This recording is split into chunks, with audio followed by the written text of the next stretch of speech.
I'd rather do. I'd rather wear a mask than go and fight in some trench in That's France. right. So, When you have a look at the kids, the age of the kids who didn't make it on the D-Day landing, it is absolutely mind-blowing. 22,000 killed in one day yeah, on one beach. yeah.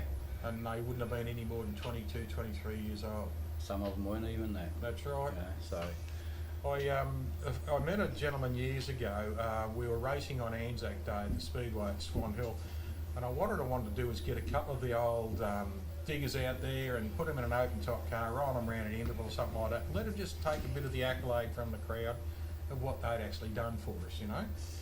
Anyway, I went and interviewed a couple of gentlemen, and one bloke pulled out a photo album. His wife pulled it out of the photo album.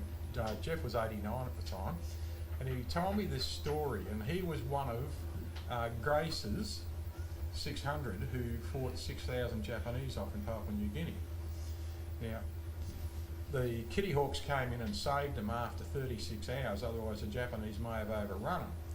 And he told me this story, and he told me about his pre-war story when he first joined the Air Force, and he told me about his story and everything like that. And I'm just sitting there in awe. It went from 7:15 at night to 1:15 in the morning. And I'm just sitting there on edge thinking, keep telling me more, please. And then at the end of it, he says, I came home and I celebrated my 22nd birthday. And I thought, you've just had a lifetime before you're 22. and then went to work, you know, probably 12 or 14 hours a day. And lived till he was 91 years old, you know. And it just blew me away, that point at the end of it. He said, I came home and celebrated my 22nd birthday. And I thought, God, strike my 22nd birthday. I was still chasing women and driving fast cars, you know. And catching neither. Right, no, it's right. Yeah. Couldn't drive a fast car, couldn't catch women. I was still being chased by the cops back then. Yeah. It was funny, one of those boot cars was driving through the pits this morning, just warming out, and Graham Cooper was driving behind him. Moment that I had when I seen it.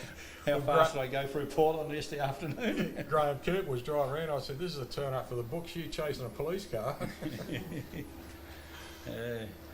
But yeah, look, you know, when you look at that, and the story I heard from Jeff was mind-blowing. About what they actually did, you know, the diggers did, and that's why Anzac Day means a lot to me, being an ex-serviceman and so on, but it also means a lot to me because of what people actually did. My father fought in the war, and your dad probably did too, you know. My dad was a little bit young. He did national service and stuff, and you know, I'm fortunate enough that I'm too young. But you know, respect to, you know, like my stepson, he served in the Middle East in the Air Force and stuff like that, and you know, I got a text saying, Dad, I'll leave in 3 days. I couldn't go and say goodbye to him. I couldn't go. It was, you know, keep your bloody head down, mate, you know. Yeah, be careful. It was all, you know, because they give you no notice now, you know. It's a strange situation with our armed forces, but you know, it'd be a funny world without them, and them and cops. Yes. You know, it'd be whoever can draw the fastest, the Wild West again, you know, so, yeah. Yeah, we had the police on the border for a fair bit. New South Wales police for 7 months, and Victorian police for 3 months, because I lived just across the river in Swan Hill, so I had to produce a pass every day, which, you know, they just got to know you after a while, you know, here's that dickhead painter in the car again, you know. But, you know, although it was good, you know, I felt sorry for the poor buggers. They're away from home doing something they didn't want to do, and they're not back in their normal thing. But one of the coppers from Ultima in Sydney cracked me up. You know, I bought him in a packet of biscuits because it was freezing cold. You know, you want some biscuits to drink with coffee? Yeah, thanks. This is strange. The lady lives across the river, bought us a pot full of vegetables and shanks and everything like that for him to eat. And the bloke, one of our local wood merchants, turned up and dropped him a load of wood in a fire barrel. And he said, this is amazing. He said, people are so nice around here. He said, I might try and get transferred here. We were used to being spat at and told to F off, you know. Which, you know, I mean, there's no need for it, but No. it's just people don't have the, not compassion's not the right word, what's the word I'm looking for? Respect. Tolerance and respect. Tolerance of each other, you know, we're all a little bit different, so it's, one thing, you know, social media is a cesspool, as everyone knows it, but one thing that did really touch me about social media is the amount of people who were put on it during this pandemic. If you are not working and you need it, my house is open for a feed. Yeah. And I thought, how decent is that? It's I think for every 7 or 8 posts you should just swipe straight past. Yeah. You see these, you know, 1 or 2 from different people in different parts of the country that sort of reignite your your compassion, your in compassion, life, and you know the human race isn't all that bad yet. That's right. You know, because I think the majority, the so-called silent majority, are still very reasonable, honest people. Yes. You know, and the fringe area is, you know, Shut down is the a small media. minority. Shut down the media, mate, for a month, and you'll watch 80% of the world's problems be solved. Disappear, yeah. Because they've got to chase a click, they've got to chase a headline, and you watch them. The story varies from one channel to the next, and you think, hang on, what happened to fact? Yeah. Yes, exactly. Sometimes the same channel can't get it right in the same broadcast. Yes, exactly. You know? Yeah. So, like that shark attack down off Geelong last week, you know, on the one TV channel, it was 2 girls, and then later it was a boy and a girl, and then there was a third version of it later in the bulletin. Yeah. You know, I thought, you know, come on, just get it right. That's the worst thing. It's 24-hour news. They've got to make things up. Yeah, yeah, absolutely. Just looking over at our staging lanes over here, we've got a line of classic cars in. I can see it looks like a Camaro up there. Red Camaro is probably Sammy Cardinale. The beautiful old Cutlass over there of, no, that's a Chevrolet Luminous, sorry, of Stewie McBain. And then the big 57 Chevrolet of Big Dave. Where is he? Where are you, Dave? Probably strapped on. There he I was is. going to say he's not strapped in the car. 'Cause No, on he's the just roof. wandering around having a bit of a look there. This will be his first competitive race meeting. David Foster, how are you, buddy? Good on you, mate. Good luck today, pal. You'll be able to do it, mate. There'll be a big kiss later tonight. Well, that'll be something to look forward to. Lisa will give that to you. Oh, okay, that makes a difference. If it was good coming from you, I'd have been red lighting. And Smithy's brother, Smithy's white Monaro over there, and the little black and gold pinstripe Capri with beautiful little drag cars. Okay, we are live now through Sporting Scribe, ladies and gentlemen. So go to Facebook and have a look on that. You will see the link. It's either on Sporting Scribe or Mark Humphrey. Sporting Scribe. I'm just getting hand signals coming from here. I'll get a message come through from Mark in a second. But if you had a look at the link yesterday, you will see it. Go to the same link again today, and we are live now. So racing will be up and away very, very soon. It's not like a football match where we're waiting for the umpire to bowl a grand final, bounce the ball. But we are live now. So just before racing gets going, make sure you can get that. And please text your friends and let them know. Drag Racing Central it is. Drag Racing Central. Through Sporting Scribe, Mark, thumbs up. Thumbs down. So Drag Race Central, right. Go to Facebook and you'll see that. Just put that in your search and it'll come up and it'll give you the link there to go to it on that. Is that right, Mark? Excellent. Got it right. So please text your friends and share it, let them know so that we can get as many watchers in on what is happening here, just as the blue sky is starting to push the clouds away beautifully. The sun is starting to come out nicely now. Is that a 38 Chevrolet over there, that Sloper, with the old school flames on it? That's a good looking car too. We were talking about Slopers earlier, Wes and I, and I reckon that's probably about a 40-41 Ford beside it.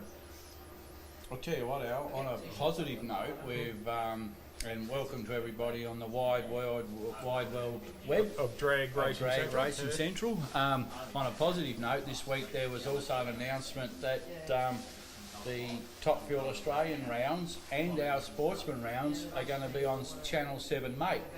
Okay. So whatever their rounds are, along with us, and highlights, so you'll probably see the finals only, will be on 7 Mate for the rest of the season. And then if you combine that with the work that Mark's doing on the web, finally drag racing in Australia is going to get some decent coverage. I mean, hats off to Mark for what he's been building up over the last few years to do, because sportsman racing, as you see here, is the bread and butter of drag racing. Yes. And we just don't get enough coverage. And you know, we've all got sponsors, and some of them have got big sponsors.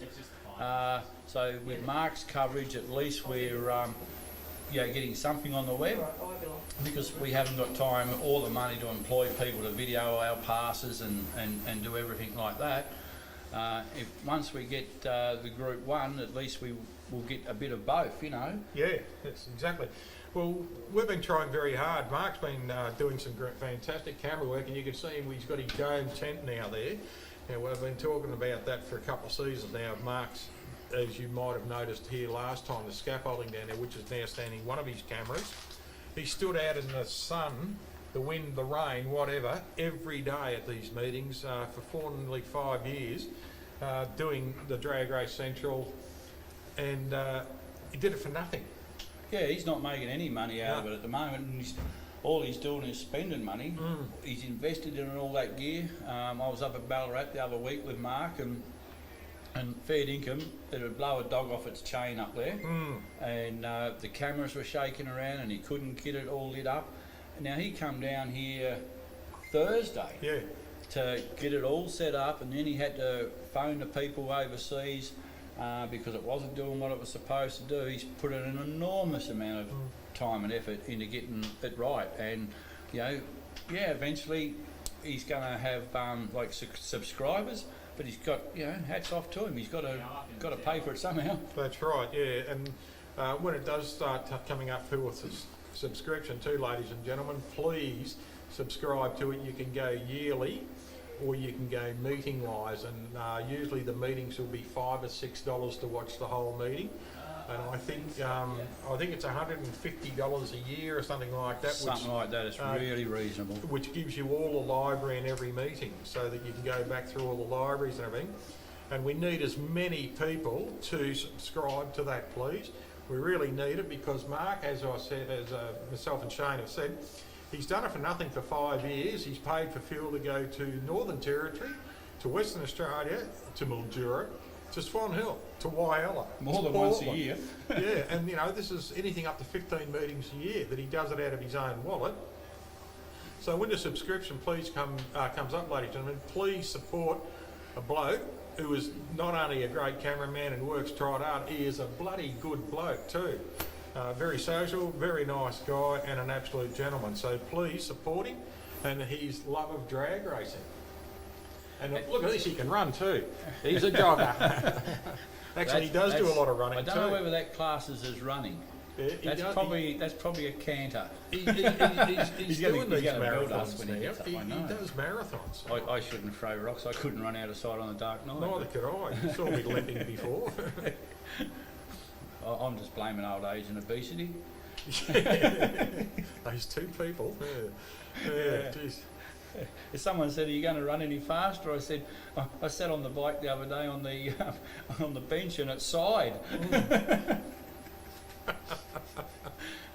Well, that's not good. I'm glad they invented motor vehicles so I could move probably. Yeah. Well, comes with the opulent lifestyle you live out.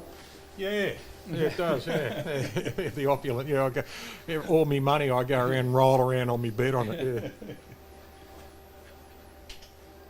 Speak of the man. Is that a? See what Mark sees. Oh, that'll be nice. There's just no lack of technology when you come to South Coast Raceway. That's right, and it's all, it gets better every time, as we said. Mark was on one camera, now he's got 3 stands. And he just said we can see the comments, so you can It's all good. If they're bitching because if they're not saying either, it just means they're watching and not listening. That's right, yeah, who wants to talk to those clowns anyway? Yeah. Now. So we'll get you on.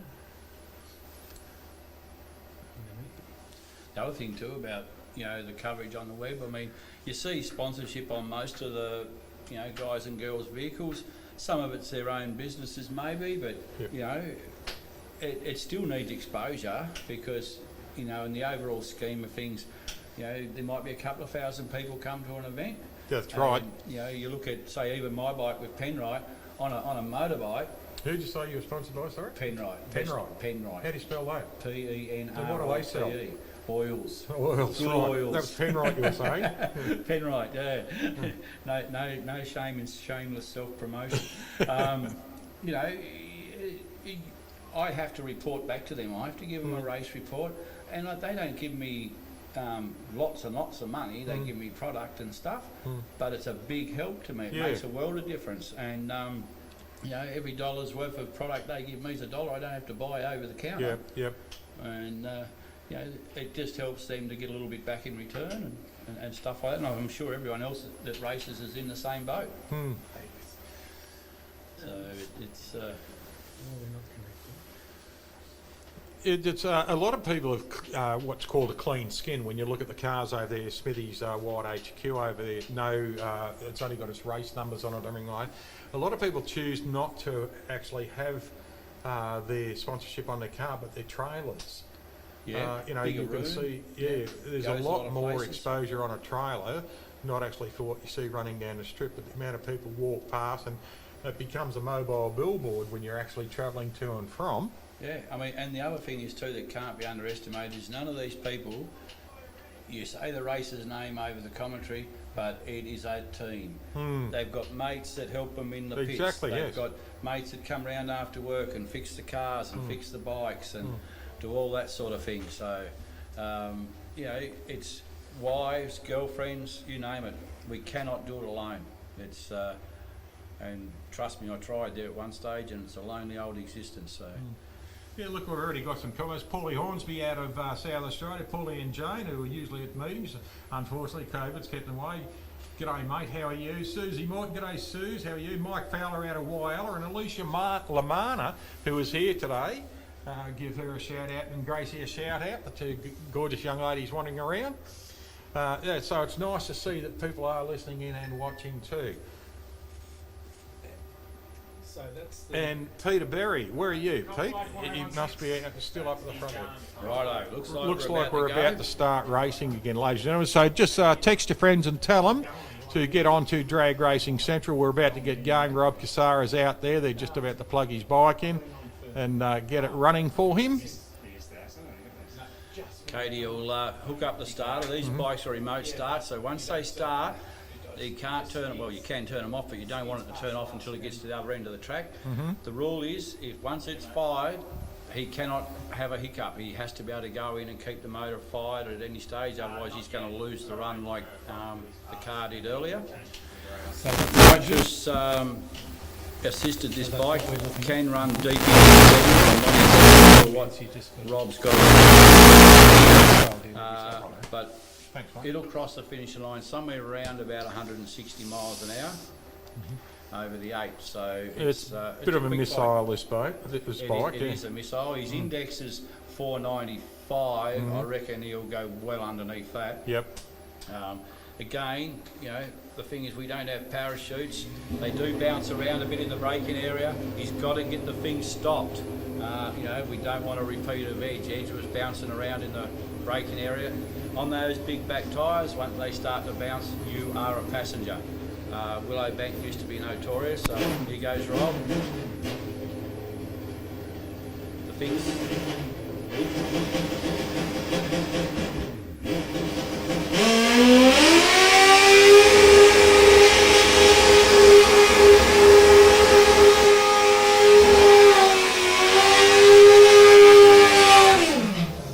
Now that's getting a bit of smoke on the tyre. That's putting a bit of warmth in the tyre and the track, isn't And it? if you think Rob's bike sounds off, you know, before he starts his burnout, that's the two-step, and it's alternating which spark plug it's going to kill, so that it doesn't foul one. It just alternates across the four. Sounds terrible, takes a lot of load off the motor. Once he lets his finger off the button and it gets full revs, you can notice how it clears out.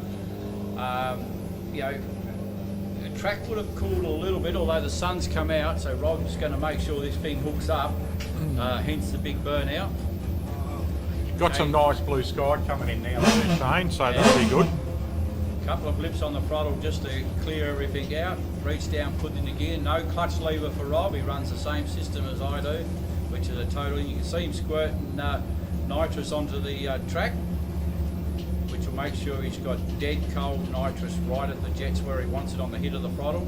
Again, it'll sound pretty ordinary on the two-step, but you don't win races on the two-step. It'll sound perfect as it goes down the track. This bike is capable of running top bike as well, which he's going to go later in the season. Just bumping it in now. There he goes.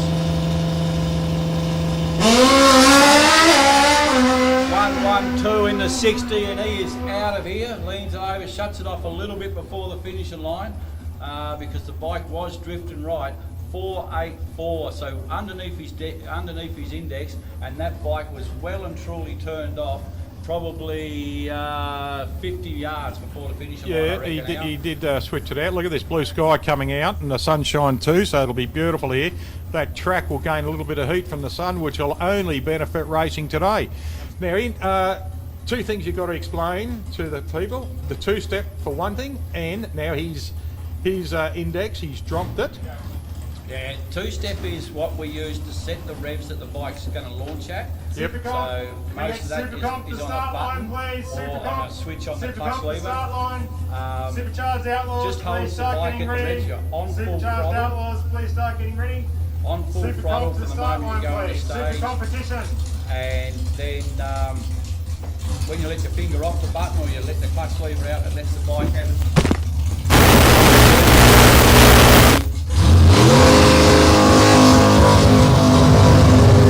A lot of the top door slams and stuff now are using two steps as well. On the thing. Yep. Index is different to dial-in. Index is in relation to your national record. It's not really well balanced over there. That's probably better. Your national record. You can run underneath your index.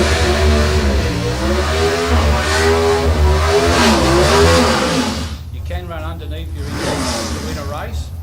In the old days, it used to get halved. Whatever you went underneath used to get halved for the next round. At the moment, it doesn't. They're trying to get people to come up to competition, Group 2. Yep. So it's done at the end of the season now, which makes it a little bit easier on the guys and girls that can go underneath their index. Yep. But it doesn't penalise them as much either. Right, Ricky Smith now. Ricky Smith out here in the White HQ Monaro in lane 2, and he's up against Radi Rhombus. Radi out there in a beautiful little Ford Capri running a small block Ford engine, unusual. It's got a Ford engine in it. And a 613 cubic inch Chevrolet in the Monaro in lane 2. One of our local boys from Tyrandera here in Victoria. And Hoppers crossing Radi Rhombus, just south on the Geelong Highway. We are in top sportsman class at the moment, ladies and gentlemen.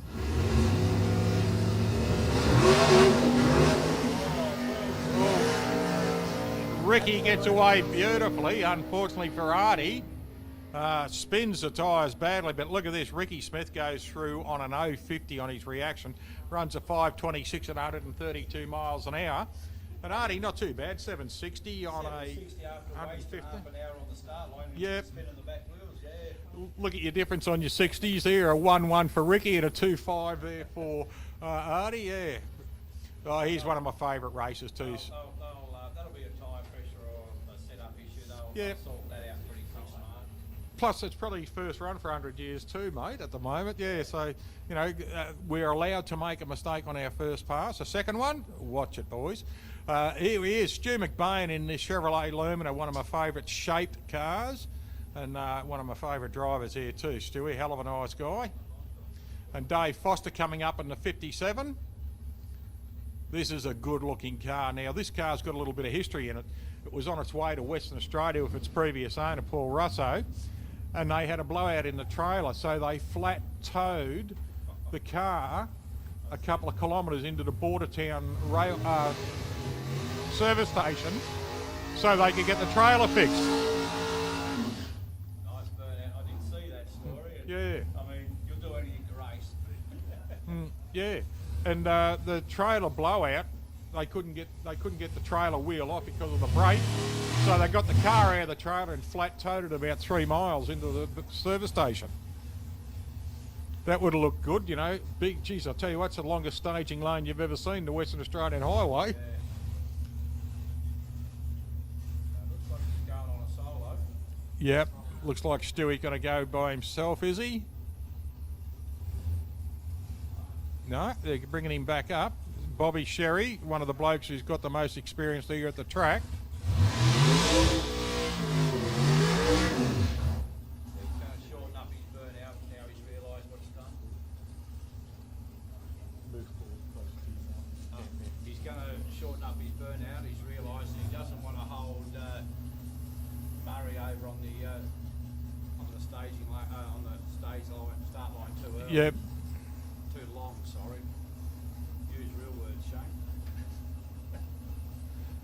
Mate, the tongue always falls out of the mouth differently occasionally. I'm not going anywhere near that. Yeah, look.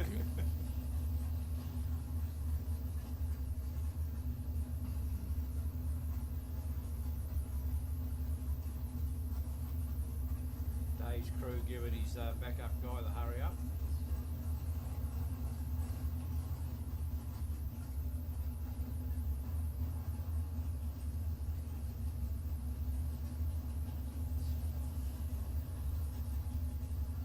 Bob's just getting him straight, trying to give him as much confidence as he can about it.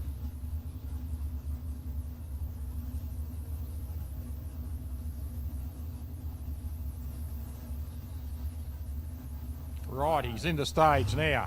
He's gone straight in, so now we just got to wait for Murray to bump in. There he goes. Yep.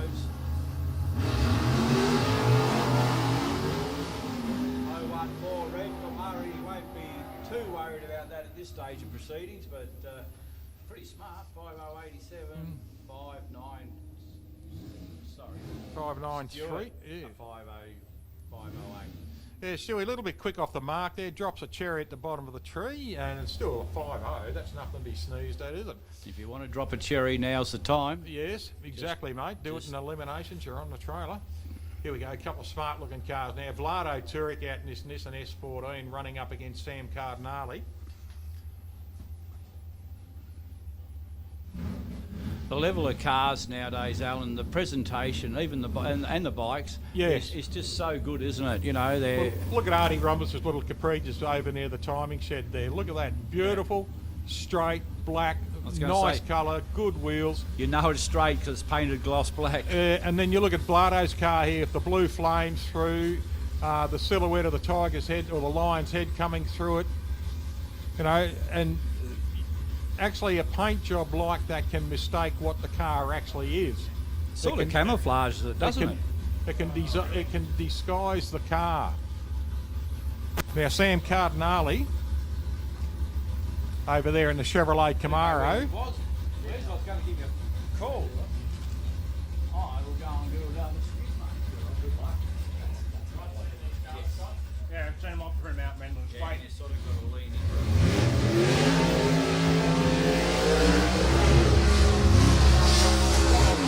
Good on you. Thanks, Shane.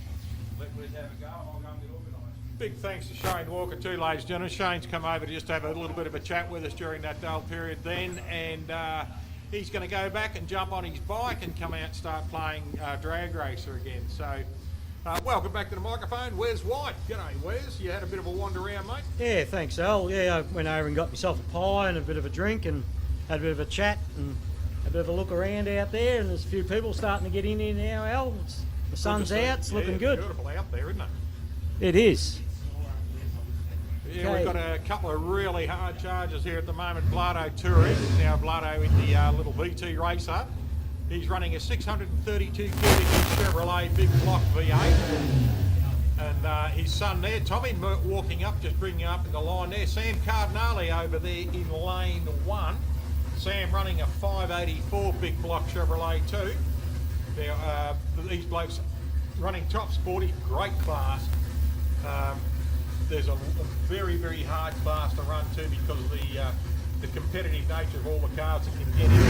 Oh, yeah, it's tough class, super quick, and the racers are just that switched on. They're right on their dial-ins when they get into eliminations, and the reaction times by their guys are really good too. Have we just got a 000 reaction? That's just what it looks like on the screen We there, have Al. just got our first 000 reaction. Vlado Turic, we've done a first 000 reaction time here. How good is that? Can't do any better than that. No.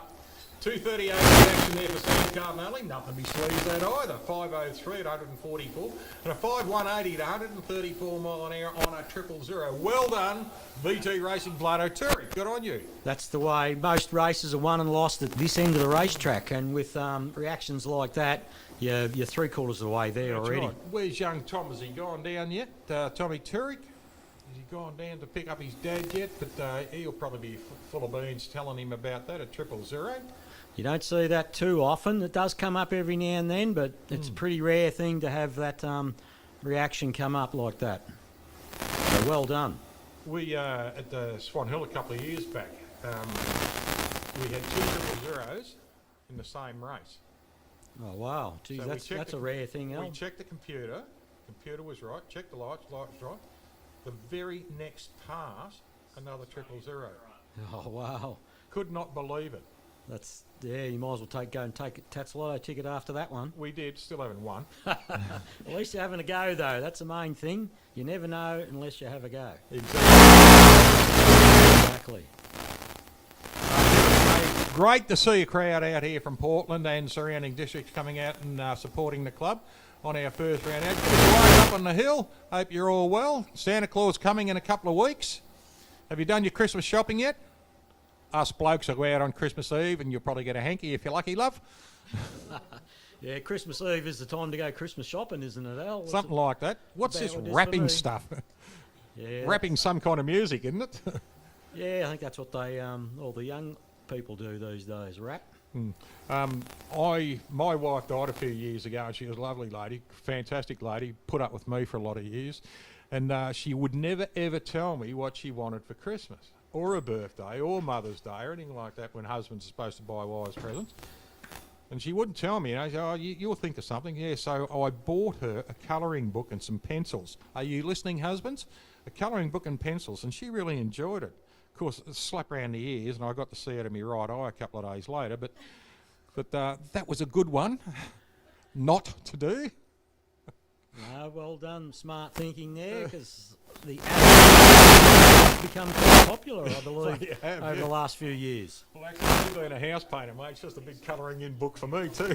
Well, strange you say that, because that's what my profession is, Al. I'm a house painter as well, so... Good job.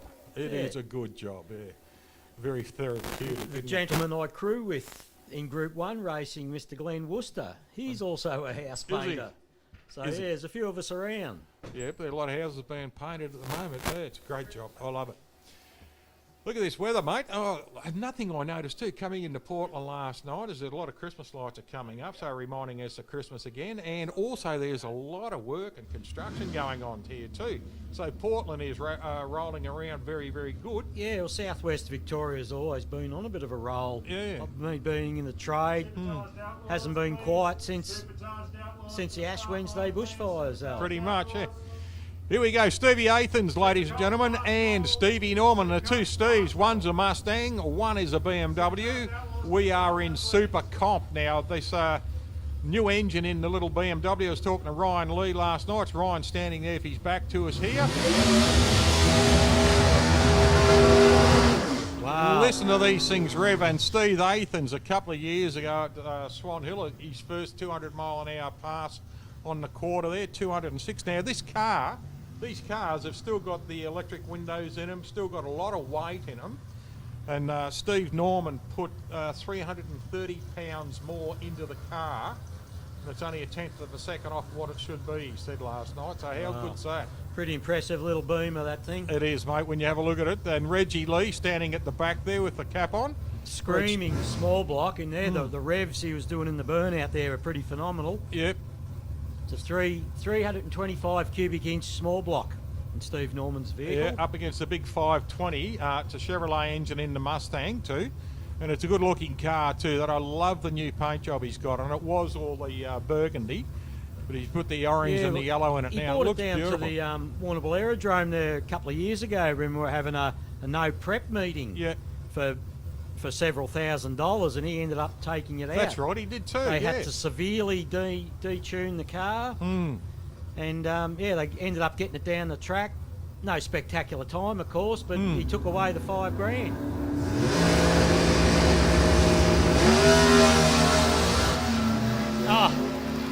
Have a look at those reaction time there. A pair of 0.39. No, 39 to 36. So nearly identical reactions. PB for Steve Athens there. 5:01 at 151. Both PBs to Steve Norman's 5:40. Yeah, good pass there, and that little 325 Cuba, wasn't it screaming at Oh, yeah. Sunflower? But did you notice down at the other end, Steve broke traction just before he popped the chutes because the thing started waving its backside at us? No, it wasn't looking. I was looking on the screen here, so I missed that one, Al. But lucky you're It's just amazing because what happens is, as you well know, a big slick like that starts to wheel on gate.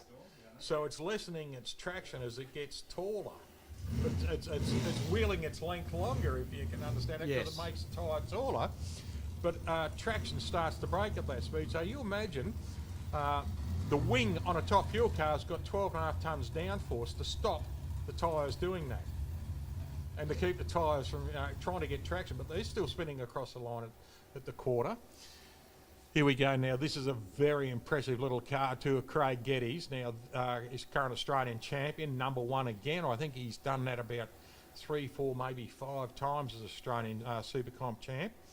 Had a little rail, which he's still got, and that's got a little 320 cubic inch small block Chevrolet in it. No, it's just above 5 litre. I think it's only about a 307 or 308 or something. Chevrolet engine. But he told me a story of how he gets the car to lie to the computer by getting more pressure into the pipes. He thins his exhaust pipes are thinner at the head, and then they fatten out as they go. So he told me a story how the car lies to itself to keep feeding the timing. well, the technology and smart thinking into these vehicles is phenomenal. I'm not sure whether I got that right, but it is something similar to that. The car lies to itself to gain more power. Wow, yeah, that's technology, mate. Yeah. But this is a flash-looking little beast. When you look at it front on, it's a very narrow car. And what makes it look even narrower is the body itself actually encompasses the back wheels, so you don't really see too much of the back wheels. And I've noticed a couple of Altereds like that. Chris Berrius's car is very similar, where Yes. their body goes out in front of the back wheels. All to do with the aero, getting it down the track, less resistance.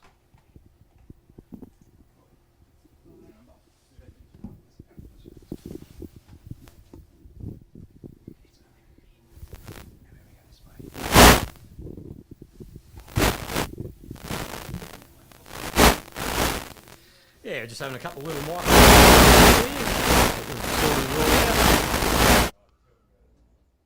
So yeah, this little altered, what class is he going to be running in? He's running in Supercomp, so he'll dial his index at 480. Cool. So we got a Supercomp as a mixture of sedan-based vehicles and open wheel. Yes, pretty much. Rails, etc.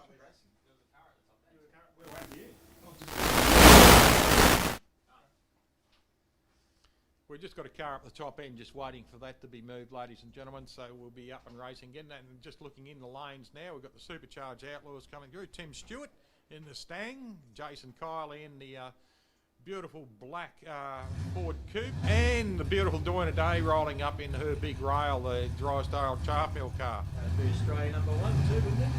The other day. Doina was Australian #1. Yeah, Christine Steffens is the current that's Australian right, #1. yes, I knew it. Christine raced here, and now Craig in his rail and Christine at the same meeting were doing sub 160s. So that's pretty good off the step, isn't it? That's really good.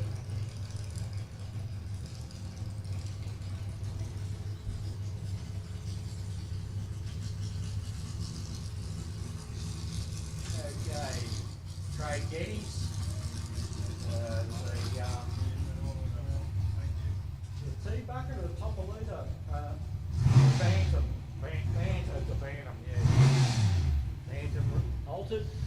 285 cubic inches small block share.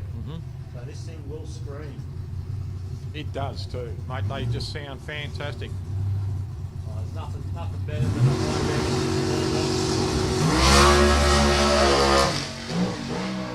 high 097 60 foot reaction time. Sorry, a 104 60 foot. Yep.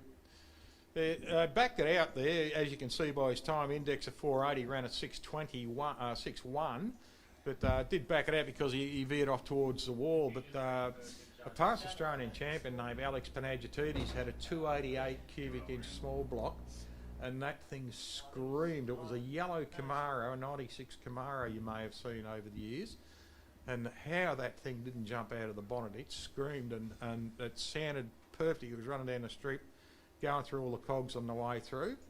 5 cogs in 200 metres. Yeah, phenomenal stuff. If you switched on, the shift light would just be flashing all the time. It would be. At those revs too, because I think they'd have to be up around between 10 and 12,000. You would imagine. Wouldn't surprise me. Right, here we go. Doing a day rolling in, ladies and gentlemen. Oh no, it's Shane Baxter. Sorry, Shane in the rail at the Oakley Rail. Yes, Out of Melbourne, yes. He was the president of the Victorian Drag Racers Association, Drag Racing Club for a lot of years. Yep. And he is running up against Tim Stewart. Yep. Yeah, Tim running the 620 cubic inch Mustang funny car. It's got great big supercharger. Now, the interesting thing too on this car too, Tim can't actually see over the blower. So he drives the car on how close he gets to the wall or to the centre line. And you'll notice when they back him up after his burnout, that his wife Susie will stand out to the side so he can see her, so that she can guide him back in. Sounds a bit like John Zappia with the mirror in the car Yes. through the Christmas tree. Yes, yeah, and Benny Gatt does the same thing in the Ford. Yeah, I would imagine there'd be a few people that have to do it.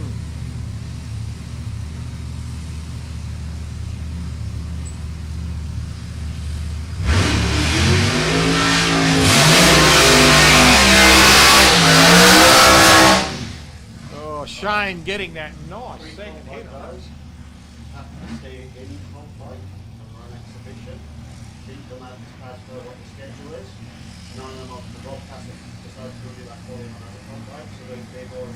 There you see, ladies and gentlemen, how Susie runs out just to the side so that Tim can see it, because he can't see in front because of that huge big blower hanging out that big 630 cubic inch Chevrolet engine. Whereas Shane Baxter's got a pretty clear view all the way. He's just got his nose cone in front of him and a rear engine dragster.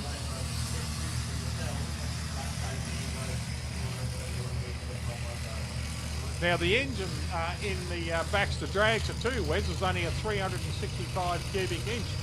So it's only a small engine running up against a 620.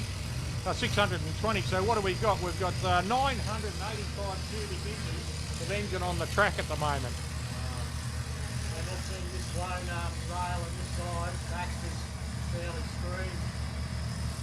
Hanging a rev during the burnout, so I'm imagining he'd be revving the space off going down the track.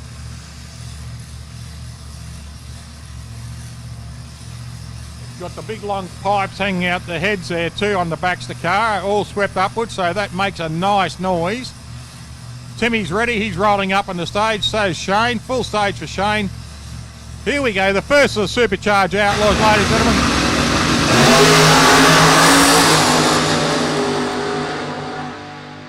And Tim Stewart gets away beautifully. Look at this, an 024, a 420, 154 mile an hour. An 046 at 4.5 at 153 miles an hour. So look at this, a sub 160. Well done, Tim Stewart. 0967 for his 60 footer. Congratulations, Timmy. Fantastic, 60 foot there. You get under a second, Yep. you're talking sort of top alcohol sort of stuff. Andrew Braithwaite, sub 160. Let him know, mate. He will love that 024 on the reaction. Yeah, both pair of good reactions there too. It with was both too, those mate. riders. Yes, it was. That's congratulations, Timmy. Well done, mate. Sub 1. It's a good hit out first pass, Al. Yeah, for the blown cars. And too, look, I was watching both of them. Rails are generally straight all the way down, and funny cars were a little bit later in the run, but both hung on beautifully. So the track, they're walking the track, bit more rubber on the track from the previous, looking good. Yeah. Always a good track down here at Portland under some duress conditions occasionally. It's a credit to all the volunteers that come out here through the week and prep the track. The whole grounds just looks immaculate. It's a picture perfect little track, this one. But credit to the South Coast Raceway. It is, the All green the lawns. volunteers that help. We roll a lawn up and take that home for a weekend. I'm taking it back to Swan Hill with me. Yeah, I could do with a lawn like that. Some of the golf courses are in well need of this. Yeah, well, you'd be playing golf on scrapes up there, wouldn't you? The old scrapes, used to call it. No, all my golf clubs are broken, surprisingly. Someone else broke them, trees, threw them into ponds.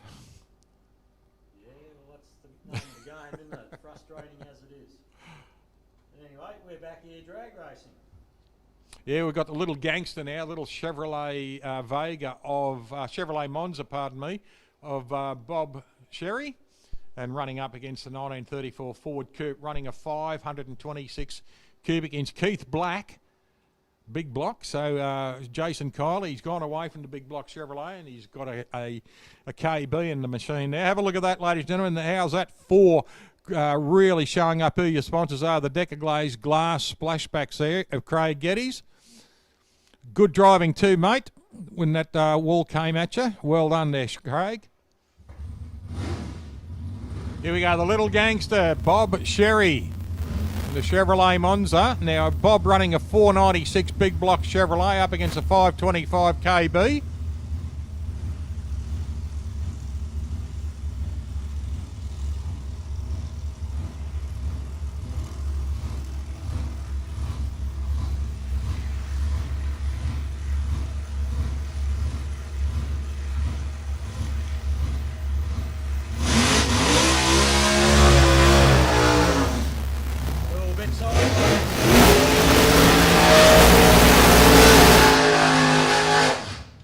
Beautiful big car, black shining and beautiful, that car, absolutely stunning. There.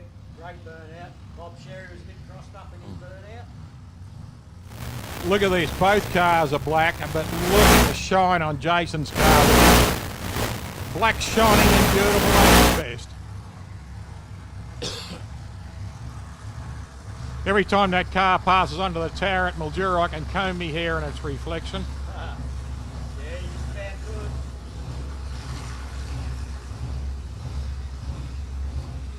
We were talking about clean skin cars before. You know, look at the little gangster there. Bob's got the, Sprint Auto Parts at Ingle Farm on it, and all his sponsors are out there with his oil sponsors, etc. But I love the cartoon on the back, the little gangster, big hat, and the holding the 6-shooter there. That's a throwback to the 60s. It is. With all the writing on the side of the car and that sort of old school. One of the best cars that I've seen with all its sponsorship done properly and looking actually a part of the car is Rock Puccini's Monaros. They're always a white Monaro, and he's got his sponsorship plastered all over him, and it looks the part. Okay, both these cars coming into stage now. Bob's in. Wheels up for Bob Sherry, bit of a bounce there for Jason, and he drops the washing out early. But Bob Sherry goes through on a PB on this track at a 5.1 at 137 mile an hour, and Jason backed out pretty early on a 5.3 at 96 miles an hour. So Bob gets the wheels up and Jason and did back out there. So hopefully everything's okay, maybe just a little bit of a bumpy ride. Didn't want to put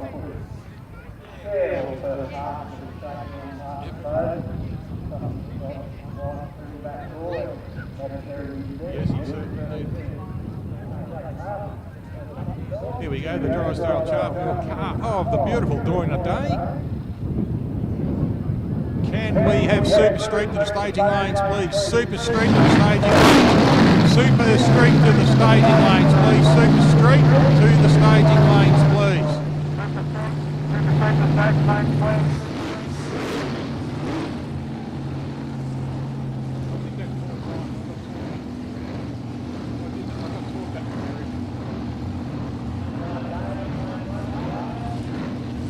Greg Angus. Greg in lane 2 in the beautiful HQ Monaro.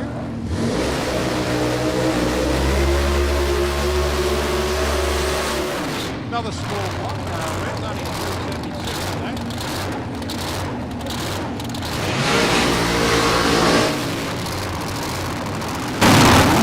Tony and Alicia Lamana, they are crewing for Greg Angus this weekend. Tony usually runs a little Chevrolet Vogue, but unfortunately down doing some test and tune, they hurt the engine last weekend, so they couldn't make it to play this weekend. So, doing the right thing, backing up a mate here. Alicia at the front, Tony at the back, just backing up Greg Angus. Pete and Dinah Day out there in lane 1.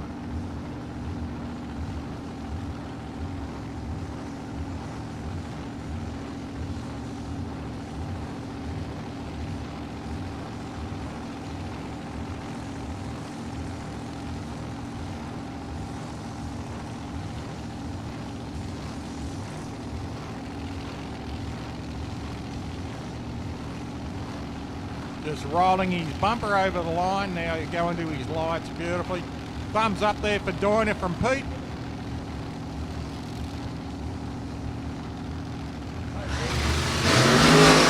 Whoa! Wheels up for Dinah Day. That really lifted up. I was talking to Dinah earlier today and she said it was rising up on its tyres yesterday. So obviously they've done a little bit of adjustment because it's got a big engine in that thing and it's just a chance of getting used to it. So she has done a fabulous job of holding that thing. There's an 07 on a reaction and a 580 at 90 because she did back out, but Greg still runs a 108 and I think he was in awe of what was going on in the other lane too, because when a rail bucks, mate, you don't know which way it's going to come down. I was watching some things on YouTube the other night and they showed a blown front engine, going back a few seasons at Pomona, throttle stuck, smacked the other car in the first 100 feet, came across the track, smacked the other car, hit the wall, blew a back wheel off and still kept going down, and the bloke had to drop his camera so he wouldn't be hit by parts, picked the camera up to watch it still running down the wall at the other side. Driver got out the other end okay, but that would be a frightening thing. Right, quick check of the track is we've got our street class coming in, good. Super streeters should be coming into the staging lanes now. Look at this weather, mate. Portland is turning it on. Getting better tomorrow too. Yes. Sun's out, the warm's coming out. Great to see. Nice crowd of people on the hill. It's great to see the good crowd of people on the hill. Santa Claus is coming very soon, kiddies. Yes, have you got your order in now? Yes, I have. I'll be opening the garage door to see if the Camaro's there.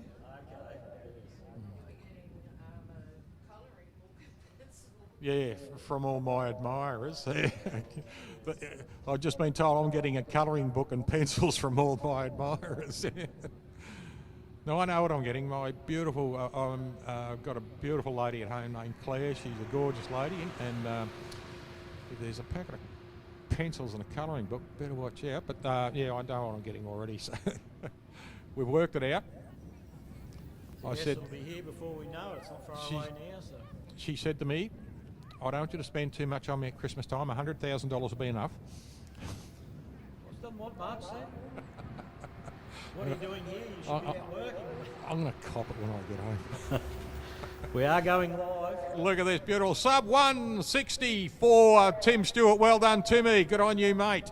And there it is, the beautiful black shining and beautiful Jason Kiley. Bit bumpy down there, was it, mate? Was that the back out? Just a bit bumpy?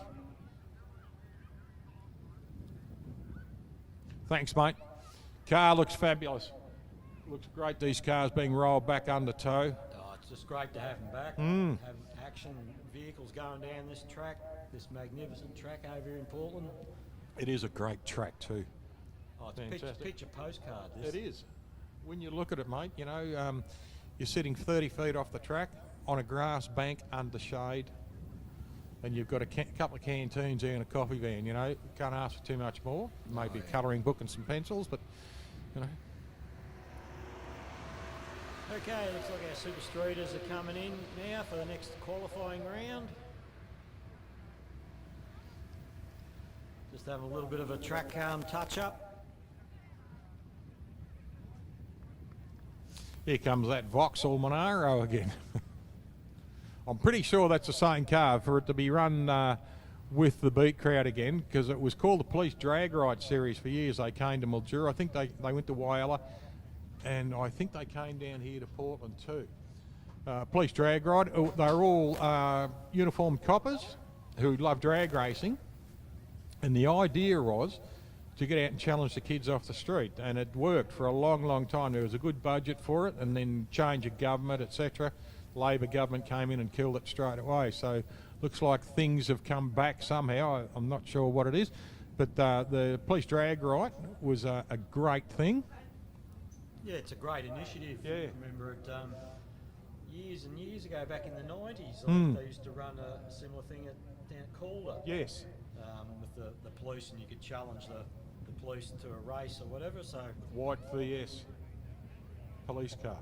yeah, I think I do remember a yellow one at some stage as well. So there's probably been a few of them over the years. I think in the early days, Portland, when we used to run on the airstrip here years ago, I think we had a similar thing out there as well. So, but that's going back a few years now. So it's great to see the police being involved, and just to encourage kids, this is the place to do it. Rod Kerr out there in lane 1 up against Adrian Pitts. I was just watching the hand signals from one of the South Coast boys here rolling Adrian Pitts into his burnout. Obviously good mates. Yeah. Rob Kerr out in lane 1 calls the car Garfield, Yep. I believe. He does. Should be a little cat hanging somewhere in There's it. a cat hanging down off the mirror. Yep.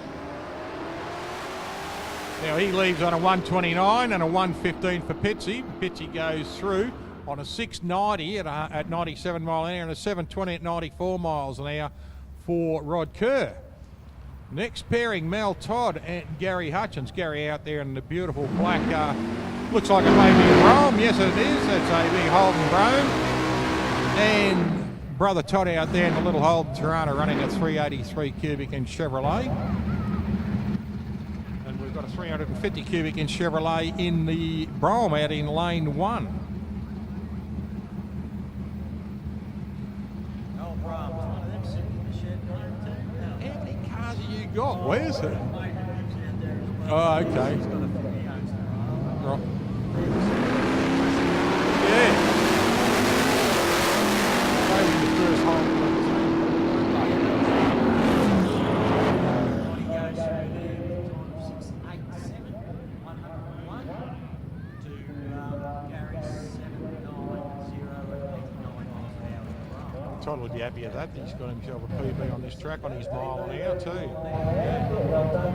Here we go. Henry Spisak and Mike Petrov. Now, Mike in the police sedan this time, not the Monaro. He is running a VX Commodore here. And Henry running the Holden VF Ute there in lane 1. Greg Inglis being towed back there in the beautiful red Monaro.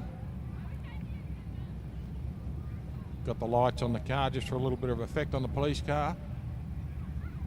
Yeah, just let everyone know who he is, what he does. Okay, the guys are coming into stage now. Just pulling the full stage bulbs on.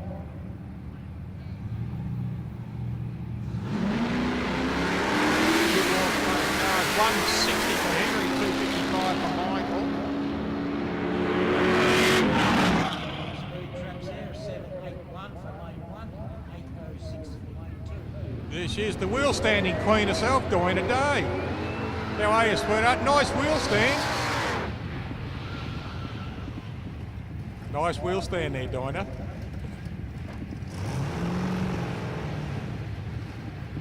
Right, next pairing is Dave Bunnick and Matt Cowley. Matt in the red utility and Dave in the beautiful little hatchback Tirana. That looks like silver mink, isn't it, Wes? Yeah, it's sort of a champagne or Yeah, it's a halfway between, isn't it? Might be a maid. But interesting colour. yeah, very smart because the old silver mink was a good colour, wasn't it? Yeah.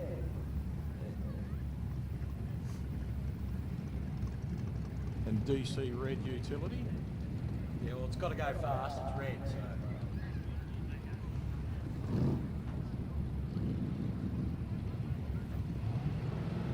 Well, it's red, so it's got to go fast. Moving tyres on the two, but Dave Bunning shooting a 111 on his reaction, 7:08.5 at a 97 mile an hour. And Matt Cowley just got out of it after he just tore the tyres off the type of thing and ran. Oh, he won't even want to know that. 29 miles an hour pass. Yeah.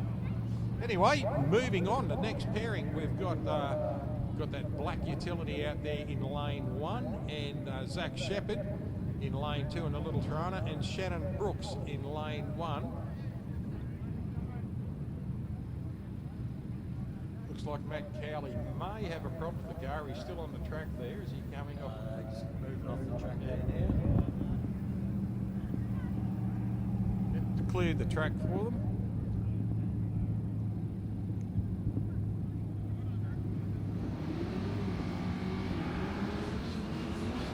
Shane Brooks in lane 1 is the best time for his runs of 8.17. Let's see if Shane better that time. Zach Shepherd's best time has been a 6.78 previously, so see how they go with the traction. What's been happening over the off-season, whether they've made some engine improvements or not.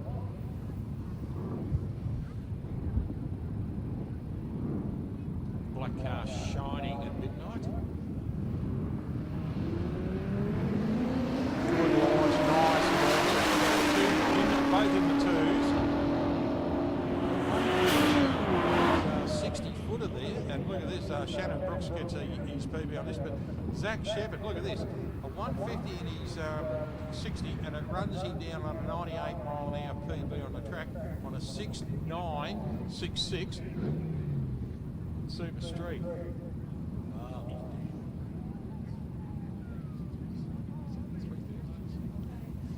Right, so he'll have to watch that. The bag of cement goes in the boot. Andrew Gay coming up next. He's in lane 1. Scotty Cleary out there in the VL in lane 2. Now, Scott's first run, this car went out of the gates like a bullet. Andy Gay over there in lane 1 is a regular campaigner over on Year Street. Yep. Scotty makes an appearance every now and then over at Warrnambool as well. He's from Koroit, which is only just ahead of Warrnambool too, isn't he? Yeah, exactly. It's where the cheese factory, the milk factory is. Milk factory there in Koroit.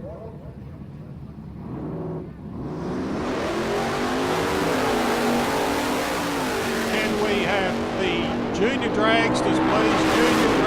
Junior dragsters into the staging lanes, please. Junior dragsters into the staging lanes, please, juniors. Thanks, juniors.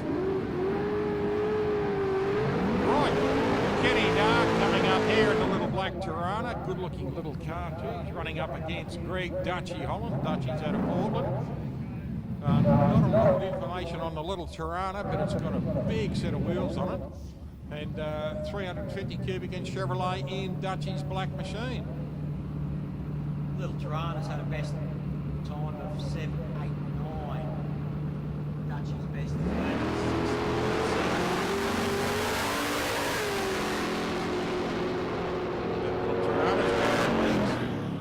7.27, so he's blown his best there by 800s. Oh yeah. And Dutch has beaten it. Oh no, Dutch has these runners running 7.1. Daryl Chamberlain in the Vauxhall Monaro, we better call it right. He's running up against Greg Burke. Greg out there in the little 1948 International truck running a 427 cubic inch. And he's all the way from Gippsland in Victoria out of Terrelgan. And out of Frankston, Victoria, Daryl Chamberlain running the Smoky 6 Holden VX.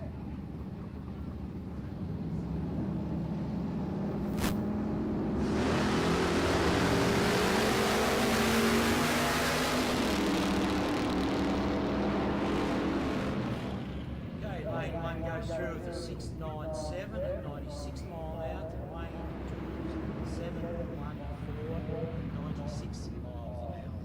A good pass of both cars there too, Wes. Right, Lisa Sherry coming in. She's coming in. The Burgess Crash Repairs car and True Blue Aussie Tiling and Distinctive Homes.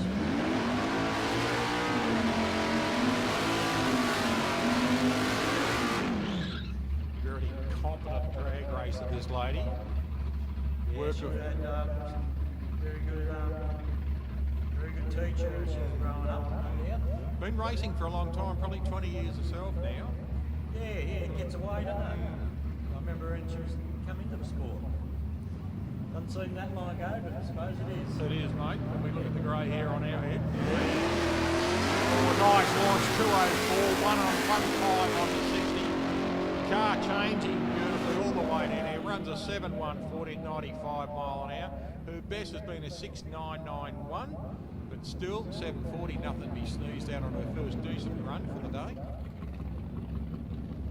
Ladies and gentlemen, right in front of the tower at the moment, see the lady with the big lens on her camera. That is Michelle Porobic from Bright Designs Cameras and Photos. You can have a look on her website, Bright Designs, and you'll see all her shots. Any shots you want to buy, just contact her on Bright Designs, Michelle Porobic, ladies and gentlemen, one of our best photographers around drag racing. Okay, Tex Griffiths here in lane 2 in the Plymouth Starlight, running a 505 cubic inch Plymouth motor.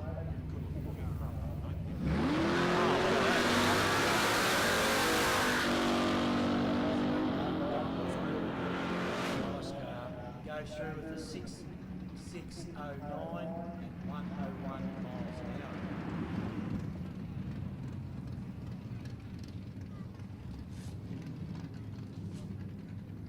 Yeah, it's starting to warm up in here. I've just had to take the jumper off. And I've got to get the coat off now, so hopefully it's nice sitting over in the hill. Get a bit of sunshine on you. Keep the warmth up.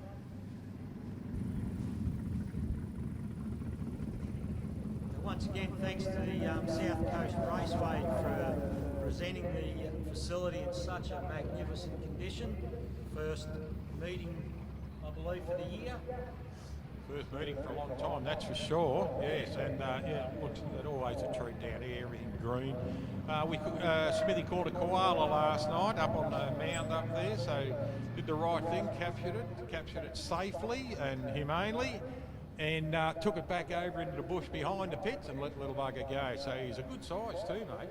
Yeah, I did see that post there. I think it was from last season, like, out the back at Tony Frost pits. They had Koalas out of the trees. We had them behind the white wall here. Yeah. And one morning I stay at the Retro Motel when I come in, a great place to stay too, the Retro, fantastic little place. I was coming down the main street just near Kentucky Fried, about 7:30 in the morning, had to stop the main road, let a koala cross. Wow. It was a cracker. People pulled up beside me and said, "What's going on?" I said, "Look, there's a koala on the road." I thought it was fabulous. Yeah. Unbelievable. So it's great to see Blinky Bill still touring around. Yeah.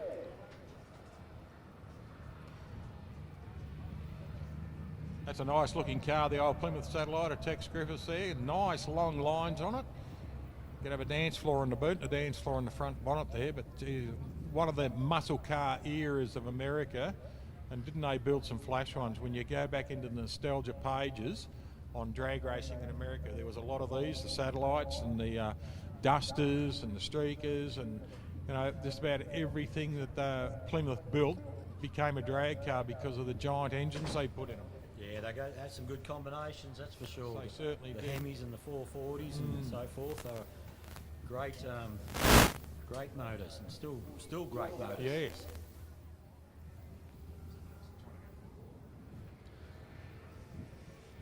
Have you heard any more about Edge?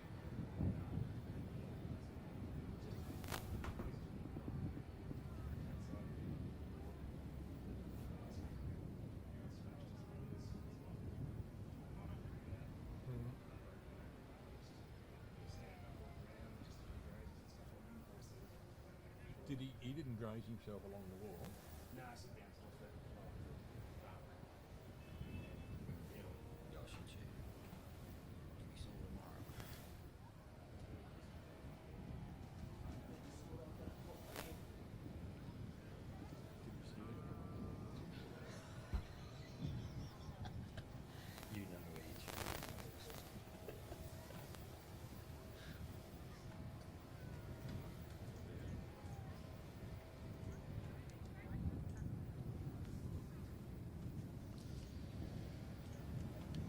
Yeah, it's great to be back over here in Portland.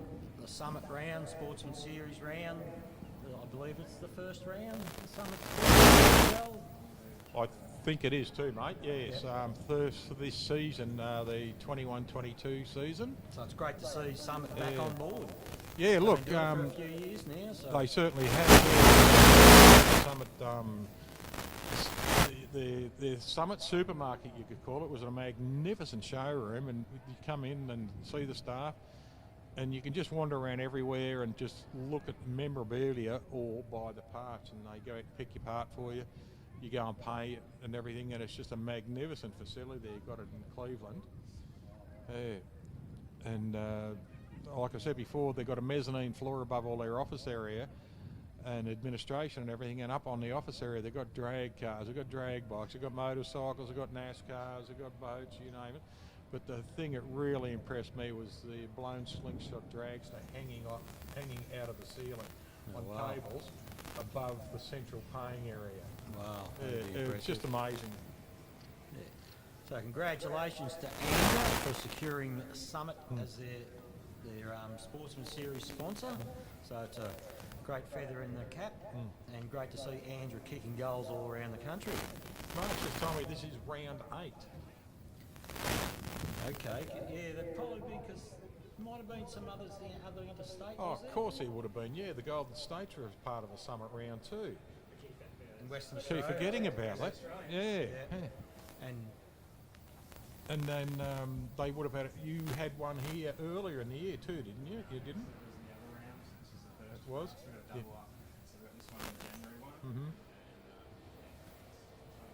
yeah, so around over here in January. Just all confusing because of COVID at the moment of where our rounds go. Usually just look at your calendar and say, right, round 4 is that and round 5 is that. Not at the moment, no. No, the whole world's confused.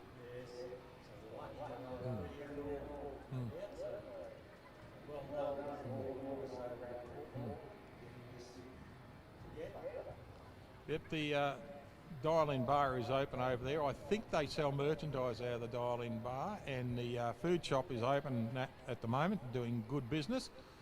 So, and great to see a good people out on the hill here on a beautiful Saturday afternoon here in Portland. And weather out, the weather's turned it on for us beautifully again. This is what it was like driving down yesterday.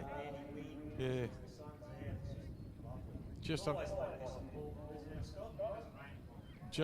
enough, just the wind just enough to blow the sponsors' flags.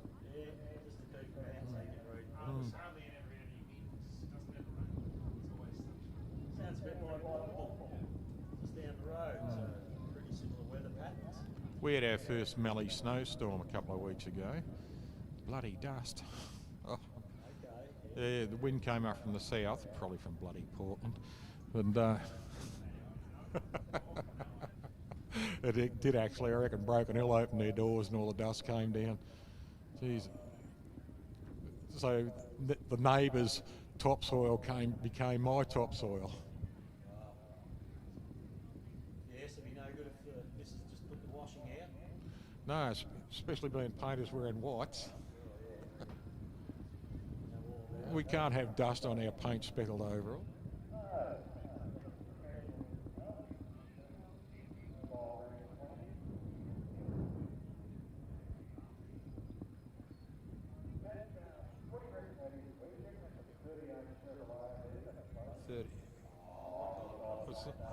It's a coupe more than a sloper, isn't it? Because the back doesn't go straight. Yeah. Well, still a nice looking vehicle. Yeah, they look good in the flames and the nice wheels and everything. Could hide plenty of moonshine in the boot of those. Yeah, that's where the 41 Willies became very popular. Yes, yes, yes.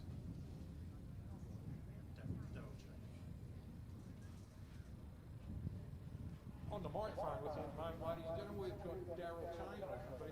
Daryl, you are driving the Monaro, aren't you? I am, yes. Yeah, now, am I right by saying that's the old Vauxhall Monaro?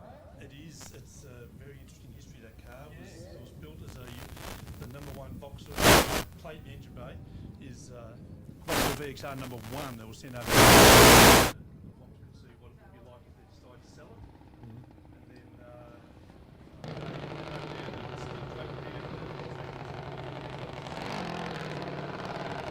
Yes. Now, you're a policeman in uniform yourself? You're retired, right? Were you part of the police drag ride? Yeah.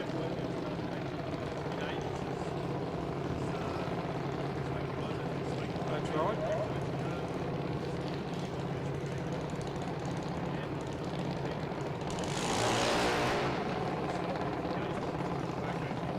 involved in trouble youth, having troubles in their lives, and we get involved in motorsport, and we get to work on the cars.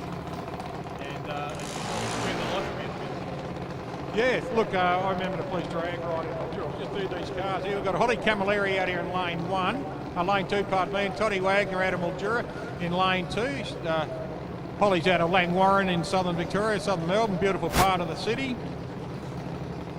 Dad Rob, mum out there, backing up. We've got Steve and Jody Wagner out there in lane 1 with young Todd out of Mildura. Oh, red light for little Toddy there, no 64 for Holly, 162 on the reaction, so she's going very well there. Runs an 80-mile-an-hour pass on a 7.9. Todd goes through there on a 12.2 at 53. Yeah, the police drag ride. Meeting Michelle Deroux many years ago up in Mildura, and she's still involved? No, Michelle has been involved. Modified bike, Right. please. Modified bike. We're also involved in off-duty CFA, off-duty ambulance, as well as just off-duty police and emergency services. Yep. We're in the Western District. So, yeah, it's become a terrific program. There's actually 250 beat the heats worldwide. Yep. It's huge in America, and we have 4 or 5 programs in Australia, but I believe we're the only ones in Australia that run a youth engagement program. So it's not just purely drag racing, we get involved in motor cars, Yep. we do hill climbs, and we get the local youth to Portland Tafey are helping work on some of our cars. So it's Excellent. fantastic to get the local communities involved. Yeah, look, I believe it first started out as beating coppers off the street. Well, that's right. That's the program started just to try and entice young guys to get off the street, come down to the racetrack, do it safe, and that's how it's progressed over the years. And, Yeah. and it's had a little bit of success, I think, and we get to call it hard. Young guys love having a run against us. That's the best part about it. Excuse me 2 seconds. Cooper Plummer out here in lane 1. And in lane 2, we've got little Shantaya Cardham in her second pass. Now, Robbie out there just bringing her up, her grandpa. And over there, we've got Craig Plummer bringing his little boy Cooper up. Well, not little boy, he's starting to stretch now. Bringing him right up. This is his second drag, so a little bit quicker than his first one. He's up in the B class now. And little Shantaya in her first year in drag racing. She's just rolling into lights very nervously. Deep stage a little bit, but she's in, so that's the main thing. Cooper just rolling up pre-stage. Full stage now for both kids. Here we go, lights off, and away they go. 3:01 for Shantaya, 1:85 for Coop. And she clears that look at that beautiful right down the centre of her lane. Good drive there for Shantaya. And she goes through on a 12.50 at 50 miles an hour and an 8.70. 75 miles an hour there for Cooper Plummer. This is a great incentive for kids too for this junior drag racing. Oh, that's fantastic. When it first started, a lot of people I think were sceptical, but to see the young people develop through junior dragsters, they go and modify other things that could end up in anything that's happening in America. Kelly Benson was a junior dragster who eventually became Australia's top field champion. Exactly, and there's a lot of good drag races in adult life. Drag races, that's a fantastic thing. Now here's probably two of our best juniors at the moment. Sarah Osborne in lane 1, and look at the attitude of that wing on the back. That looks pretty tough. And a nice little canopy across the top of a cage too. Daniel Carandra out here in the Batdan car. Now that car is for sale, ladies and gentlemen. So if you're looking for a junior dragster, a well-raced and very well-maintained junior dragster, go and see Eddie or Maria or Daniel down in the pits. Daniel will be the tall one. Geez, he's strung up. And that car will be worth racing. Now these little cars too, they are 100 inches between axles. So they are a third scale of a full top fuel car.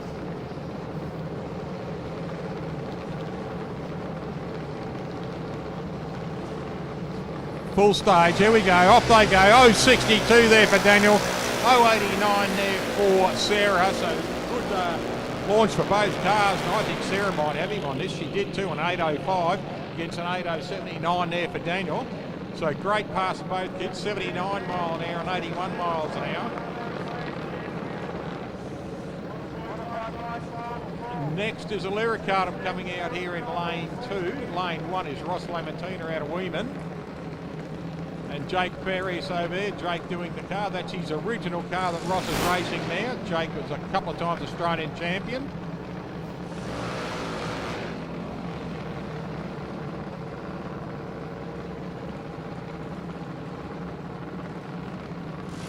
Both cars just coming up here. Robbie Cardam guiding his granddaughter in, Alira, in the car.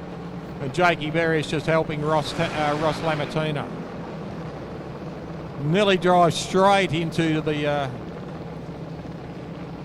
full stage. Both kids having a great time out here. Alira been around for a couple of years, as has Ross.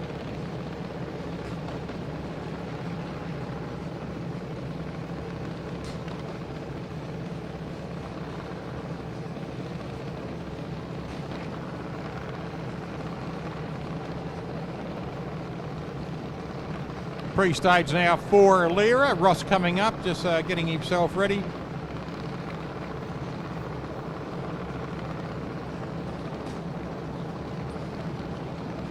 Full stage now, both cars. Red light there for Alira.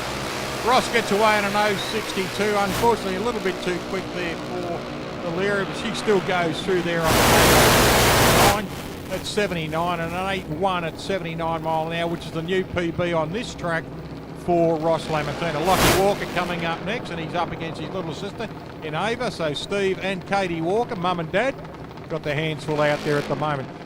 Darryl, this is a good thing, mate. You see this, there's Steve and Kate Walker out there, their daughters, Ava and young Lockie out there, both racing. Dad has a supercharged Outlaw. Yeah, it's fantastic to get the whole families involved in the sport, and especially through the junior drags, as you see a lot of. We know them as races in different categories, come out with their kids and get them involved in the sport. So we know drag racing is such an amazing sport to be involved in. So it's fantastic to be back racing again, especially at this fantastic venue. What got you into racing? I used to go to Calder Park as a spectator many years ago. During the 90s, I went to every nationals we had in the 90s, and then I became an Andrews student. Quite a few years, and then I got involved with Here we go. How's this? Lockie Walker, 002 reaction for Lachlan Walker. And he runs through on an 88 at 73 miles an hour and a 92 at 68 there for Ava. So Katie, Lockie's just done a 002 reaction, so that's pretty cool. We had a 000 reaction a little bit earlier. I saw that 002, that's the PO Beauty, isn't it? Yes, it is. It is, it certainly is, Darryl. Yeah, so you went to the 95 Nationals too, did you? I was at every nationals through the 90s. Every single one of them. Do you remember Robin Kirby and Cowan when Cowan blew the clutch out of the car? Yes. I was right behind the lane when he ran the first ball.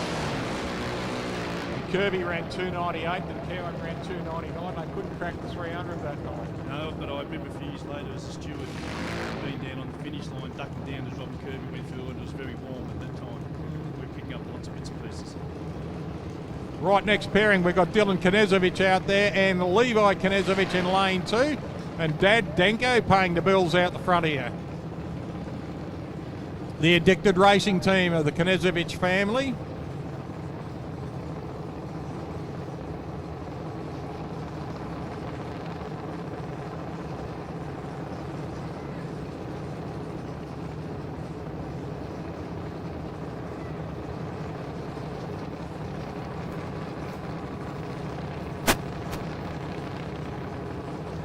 Both cars rolling up now, pre-stage for both.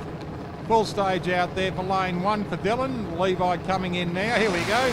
Oh, red light a little bit too quick, both red lights.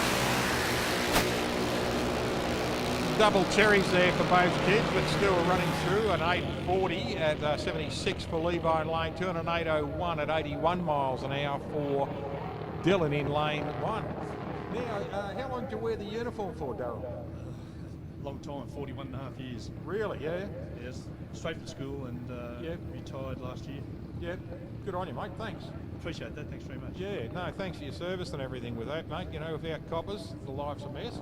Yes, it's certainly changed over the years, but a lot of good years. Yes, yeah, you probably would have met some good mates in it and everything like that. Exactly. Still got them, yeah, Certainly lifelong have, yes. friends there.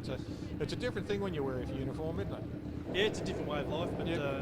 as I said, straight from school and walked in the front door, and that was the only job I ever had. Yeah. Now you're going into retirement, a still fit and healthy man. I'm trying to enjoy retirement and wasn't expecting to have a pandemic, but Yeah, put a true. bit of a kibosh on travel plans, but Yeah, yeah. it's good to be back racing here, that's for sure. Yes. Where's your next visit to? Which track? That's a good question, I'm not sure at this stage. Still planning on that, but yeah, I don't know where we're going next, unfortunately. Right, our next pairing out here is Nate Mackay in lane 1 and Shane Walker, our guest commentator. Mr. Walker, that goes to Walk. The Phantom, he is out there on his Harley Davidson in lane 2.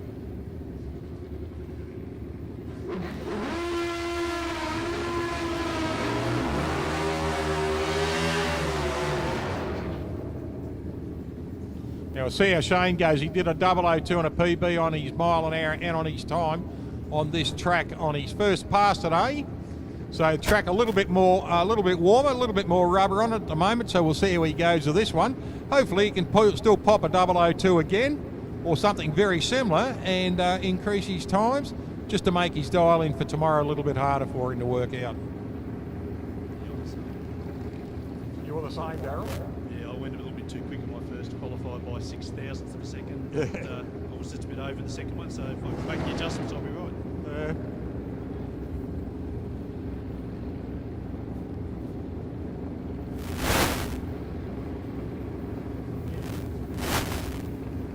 There we go, rolling in now.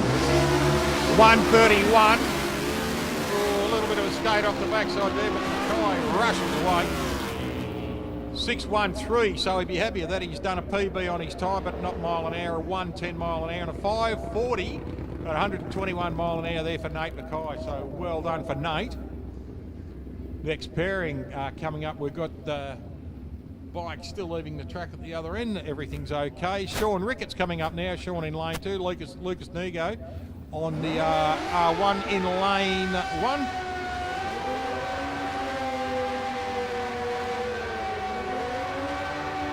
Getting a lot of heat in his tyres there is Lucas Nigo.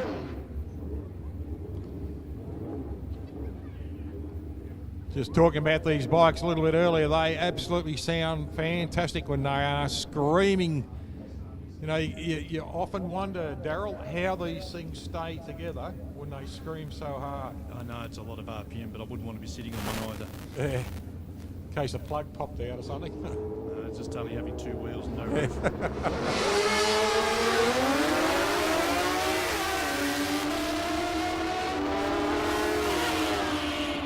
PB there for Lucas Nigo, 6:150 at 118 miles an hour, and a PB on mile an hour too for Sean Ricketts in lane 2, 580 at 118 miles an hour. So good pass.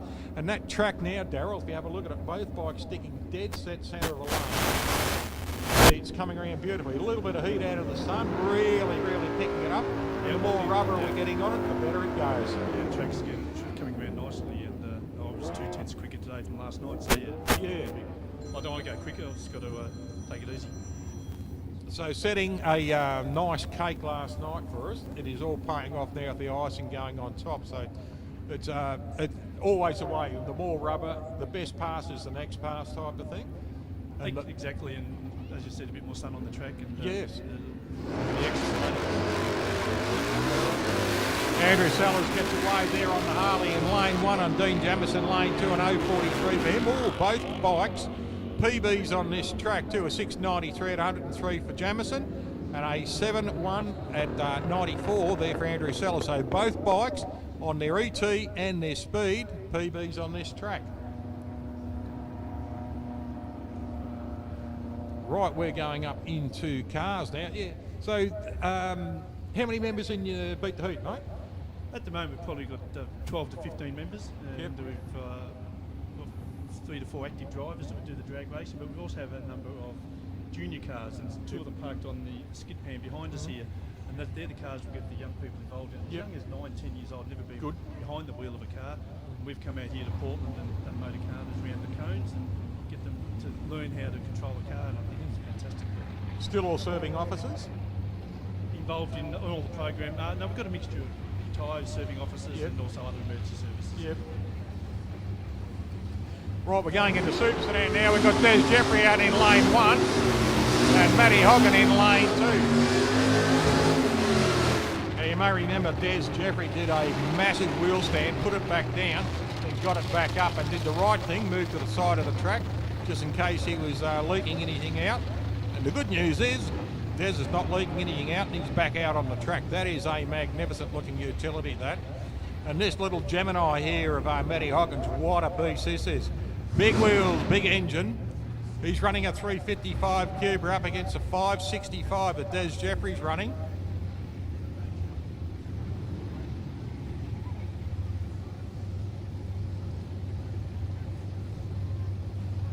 Just bringing him up nicely now.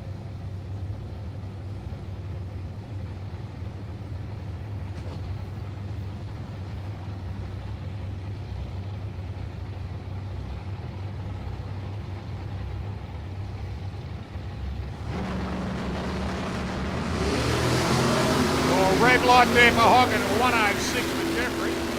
Des has settled that down a little bit. That thing, oh, he will be happy. Look at this. Des Jeffrey, PB on this track, 5.7 at 121 mile an hour in GT and speed. He will be a happy little camper on that one. He will be happy, but also I'd like to mention that Des Jeffrey is a fantastic supporter of the BT program. Yep. He donated his old Camaro roller to us. Oh, good on him. Yeah, nice to see. Yeah, nice to see.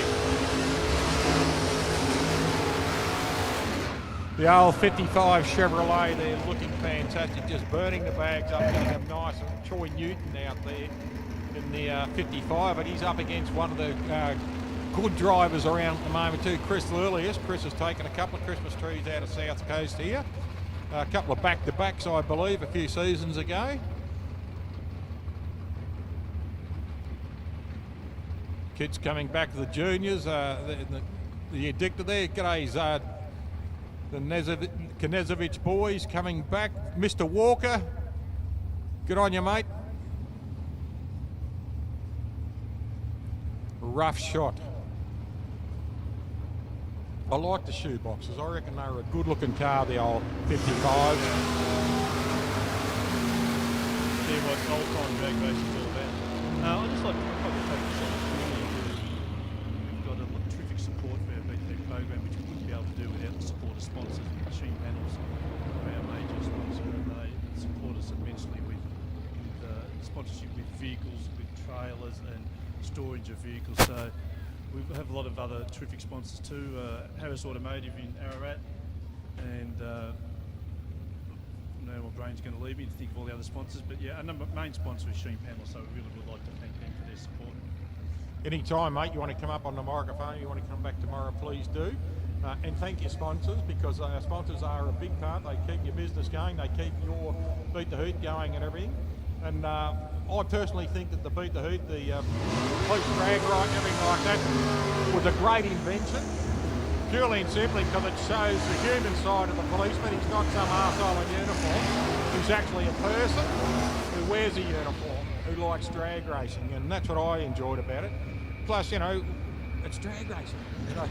Exactly right, yeah, that's the whole idea of it. And show people we're humans, we love cars, we love going fast, but we like going fast at the right place at the right time. The beauty about coming to meetings like this too, whether you're wearing a uniform or a helmet, it's showing the human side of actually who you are, because people tend to forget that through social media and Yes. and through some of the things you see on the television and everything like that.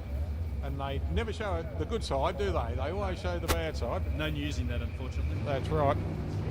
Right, here we go. Michael Hanrahan and Jason Winner. Jason gets a big Chevrolet going. Look at this, changing cogs all the way through it. Shows how good that track is now. Jason gets himself a PB on this track on a 660 at 106 mile an hour, a 650 and 102 there for Mike Hanrahan. Shows how good the track is going. Jason Winner in third cog, kept traction then. So the track's improving all the time for us. All right, Darryl, look, mate, thanks very much for coming up, and you're very welcome. Come back again tomorrow for another chat, please. Oh, thanks, mate. I will do that. Thank you. Good on you, mate. Thank you. Thank you. Here we go, Graham Cooper coming up next. He's out there in the old bricklayer in the EH station wagon, and Chevy trailer.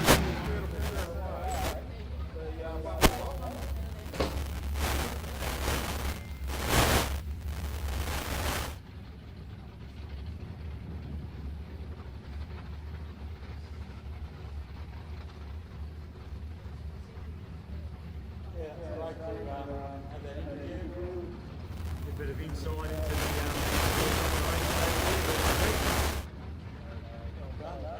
Yeah, mate. It's always good, you know, like they've been around, I think, for probably, my memory, I think Jason, Darryl just said 20 years or something like that. And I think it's a great initiative too, because not only is it introducing drag racing to the silly buggers, and it's getting a few of the silly buggers off the street to do it right. Oh, look at this, Graham Cooper, another 002 in the bricklayer, and he runs through on a 650 and 103. Pretty much on par of about what he does all the time, so he's doing very well. An 042 for Chevy Taylor on a 640. Yes, mate.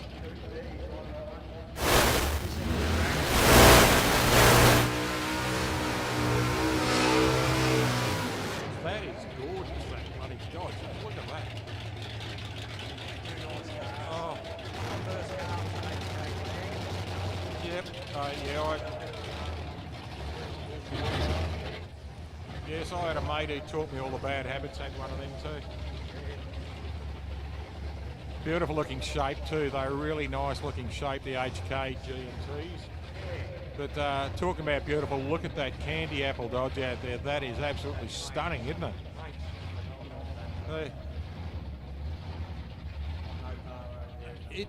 And you know, it's got a couple of jugs hanging out there, a couple of overhead sprinkler systems on top of it there.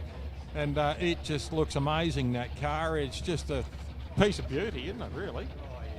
And but then again, not taking away anything from Benny Phillips too, the paint job on that car and the look of that car, if it's white roof, half cage and everything like that, it's still a magnificent classic too.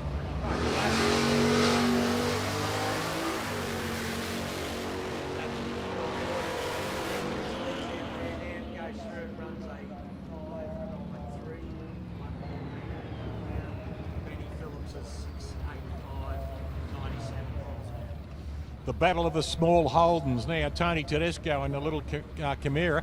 Tony running a 400 small block.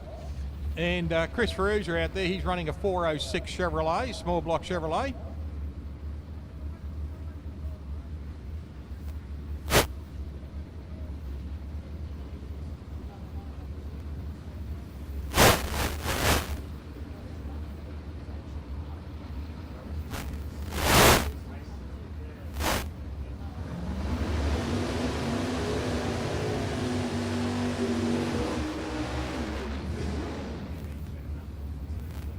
Both cars getting a nice bit of sticky actually, and you'll notice during their burnouts they are actually grabbing here on the start line, so that's just giving us an indication of how good the track's turning out. Just looking down the track, we've got those nice satin lines down the centre of the lanes at the moment, which tells you you're getting a nice bit of rubber on the track. Yeah, it's coming around very nicely. Nice track.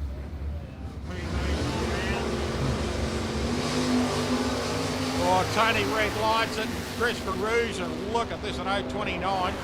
He runs through there on a 582 at 119 and a 560 at 122 mile an hour. ET and speed PBs for Tony, even with the red light, but still it's only qualifying. Right, now's the time to do it. We've got a red. That's right. I didn't realise how good a paint job was on this little RX-7 too. That is quite a nice colour. That's like a...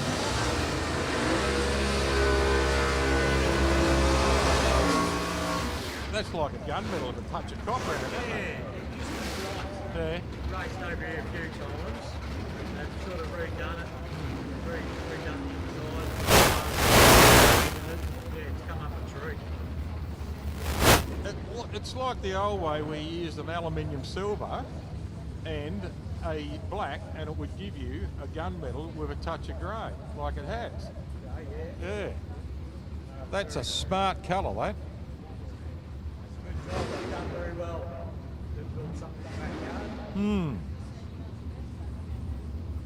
Right, he's running a 427 cuber in it, so he's got a decent engine in a small engine bay there, and Mark Busher out there running the 416 LS motor. Now Bushy had a good pass the first one today, got away nicely and grew legs all the way down. You got a good dose of laughing gas going into that 1 tonner. He has.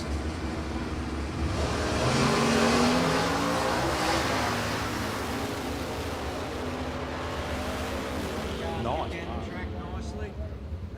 Lane 1, Mark Busher runs 560, 122, rides 122 PB on his mile an hour too there, Wes. Alex Gordis and Nick Presty coming up next. Alex out here in the yellow car, Mobile Electrical Services. And Nick Presty out there in the big Kiwi. Yeah, this track is getting real good, all the PBs. Yeah. Every round there's a PB coming up somewhere, mate. And look at this too. You watch the tracks, you watch the cars down the other end. The bum waving's slowing down a little bit too because there's more tread down at the other, more traction for them at the other end, and plus the sun warming the whole track for us is beautiful. This track will be magnificent tomorrow, especially. The amount of rubber left on it, yeah, for a green track, for a green track, it's done very well.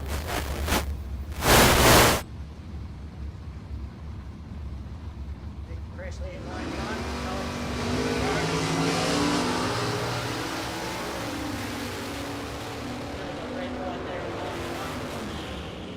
Goes through with a 604 and 113 mile an hour. Alex's time of 605 and 113. Yeah, good pass, an 058 for Al, so he'd be happy with that. Here's little Mark 1 again, mate. Oh, this Tirana with the blown engine's back. Good. Oh, yeah. They've got it running, so they've smacked it with the right hammer. Excellent. Good to see. Whoa, done it again. He's popped the blower this time.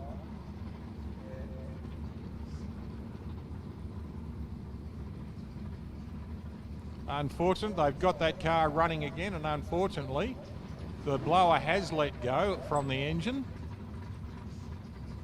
We've got James Massenkoff out here in lane 1 in the Mark 1 Cortina. That push Brendan car back out the road again.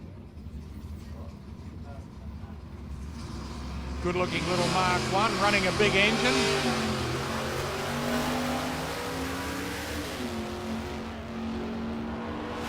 Nice, got hard on the bars. Ran a 144 foot. Goes through and takes his time is at 620, 112 mile an hour. Good pass there, mate. Harry Firth and Bob Jane won the first Gallagher 500 in a Lotus Cortina two-door like that. Yeah, not to worry about that.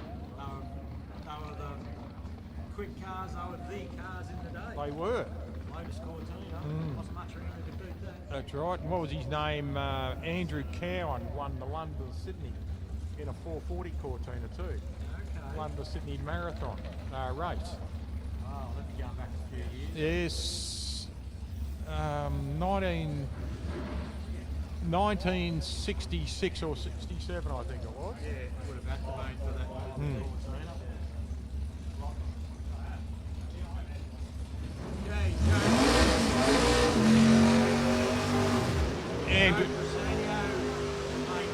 And Joe Bresciano, exactly. Beautiful Camaro there, and Matty Gay out here in lane 2 in the Holden Utility.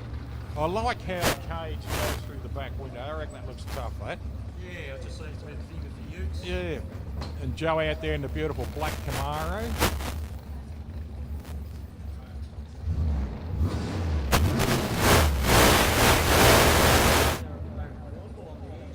Yep. This is a new car for Matty, so he's just sort of sorting this out a bit. So he's gone a big block up as well.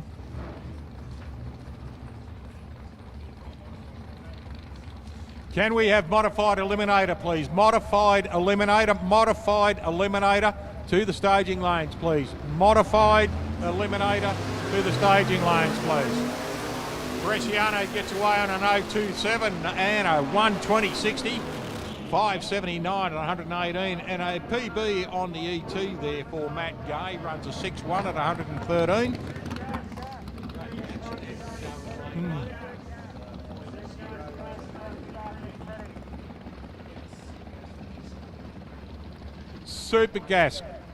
Supergas, can you start getting ready, please? We'll call you soon. Supergas, can you please start getting ready?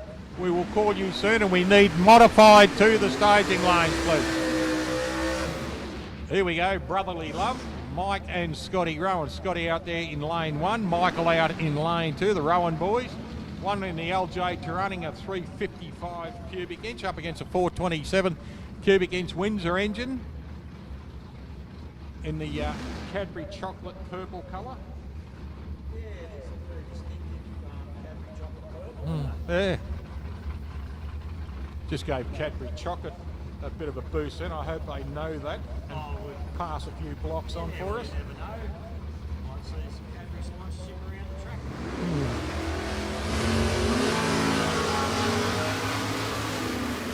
Look at this. Both boys don't want to do the dishes, that's for sure. Ooh, PB for Michael here, a 586 and 116.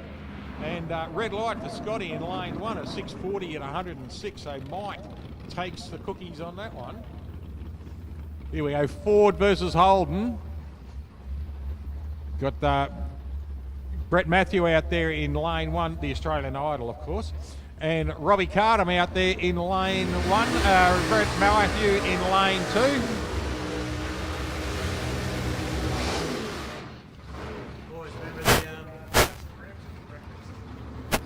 Boys, remember a few years ago, Rob Carp had the car up in Sydney and had the thing on the back bumper. That's right. Yes, I saw that in, I think Crackling Pipes put that up, or Cackling Pipes put that up too. It was on the bumper.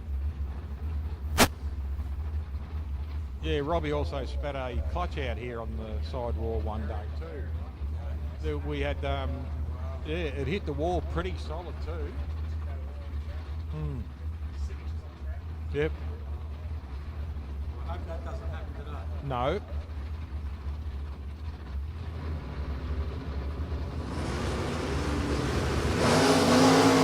Oh, red light there for Brett Matthew, but look at this, an 020 for Robbie Cardham. Both cars cross the line there, 589 and a 594. 580 for Rob at 118 and a 590 at 119 miles an hour. So Brett obviously picked up speed through the track, but that was a good run there, 580. Supergas to the start line, please. Supergas to the start line, please. Give him again. Supergas to the starting lines, please. Supergas, Supergas, Supergas. And modified, you should already be there.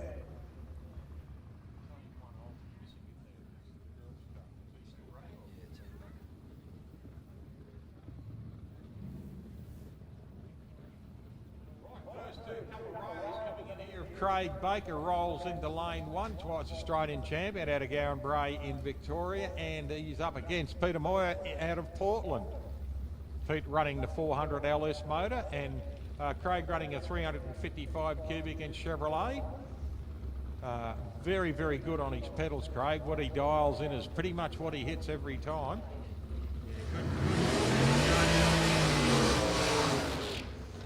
Craig stole the car back from his son Josh. Josh out there on the track in the white top at the moment.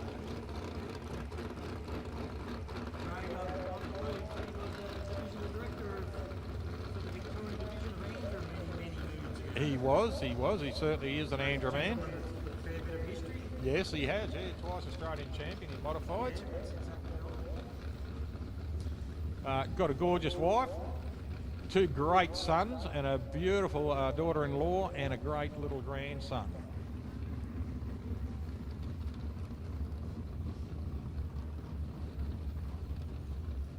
something down on the track here they've seen. Oh no, just pushing Peter back.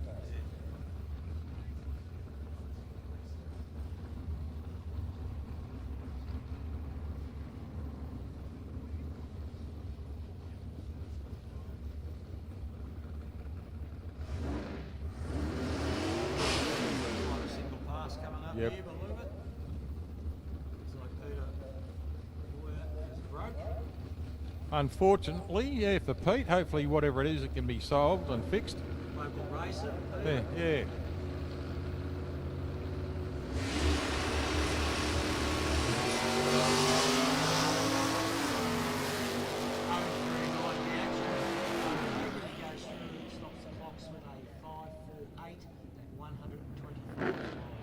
Nice pass there from Craigie. Yeah, look at this, an 0.39. That's a good reaction time there, Craig. You've seen the caps on the back of the pipes. You know what the caps on the back of the pipes for, Wes? Stop stones flicking off the tyres and going into the pipes on the trail back. Okay. I didn't know that. Always thought it was something to do with the rain. Girlfriend, Audrey Baker.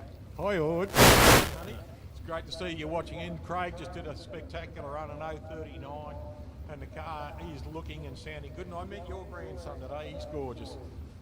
Here we go, a couple of other great little cars. The Fiat Topolino, Stewie Mitchell out of Swan Hill Drag Racing Club. And he's running a 327 Chevrolet.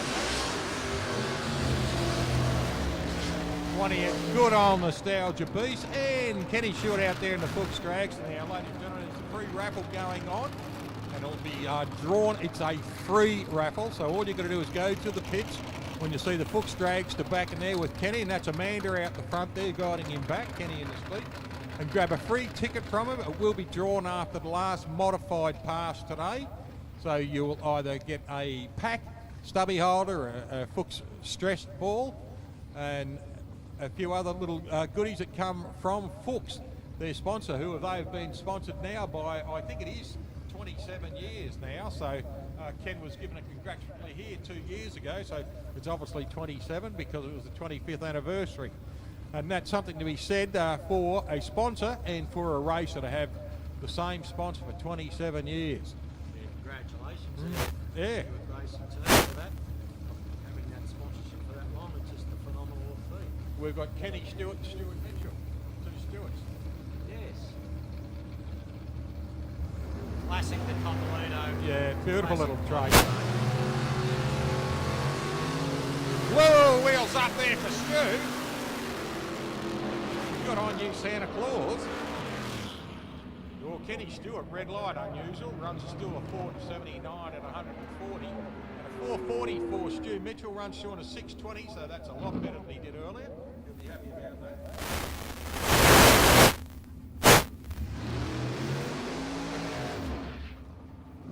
Here we go, this day. Last of our modified vehicles. This qualifying round. Put a little wing on your top of the page. A puffer on it. Really dangerous.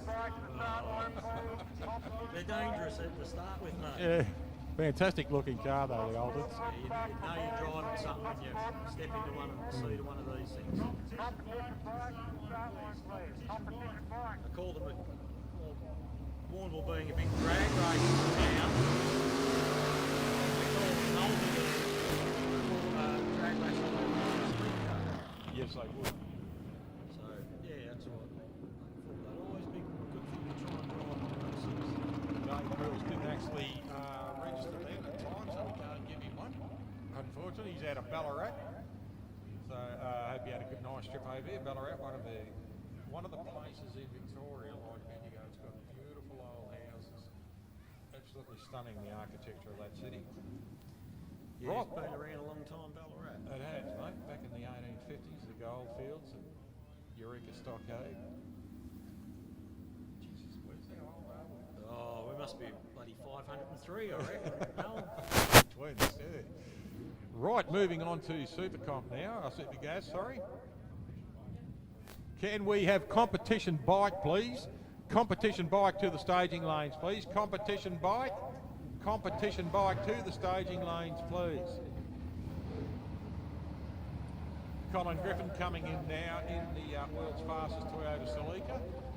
His lovely wife Annie out there. And the Spencer family, Graham Spencer and his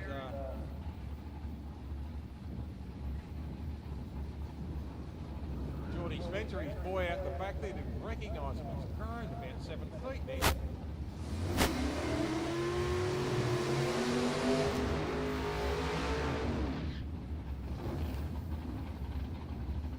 Nice looking car, the little 63 Corvette Roadster of Graham Spencer. Now remember, they're on the index here, super gas of 6.3 seconds. Can't go any faster than that, or they'll disqualify themselves. Throttle stops come on. There's an 019, 620's gone below, and a 640, so Spencer's above. Cole's broken the index of 622. And it's a good run there for Spencer. He's got a little bit to play with, a little bit meat left in the sandwich, but I reckon Colin Griffin was just trying something there and just seeing how far he could push the limit. I reckon he might have too. Just playing around with the settings and tune up just to see what he could do, and it's just gone a bit too much. So he knows just to back it a little bit now. Exactly. So I reckon that was just a bit of gamemanship going in there, just to test the vehicle, the track, everything, just wind it up a little bit. Drops a cherry on purpose. Yeah, well, he's having a go, and Yeah. then ran quick.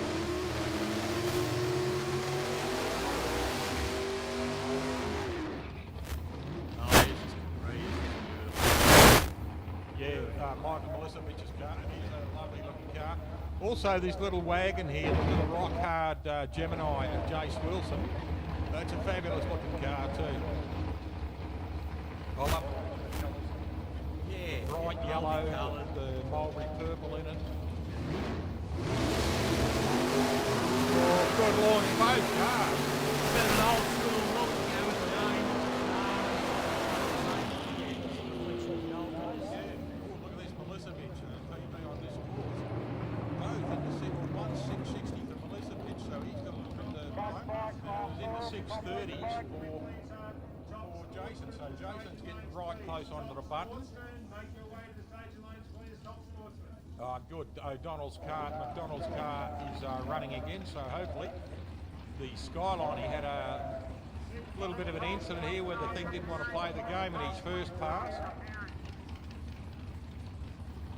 But Warren Bull, great to see Warren out in the Camaro.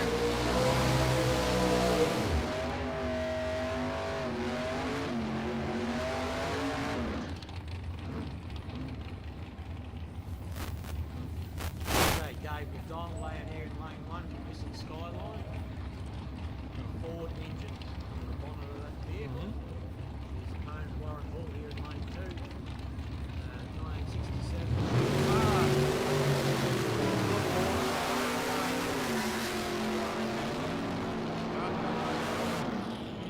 6-1, well below the index on 630. Warren has a problem, hopefully he sorts it. But an 046 now, first car here, right? You might be able to play the Jason Pepsi. A bit below it, Warren way above it, but that's no easy there at the moment.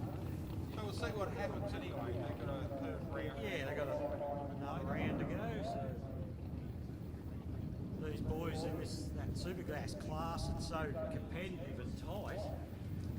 They sort of need every little advantage they can get, so they just try the odd thing here and there when they can during those rounds, just to see how close they can get it.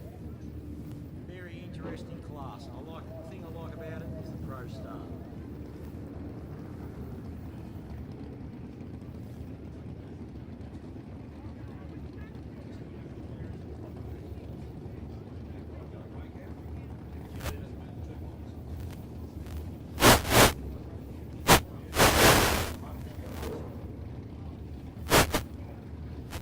Okay.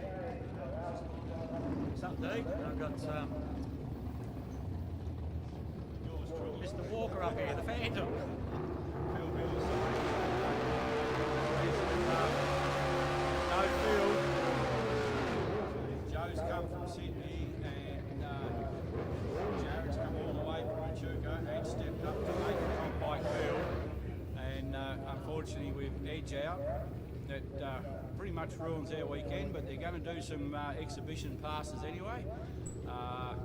So, you know, hopefully these boys can just turn the weekend into some fun. There's that Destroyer in lane 1, is it? It's a bit longer than yours. A little bit longer, a little bit lighter, and a little bit bigger. 0.58 reaction time, pretty even. 0.69, a 1.21, 1.28 on 60, and a 1.5. So not a lot in it, but 5.97 for Jared.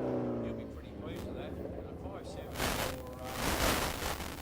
for Joe was pretty good for him too. Right, yeah, I haven't got what the indexes are for the particular class, but 6.0 for the Destroyer. I'm not sure what Jared's index was. The screen refreshed a bit quick on me then. so he's going under his Both well underneath their index, yeah. well, you've got to You've got to be half a second under.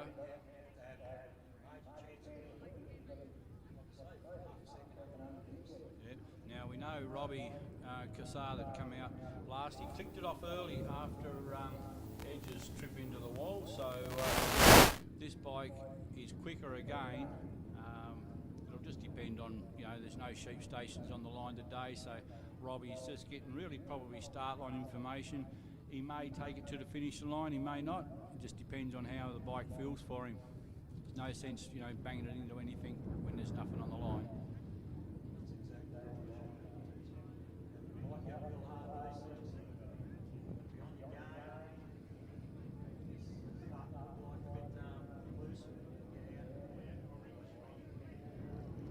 Yeah, I mean, you can always fight another day.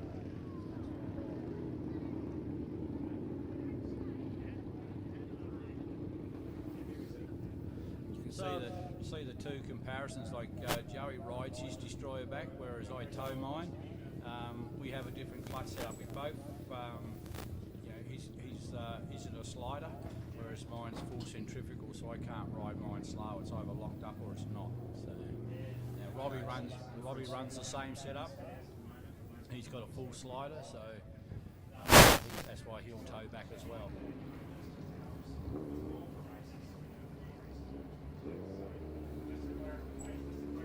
It's a wicked piece of gear, this thing of Rob's. It's capable of running 730s. Could even run quicker over the quarter with a bit more NOS in it, but at the moment that's where it's set. He's probably got it turned down a little bit for here because, I mean, it is only an 8-mile track with a shortish braking area. Katie, his lovely wife, pushing him back into the burnout box there. Does a phenomenal job for Rob. Does most of the work for Rob, really. I didn't want to go there, Shane. No. Yeah, you're probably on the money there a bit. She does a lot of the computer work. Rob's index is 495.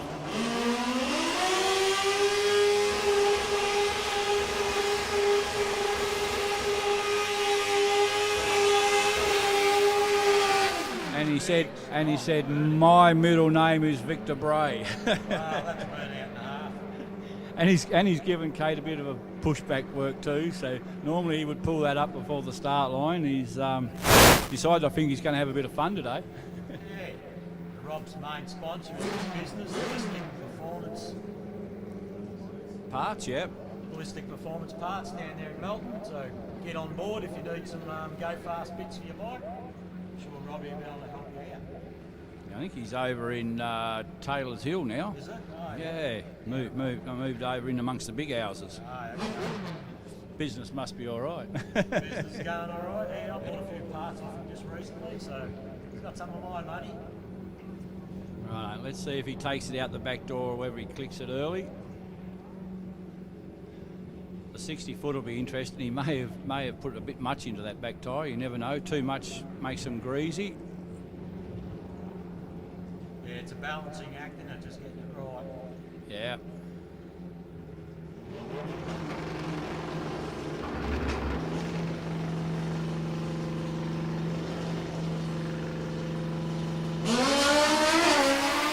A 109 in the 60, and it's across the centre line, and he buttons it off and misses all the cones. That thing was on a mission. 1090 to the 60. I think that's his best ever 60 foot. And he still went across the finish. Well, he didn't get a time because he drifted across into the other lane. So that is smart. Yeah, it was on a mission then, wasn't it? Just took off, and he was just the passenger in the end. Yeah, no, he's, you know, once it was going left and back on the bars, it was always going to go left. You haven't got time over a short track to even think about bringing it back, so button it off and bring it back around for another try later on. Yeah, exactly. So that's it for Comp Bike. We've got top sportsman up next by the look of things. I'm enjoying this, only having to come up for a couple of bikes at a time, Wes. This is all right. Working part-time's all right. I've seen you lost one of your Comp Bike competitors. Yeah, Edge had a little love, gave the wall a little love kiss in the braking area earlier on. By all reports, he's okay. Well, that's the main thing, that he's good and he's up and about. Yeah, I think when he gets home to Tish that his injuries might actually get worse, but... Yeah, well, I'd say once the adrenaline sort of fades out. I wasn't worried about his general. she might take to him with a cane or something, I don't know. Yes, unfortunate, but that's what can happen.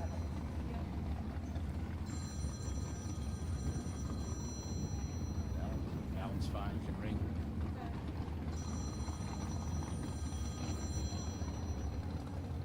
Top sportsman coming around. Stuart McBain from Ballarat in the Chevy Lumina. Ricky Smith from Tirandara. Yeah, Tirandara's just down the road a little bit. This is the other side of Narrawong.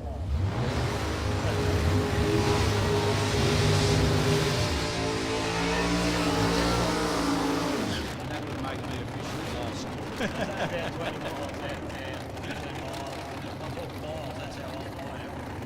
Well, we're at a drag race meeting, so the metric stuff can go back in the shelf. Yeah, well, you know, no one knows about it here, so we talk mile an hour, feet and inches. It's a pretty tidy queue, isn't it? Both cars very well presented. Yeah, lovely turnout on those vehicles.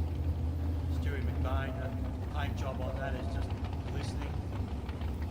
So 5.28 at 136 is Ricky Smith's best DT here. 4.940 at 174 miles an hour is the best for Stewie McBain. Once again today, it's really about setting the car up, getting your reaction times, getting yourself back familiar with the car.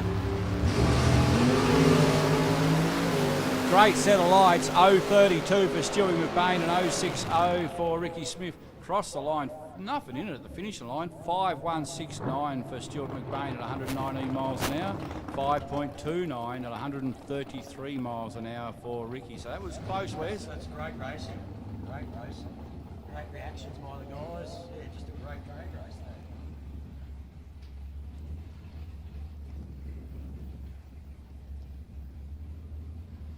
Righto, looks like Vlado Turik's going to come down from Adelaide in the big Nissan, and he'll be up against Sam Cardinale from Athelstone in the Camaro. I tell you what, Vlad does some miles. He goes everywhere. Does he? Yeah. I'd imagine. Oh yeah, he had the triple O. Yeah, that's a red light gone wrong. Can't be right. You're I had a 002 in the first round of qualifying, and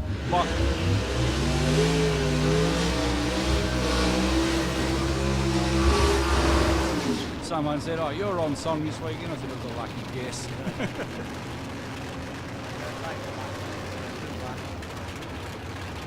nice, good, strong burnouts and Yeah, the day's turned into just about perfect. We've got a slight headwind, so that'll just drag a mile or two out of the top end of most of the competitors, but the sun on the track will be just nice.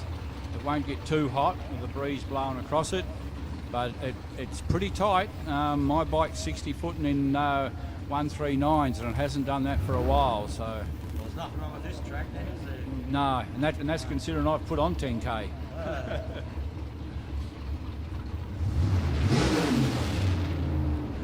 Ausdig Plant Hire, the sponsor for Sam Cardinal. And It's a 632 cubic inch Chev motor in lane 1 and a 584 cubic inch motor in lane 2. almost pro stock style of car for Sam Cardinal. Very smooth, very aerodynamic. Not a lot of downforce, a little bit more, probably not a lot more for Vlad in the other lane. He's got a slightly different wing. Equal off the start line, 0.23 each. These two guys are on 1177, 1170 to the 60. And Sam Cardinal's going to get there in the top end, just a 5063 to Vlad's 5117. So absolute side by side at its best. 1 mile an hour difference in the. Yeah, and I said they probably had slightly different wings, but when I took a different look, I think they're identical wings on the back of those cars. So yeah. It was a good close race. You can't get much closer than that. Wouldn't have been much in and between the end and the end. No, you gotta love side by side stuff. Artie Roombas from Hoppers Crossing in the Ford Capri. That is a pretty car. And all the way from Murray Bridge, Dave Foster in the 57 Chevy. 5.9 is the best for for Dave, and a 7.6 is the best for Artie I suppose that's Rhombus. Apologies if it's wrong. Rhombus,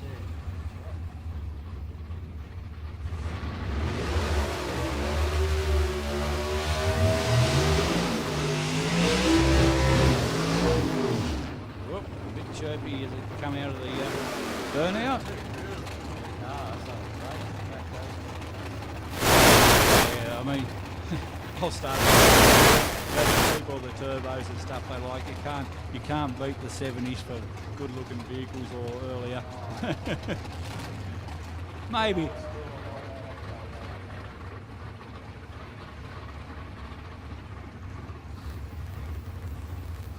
Yeah, the technology these days just sort of goes over my head. So I'm a bit more of a traditionalist. Yeah. Oh, look, they're fast, and there's a place for them in drag racing. And we, because the new people coming through, Yeah, they those want. guys on the drag challenge and those sort of type of events, the technology's there. What they're doing with street cars now is unbelievable. Oh, it's unreal.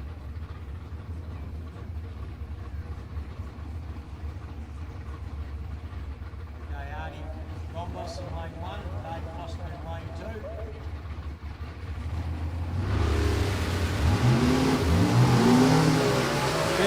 Bit of a bobble off the start line, a 1.226 to Artie and a 1.32 to Dave Foster.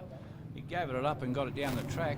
Both PBs, so 5.22 for Dave and 5.344 for Artie. And mile an hour too, by the look of that. Yeah, both in the lapse time and mile an hour for both campaigners there. That's a huge PB, 5.937 to a 5.228. That's a massive one for the Chevy. And it had a bit of a bobble off the line too, didn't it? Yeah, it wasn't exactly clean. Yeah. So that thing's going to get down the track a bit quicker than that, I would imagine. Yeah, probably cost him 100 for two, that bobble, so... Oh, yeah.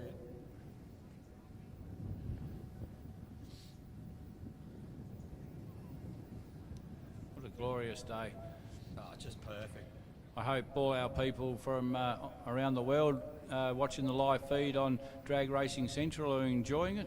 I know we're enjoying giving it to you, so it's stay tuned. You've got a full days of elimination tomorrow. We're a little bit down on numbers due to internal border closures and COVID, but regardless, we're going to keep plugging on.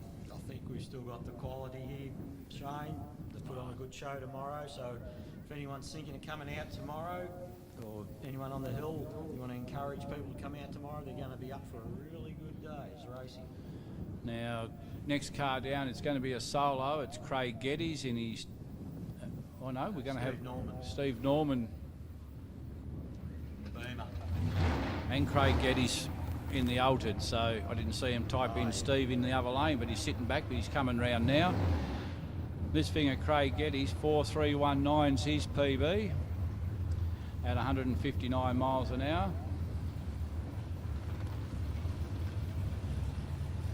big number 1 on Craig's car.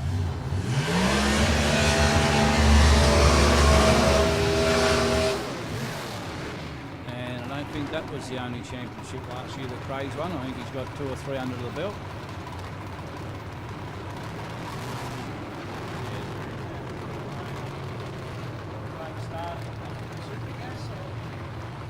Yeah, he's been around for a long time.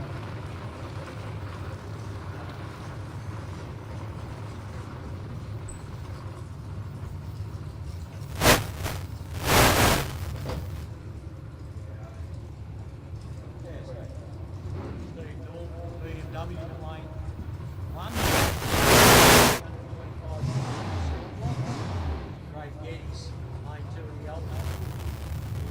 He's running a 285. And he's probably got the diff right below the crown jewel. Right on.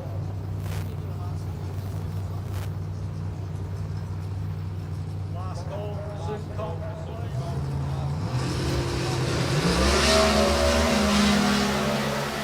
Wow, that outlaw got out. Had an 0.4 reaction time of 1:03.60 foot. Goes from 6.69 at 144. Craig Geddes in the Alton. Steve Norman ran a 5.41 at 125. Yeah, that come up as a PB speed for Craig, but it's not. He's got 159 here, and that's only 144, so probably out of it just a smidgen early. Yeah, he might have just stepped off it just before the line. But still, it's a good time.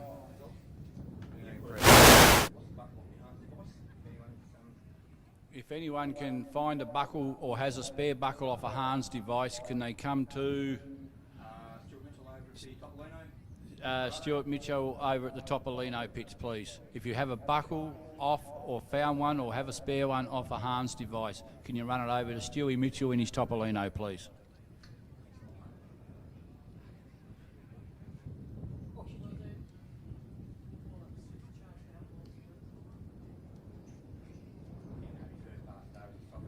Supercharged Outlaws, is this actually working? Supercharged Outlaws to the staging lanes. Supercharged Outlaws to the staging lanes.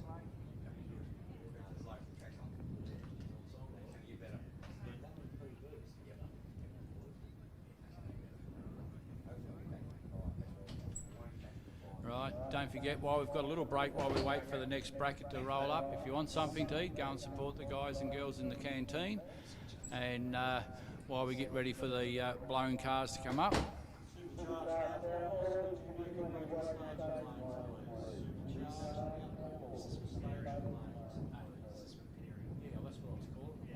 Supercharged Outlaws to the pit area, please. To the staging lanes, please. Supercharged Outlaws to the staging lanes, please. So these ones just go on the tracks. Yeah, live stream. This one's goes right in the big hits. Yeah, this one you've got to talk right into. That one picks up everything. Well, from about here on. I know. I got into trouble the other week in Ballarat, didn't I, Mark? Yeah. Yeah. He's not listening though.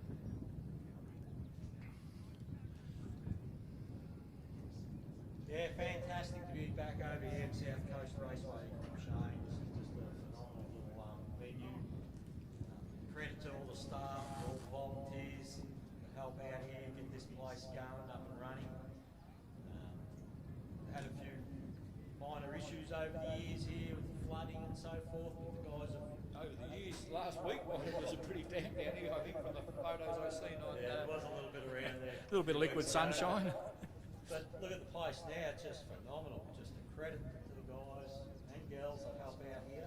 And look, a big shout out too, Wes, to all the volunteers from the club. I mean, everybody here is a volunteer. No one's paid, and we can't race without the volunteers, the fireys, the ambos, all that. I mean, you know, much appreciation, guys and girls, from all us racers, because, you know, you're the ones we turn to when things go wrong, and you know, the track staff and stuff. You know, you stand out there all day for 2 days. It's a big job on the start line of any event, never owned a national event. So yeah, thank you from all the races. Got to echo that, Shane. Without volunteers, events just don't happen. They make it all more enjoyable for the spectators, make it enjoyable for the races, the prep that goes into the track, and just the ground, just cutting grass. It's just be a phenomenal job. So well done to all the staff over here. Just take my hat off to you guys, girls. Well done, and let's keep it going. And you know, thank you to the spectators too, because most of us are show-offs, and we like to do it in front of a crowd. So you know, thanks for turning up and supporting drag racing. It's great, because it's probably the money that comes through the gateways that helps the club, you know, keep improving the facility. You know, and it's a great facility. Exactly, like costs to run these events. You know, so it's tough on the club. They've got to find that money every time they want to hold an event. So if you see all these signs on the walls and that, all these businesses that help support this track, if you see those signs, just keep that in note and support those businesses if you can. Yeah, because without a bit of feedback going back to them, it makes it easy for the club to get money off them for the next year. So just give all those people, those business houses that are on the fence and support the club, just let them know you're here and you appreciate what they're doing. So I just need a bit of feedback from you guys, the spectators. And if you're sitting up there and you want to get into drag racing, well, this is one of the best places to do it. You know, you come along, you can learn in your street car, and you know, you can race street cars, you can step up into super sedan and all that. Andra provide, you know, fantastic insurance for permanent licence holders. You can just be an Andra member, so you know, you can come out, have some fun. You don't have to spend $1 million, but most of us end up doing that because we're competitive little buggers. Just like to go fast. Yep, the easy way. It's $55 is all it costs to become an Andra member, and you know, even if you're not racing, you're kept up to date with all the stuff. And you know, you're supporting drag racing and helping the organisation along, because it costs to run that too. So the more members in Andra, the less we all have to pay to have a sanctioning body. So you know, every little bit helps. Yeah, I believe the club generally runs testing sessions here on the Friday night. So I don't know whether that's open to anyone to come out or not. I'm not too sure. I just have to check with that. But generally, it used to be you can come out and just run a few mates and that. So a grudge racing on the Friday night, and I think they do have a bit of testing as well for this level of racing. So if you don't want to come out into the deep end, there's the spot to go to these open test sort of nights, and that's where you run your street car and you get the feel of what it is and what it takes to get down the track.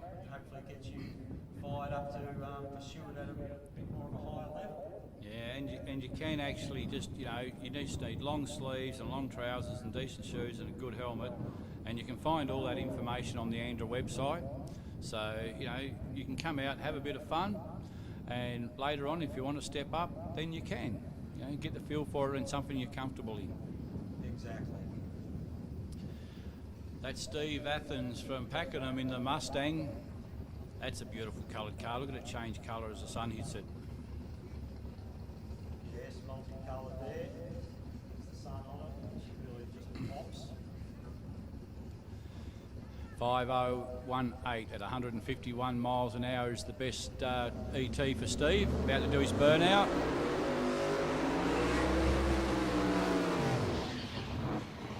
You don't have to do 1 million revs when you've got big cubic inches and lots of horsepower. Yeah, it sounds very lazy going across the start line there of the burnout, but so just make it hot horsepower without over rev.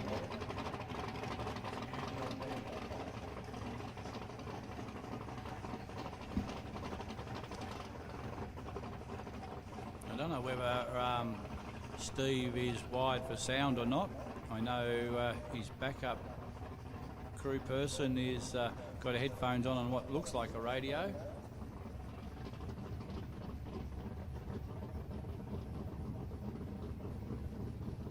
I didn't think radio communications were allowed. In Group 3, I don't know whether this is a Group 2 car, it might be a Group 2 car.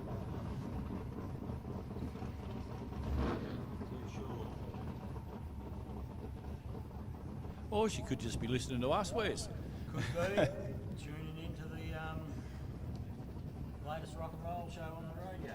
Yeah, two old codgers with microphones. Speaking of old codgers, Alan's coming back, which means I'm signing off, folks. See you in a few hours. Okay, Steve Athens coming into pre-stage. Grabs up.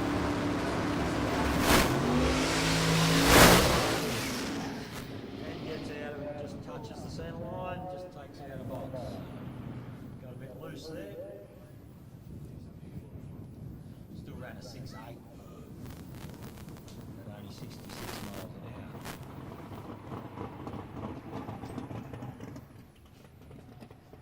Yeah, so thanks Shane Walker for coming up here and giving us some insight.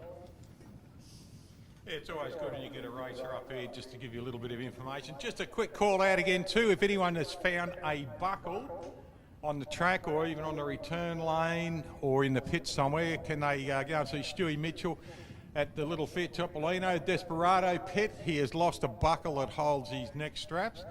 So if anyone's got one of those and they can help him out for the remainder of the meeting, it'd be great, thanks.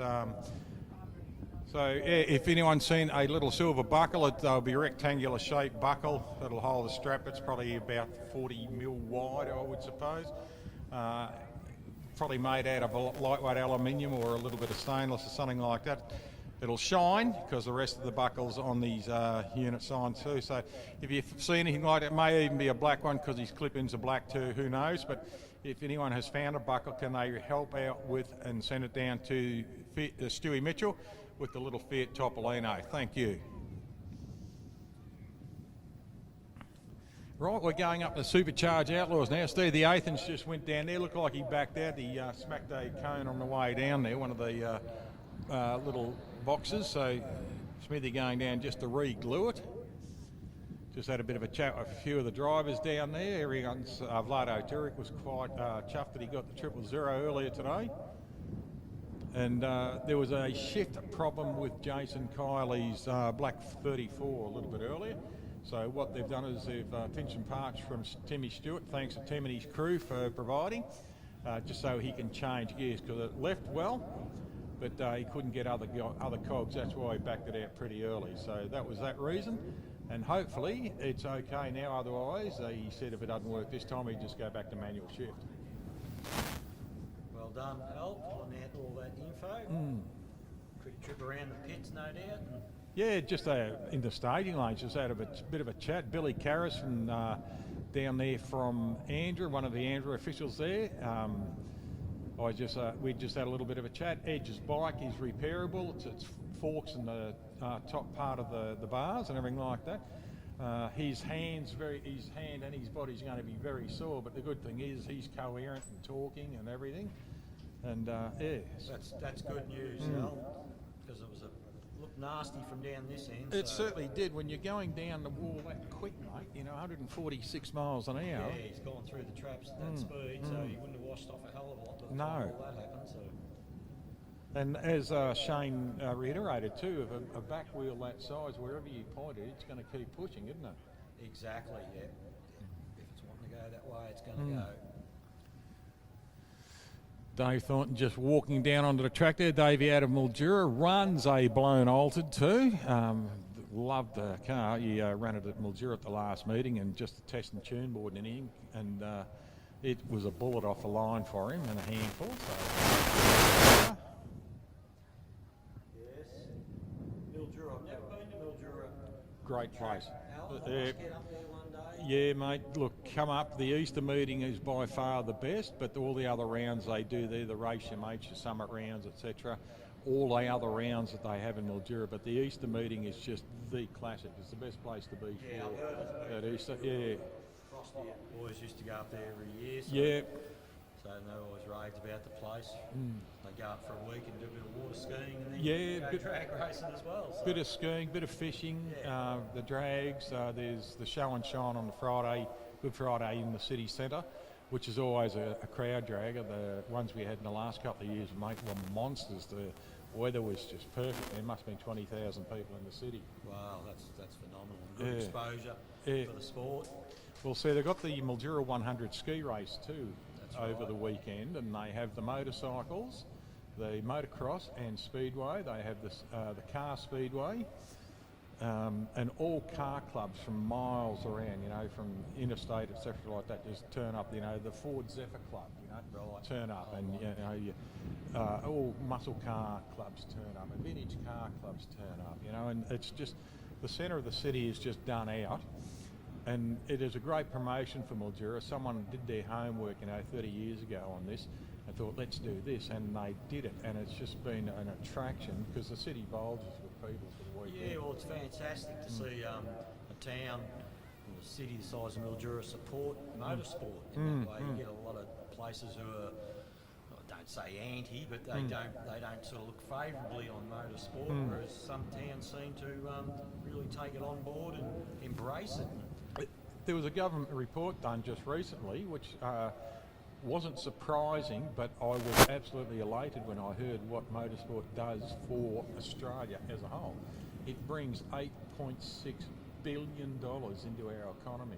Wow, that's phenomenal. Yeah, and that's Australia-wide. So that's motorsport alone, not football or basketball or anything like that. That's extras, you know. But motorsport alone, $8.6 billion. That, you know, blew my mind. I always knew it did well because of powerboat racing, which was heavily involved with my father and myself, etc., like that. And I did the speedway at Swan Hill and Mildura, and you know, things like that. You know, and the people you meet and everything. It's a lot of fun. But you know, the attraction of drag racing to me is fantastic because we see 8-year-old kids driving, and we see 80-year-old men if they want to have a go. Lenny Leonard, I think, was the last 80-year-old I saw race. You know, so.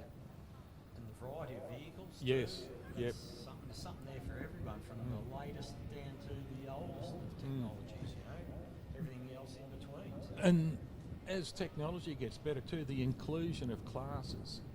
Yes, the new classes that are going to start up, others obviously wane, I don't know, but yeah, it's just new innovation, so you have to keep pace with technology, and so hence a new class will be That's right. established. You know, you look at some of these street cars now that are going in the street machine challenge. Yes. You know, 170 mile an hour cars with number plates on them. Yeah, well, we've got one over in Warrnambool. It's done 7, 8, at 180 miles an hour, and it's a regular street-driven car. That's right. You go, wow, just scary. So, you know, little light cages in them, they're teched and all that, of course, but still, it's bloody quick for that. And that's just the technology. I never ever thought that, you know, rotary engines and drag cars were part of it, you know, but I went to Calder Park a few seasons ago and watched these Mazdas down there, absolutely 170 mile, 180 mile an hour passes out of 13Bs, and it just absolutely blew my mind. Yes. Because I used to say the only other time you'd ever see a Mazda do that is if you dropped it out of an aeroplane. It's the only reason to pick up speed. Well, a very similar experience several years ago.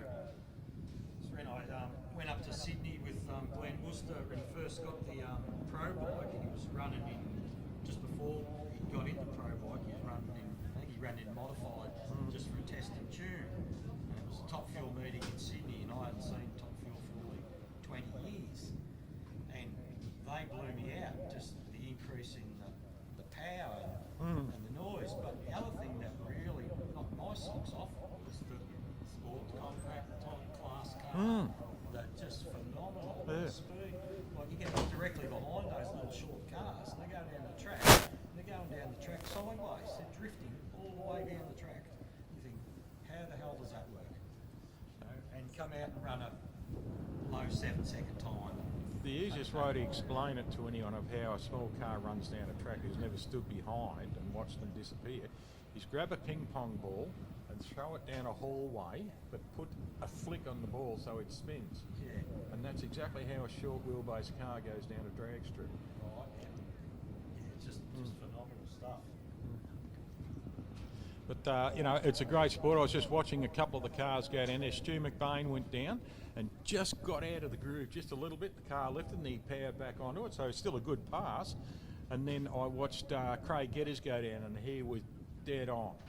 And Dave Foster in the big Chevrolet he was dead on. I was just watching lane 2 cars, and they were flash. And then we had Steve Norman in one side, and Stevie went down, and it was a rocket, you know. And it was just great to see. So that's telling me that the track is getting better and better, and it's got 2 big satin lines right down the centre of it. So, and everyone's saying stay in the groove, and they are too. So, and the beauty about the bikes too is that groove's getting wider for them too. Yes, exactly. Right, starters giving them the waves. Looks like we're just about ready to get going Yeah, again. Smithy's car's disappearing off the other end of the track. Body's coming down Tim Stewart's Mustangs. Mm-hmm. Yeah, if you have a look at the back window, the artwork on the back window is like you were looking through the back window of a car that's just come out of a showroom. It's got all the upholstery and everything on it. Okay. Yeah. Wow. Must have a close Pretty, inspection. pretty flash looking car, that. Tim's also got a little slingshot dragster. I think it's got about a 400 cubic inch small block in it. That was called the Throwback. That was a great little car, that one. He used to campaign that for a while. Gave up drag racing for about 20 years and came back into it about 10 years ago.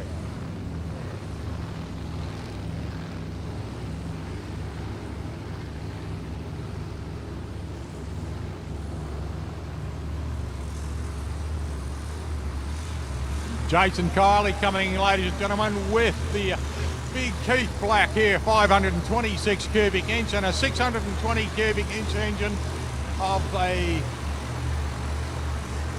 Chevrolet engine of Tim Stewart.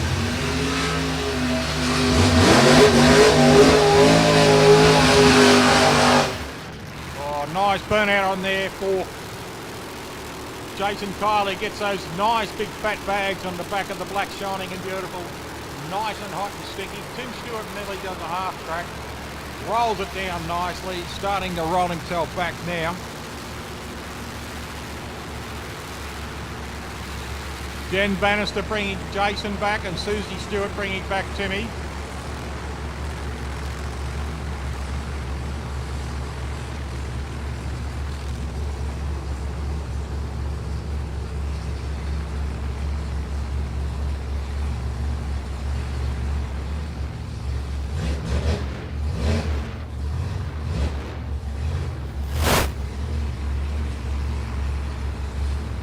We have 1,146 cubic inches out there at the moment. Nothing like the sound of a flying big block. That's right.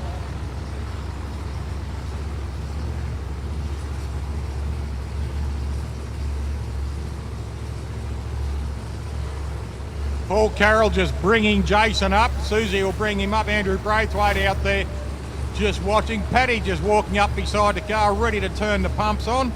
There he goes. Ready to rock and roll. Pins are out.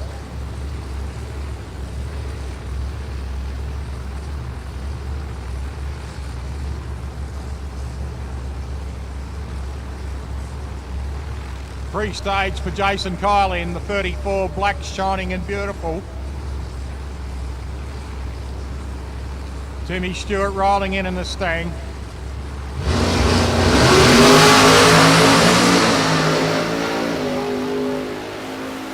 Jason obviously got his problems sorted out, but Tim's backed it out a little bit.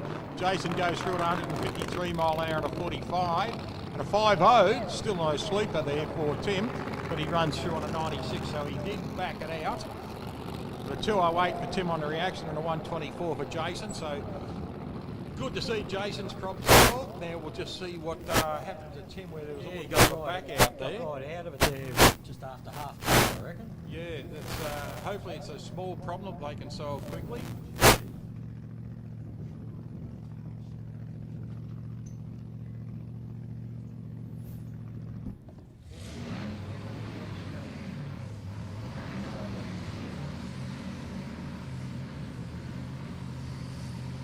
Okay, Shane Baxter coming up now, ladies and gentlemen. Shane in the rail, in the Oakley rail, and beside him In the Red HQ, beautiful Red HQ, we've got Greg Angus. Now, Greg's out of Melbourne. Shane is both drivers out of Melbourne.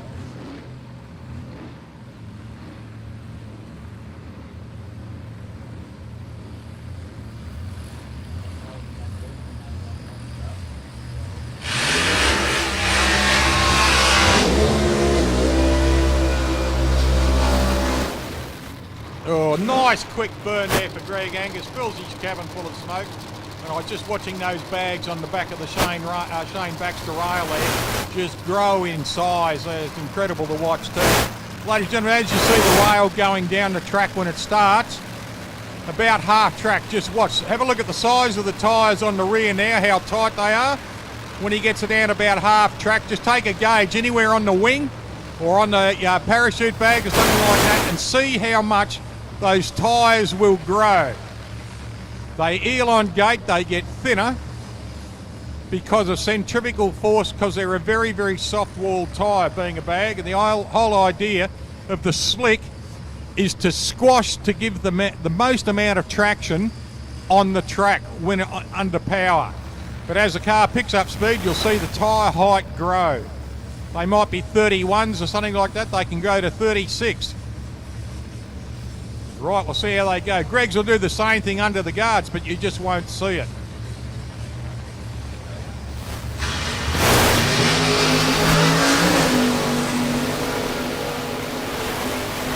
Baxter, that was 152 and 026, you'll be happy about that. 453, now Greg a 340, a bit slow in his reaction. Runs a 572 and 115. That was a good pass there too, Wes. Yeah, he picked up a good 62 for both of them, actually. A 130 for Greg, which is pretty good, even on his slow reaction, but that's near there. A 102.1. I didn't even check to see what Tim Stewart did on his second one. I don't know whether he did a sub 60, sub 1 on his 60. There. No, they're getting onto it. The track's getting better and better and better because the cars are running right down the centre all the time. Did someone mention coffee? Did someone mention coffee? Ah, I thought it was coffee. Here we go to Drysdale Chaff Mill car, the beautiful Doina Day and her husband Pete just pushing the car back. And Bobby Sherry over there in the little gangster.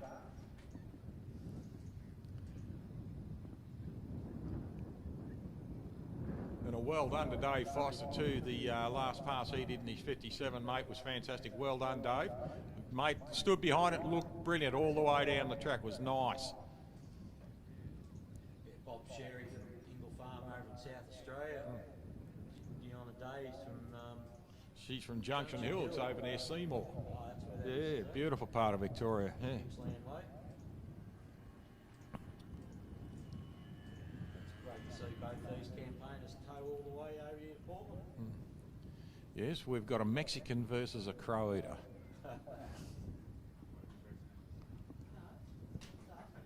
Yes, Victoria used to get called the Mexicans, well, They're the south of the border, down Mexico way. Yeah. That's a good-looking car too, that little Monza. I like that shape. That you can see where hatchback Tiranas came from. And the Chevrolet Vega, they're the closest thing to a hatchback. Bit of a shame we couldn't get a few more of the South Australian boys across, because Charlie Saraceno's blue Vega and Tony Lamana, who was just out here a minute ago with Greg Angus, both have Vegas. I think they're very close in the same model and series too, and they are a fantastic looking shape. The Monza's a slightly bigger car than, they look slightly bigger. I don't know whether it's just the windscreen and the side window size. But yeah, the cars themselves, the Vegas, are a beautiful looking little car.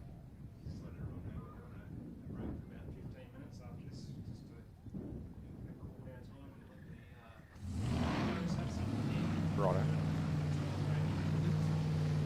Okay, ladies and gentlemen, we've got a couple of our Supercharged Outlaws coming in, and then we'll be going on a 15-minute break just to give our staff a chance to go to the little boys' room and the little girls' room and something to eat as well. So we'll be having a 15-minute break just after these two cars run. So grab yourself something to eat, something to drink yourself. It looks like the coffee van is still open. The food van looks like it's closed, but The dial-in bar is open. And just while this is having a break, you can go down and meet the people with the Beat the Heat. Go and say good day to the coppers and see if there's some way you can do something to help them out. Oh, nice short burn out there for Doina. And Bobby Sherry will see it up there.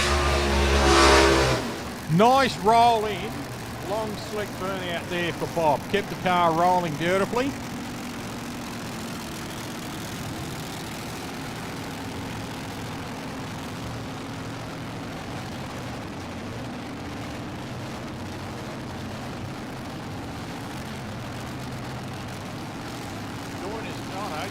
To come to a halt, there's been stopped again. Hopefully nothing's wrong with the car.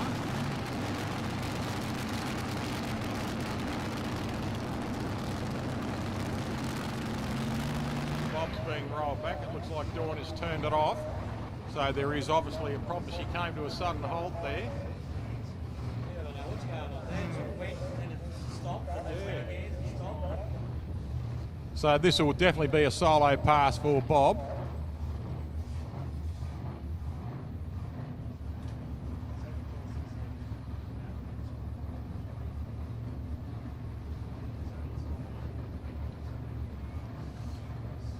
Jason Kiley coming back with black shining and beautiful. Give him a wave, ladies and gentlemen. Fantastic looking car. And by all means, ladies and gentlemen, at any time during this little break, just have a wander through the pits. If you'd like to have a closer look at the cars or the bikes, just please make sure you ask someone in their pit if you can come in and have a look, and they are only too happy to help you out. Pretty much the only time they're not happy to help is out when they're about to leave and go out for a run. So, but by all means, take your cameras in and autograph books, whatever you like, take them in and meet some of the drivers and the riders and have a really good look and learn something about their cars. They're only too happy to help you out and talk to you about it. So, wheels up again for Bob Sherry. Oh, Bobby, well done, mate. Nearly gives the little gangster a touch on the wall there, but pulls it out beautifully. So there's years, mate, of there's years of experience there. Bob Sherry actually drove a Top Fuel car. It was the NEC Top Fuel car many years ago. I think the only car he hasn't driven is a junior dragster.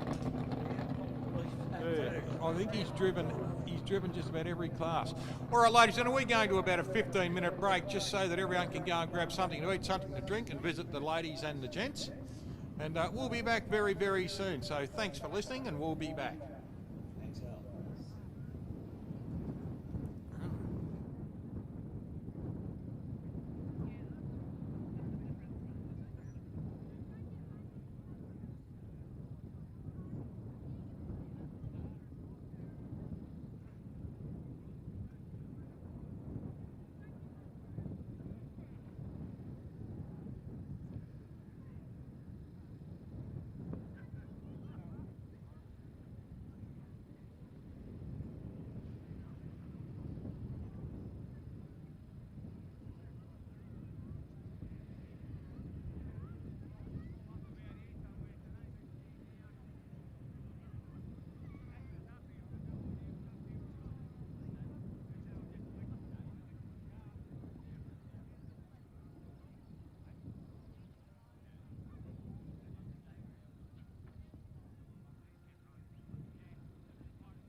Often cruises through down there at 63 miles an hour. Way.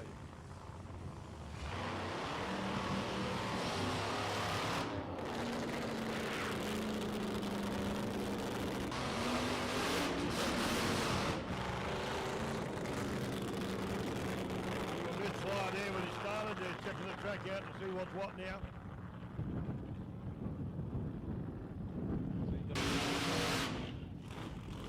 Nice rock burn out there from David. Okay, here we go. Davey's on.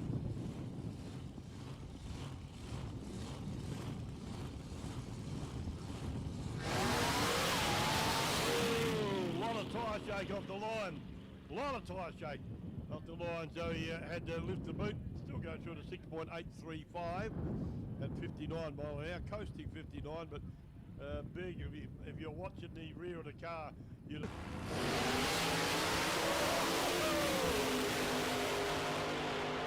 Whoa! Jump out to 4.814. 145, no parachute for the HQ. Can he pull it up in time? He'll go around the long way, I would say. Parachute didn't come out. Chris Jackson, 4.814, 145, and Greg Angus, 5.216 at 132.97.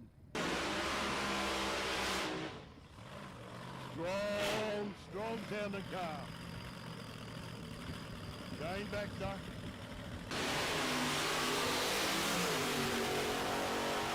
Whoa, good straight run, very ordinary action time. 4.572 at 150.76 miles an hour. Timmy Stewart in the Stang.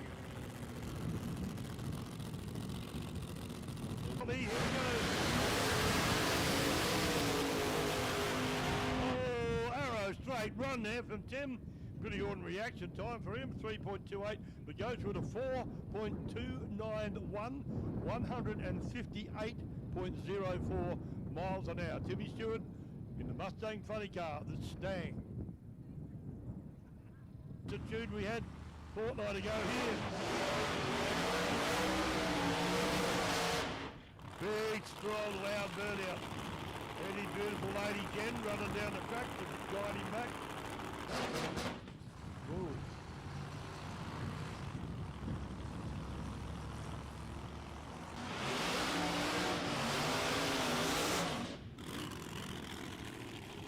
Rolling big burnout there to Christine.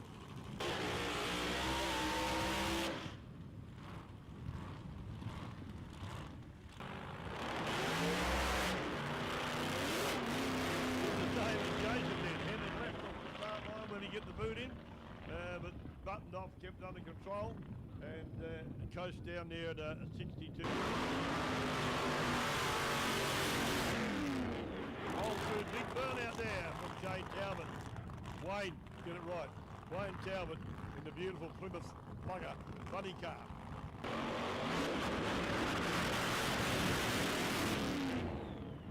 Nope, no good. Too much top and the button off one did some damage. A bit of a bummer. He'll be not happy, to say the least.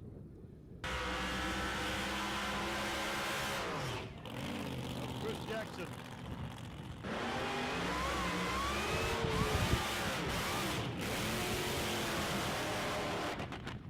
Half track finally stopped the wheels and spinning goes to 7.448 at 83.28 miles an hour. Big block Chevy here too.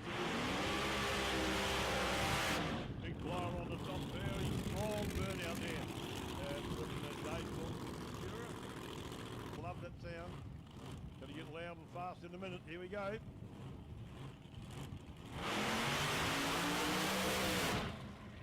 Launches beauty off the line, starting to hop around, so buttons off about half track. Still run to 5.951 at 71.38. A little bit of hop and skipping, jumping around for the cars down there now. Nice high heat burn out there to Jason.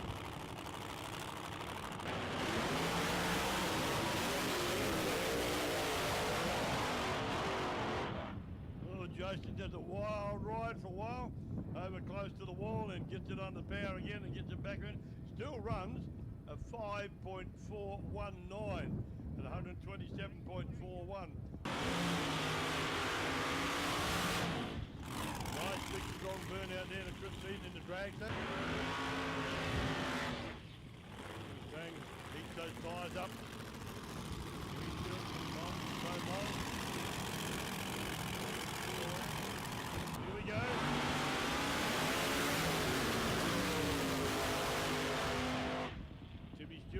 asleep on the line there, 1.172, but runs a 4.259. Let me say it again, 4.259 at 161.60. Christine runs a 4.279 at 162.77 miles an hour. Wow. Nice big time.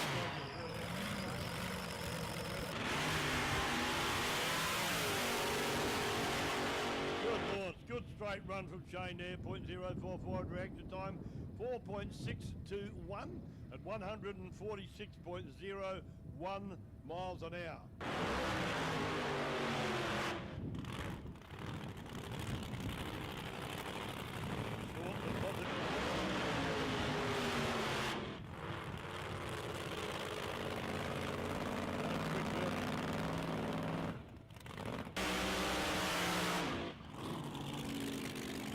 Mildura, 23T ordered, 540 kilometres on this car. And listen to that.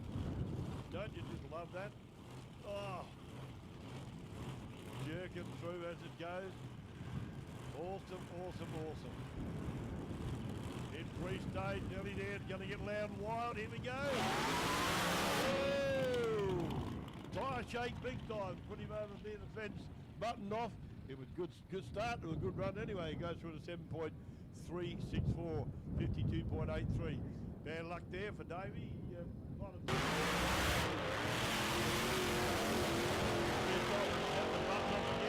Went a little bit to the left, but still runs a 5.939, 104.52 miles an hour.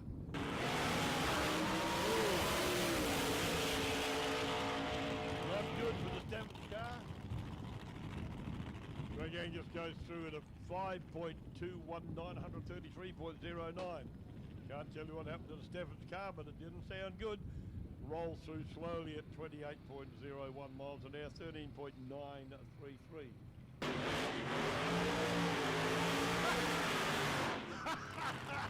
Oh, lovely. Jason Crotty does a burnout, blows hats and everything around, straight to the start line. There's tickets and all sorts around there. Don't have to empty the bins now.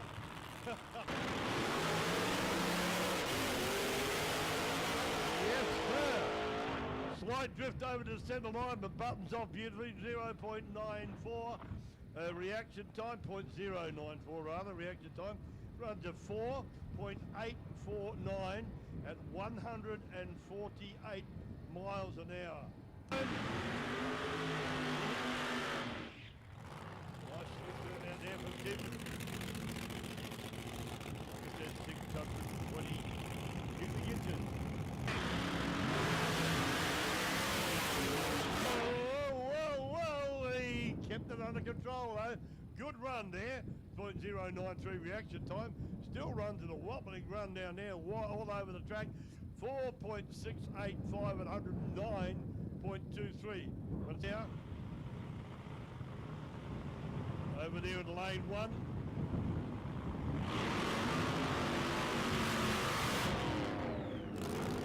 Landed a roll through burnout, a lot of cars just de-stopped.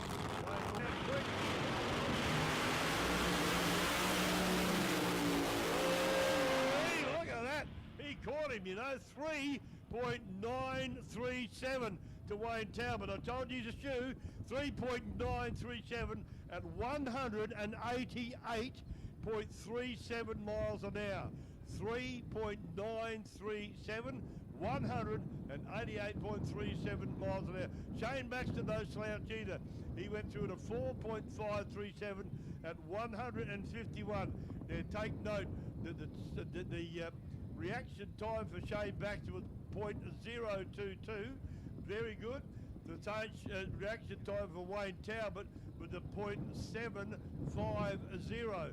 So he made up all that ground and run a 3.937 at 188 miles an hour.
laps of both cars. Geddes gets a bit of a wobble, but keeps it going. 4.942 at 136.36 to Stevie Norman's 5.276, 129.99.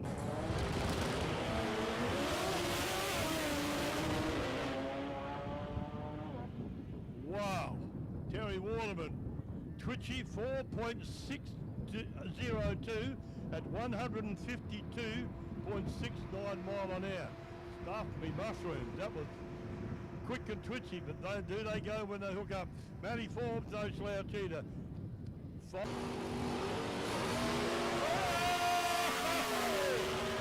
the ground for both cars.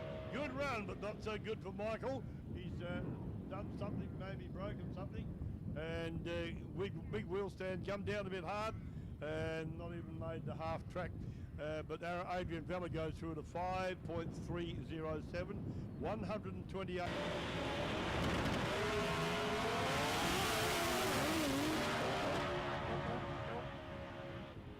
Steve, you might have got this, yeah, 5.306, 129.46 to a 5.888, 92.45. Something went wrong with the water machine down there. And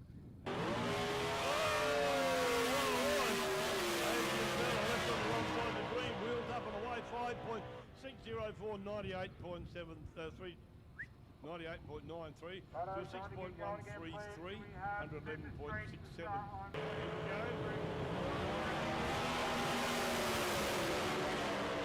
Gets away beautifully. 088 reaction time to Craig, 4.696 at 144.56 to Matty, 5.278, 127.49 miles an hour.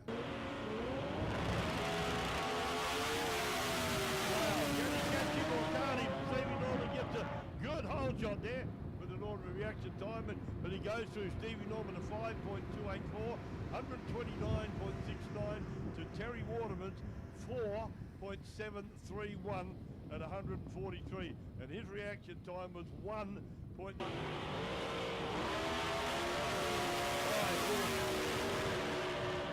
High reports there for Matty Forbes. Goes through at a good reaction time, 2.064, 5.247 to 127.52 miles an hour. And Adrian Vella goes through in a little Pontiac at 5.360. One reaction time. Michael over there in the Firebird. Pulls the wheel way off the ground. Goes through to 6.190, 110.74. Craig Geddes, though, goes through to 4.686 at 144.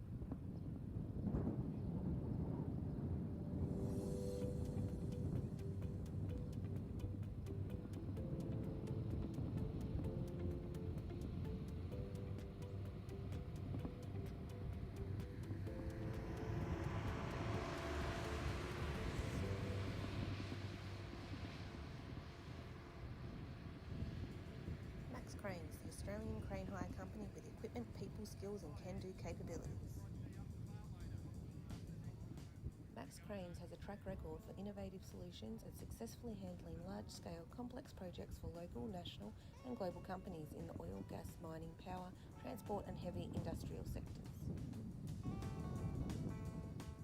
Max Cranes has branches located in Port Augusta, Adelaide, Whyalla, Port Pirie, Moomba and Mildura. Check us out at www.maxcranes.com.au. Got a business that needs a plug on an industry-specific stream? Our Drag Racing Central live stream has just the platform for you. Take a season-long advertising spot that includes a visual 30-second advertisement for just $1,000. With 20 events planned for the 21-22 season and a guaranteed 10 spots per stream, this represents fantastic value at just $5 per 30-second ad. Just give us access to your content and we'll put together a fantastic 30-second clip showcasing your business and your products to our live audience. Plus, we'll throw together a complimentary season pass so you can catch all the DRC action live. Just need a quick plug for just $100 per stream. Our commentators will plug your business throughout the telecast. You provide the text and we'll spruik your business. Want to know more? Email us admin@sportingscribe.com.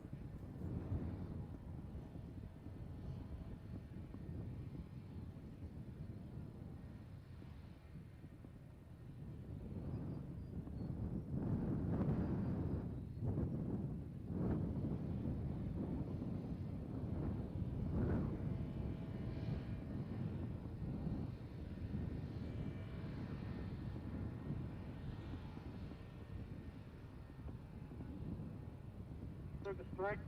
Can we have Super Street to staging lane, please? All Super Street to staging lane, please.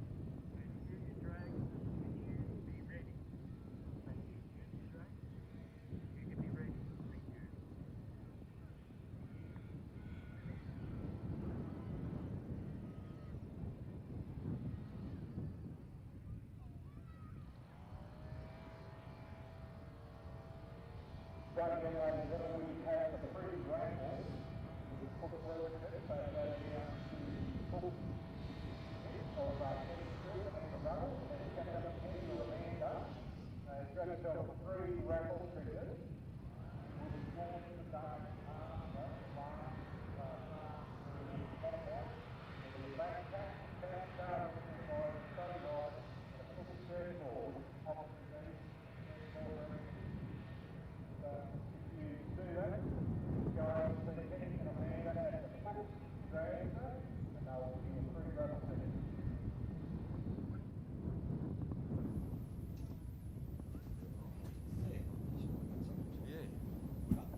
Mark come down to Warrnambool one time. Yeah, yeah. He was doing, trying to do live streaming there and we had drags on there. Yeah, it would be. It was what? Yeah. That's me. Yeah, I got invited to go. I was in America at Phoenix 3 years ago. I was just saying.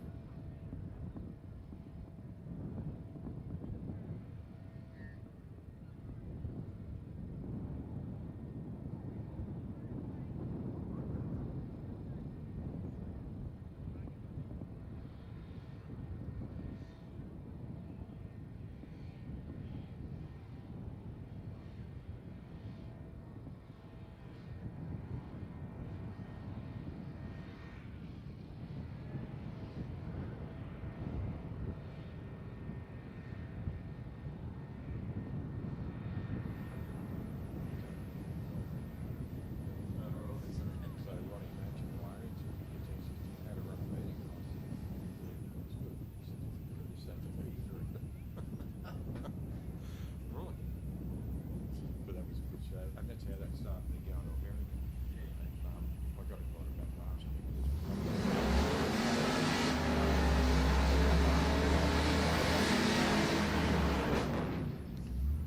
So that all came. Yeah, just The follow one on. thing leads to another. That's what I found. Okay, here we go, ladies and gentlemen. We've got Beat the Heat out here, the Coppers. And drag racing, we spoke to Daryl Chamberlain before, nice bloke. 41 years as a copper. And he's gone into retirement. Michael Petrov is the other policeman out there in these cars, and they're both lined up now. This is their final round of qualifying for today, and it's great to see the Victorian Police out here having a bit of fun. Daryl gets away nicely, 2:06 and an 0:95 for Michael.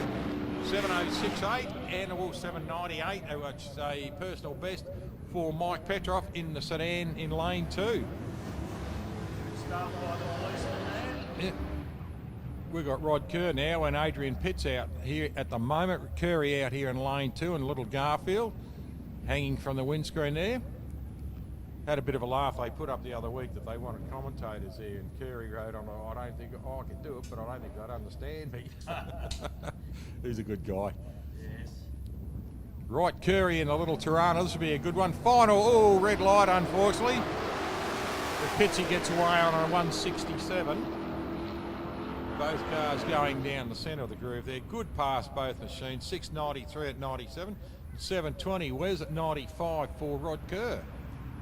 Yes, nice tight pass there, both cars. There would have been a hell of a lot between them on the other end. Right, this beautiful big brome of Zach Shepherd's coming up, Gary Hutchins, pardon me. Holding the burn there for a bit longer to get a nice sticky on his tyres, and Zach Shepherd out there in lane 1. That is a nice looking little Tirana, that one. Yeah, he's running a 6-cylinder Nissan in it. Tirana. You know, they used to hunt in packs, those things on the roads, Oh, yeah. against the Cortinas. Well, Nissan, she's not a bad motor, that one. Yeah, she's a ripper. And he's got a 350 Chev in the Brahman lane too. Mm-hmm. Yeah, you're right. They were the prerequisite for the stages, weren't they? Because what's that? A 68-70 model. 68 to 70s, weren't they? The Bromes, and then they stopped them for a season. HK, Yeah. HK was 68, was it? And the Kiwi was your first stage, wasn't it? Yeah, yeah.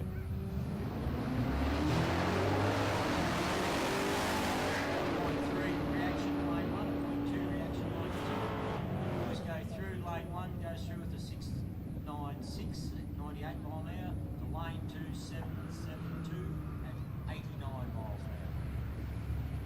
Here we go, Scotty Cleary out here now, and he is out there in lane 1 in the powder blue car. And Shannon Brooks is in the satin black HQ. Yeah, Scotty Cleary's run the 383 Holden motor in the VL. Mm-hmm. And don't know what's in the ute on this side. Shannon Brooks's car. He's got a personal best of 792. Just looking at the Kiwi there, it's probably worth more than the VL now.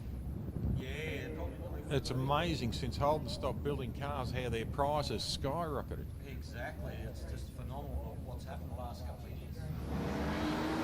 Can we have junior dragsters, please? Junior dragsters into the staging lanes. Juniors to the staging lanes, please. Junior dragsters to the staging lanes, please. Just in case you didn't hear that in the fence, junior dragsters, staging lanes, junior dragsters, the staging lanes. Yeah, good. You're right, mate. Good pass there from 794 for Shannon Brooks in the black utility. Good pass there. Right, Kevin Dark out there in the black Tirana running up against Dave Bunnick in the little hatchback. Couple of flash-looking little classic Australian Holdens. Love the two-door Tiranas. They were really schmick. Yeah, I think it was an early Tirana. Yeah. LJ,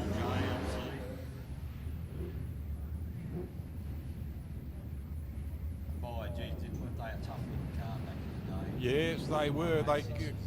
They called them giant killers, didn't Oh, they? yeah, they did well. No weight. That's why they didn't run out of brakes up on the mountain and that sort of stuff. I couldn't believe it. It's a bit of a touch-up up there. I went up there in 72, shows how old am I, and we watched Peter Brock win it in the LJ, and then went back up there in 87 and watched him win it in the VL. And that's the last time I'd been to Bathurst racing, but I couldn't believe 168 mile an hour out of a six-cylinder down Conrod.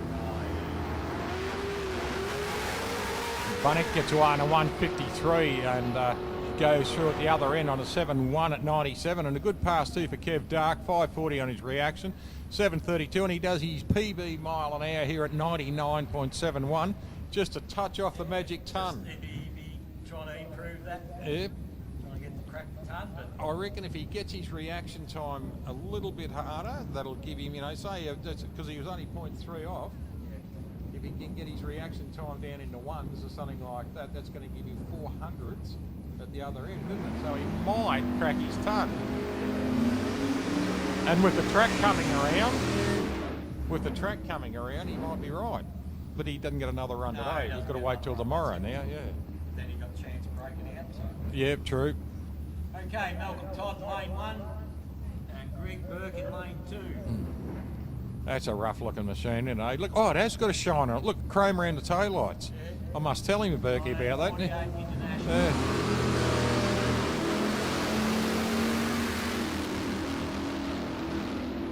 I'll tell Berkey later I saw some shine coming off our car. He won't believe me. Gets down the track there. Lane 2 goes through 7-0 to Malcolm Todd, 69 lane 1. 100 mile an hour for Toddy. This is 87.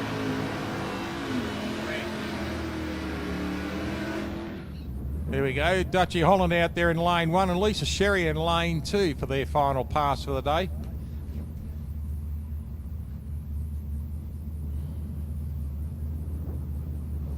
Dutchy used to sit up in the seat here, He used to, yes, he did. do a bit of talking in between when he was racing. He'd be running from the microphone from the steering wheel.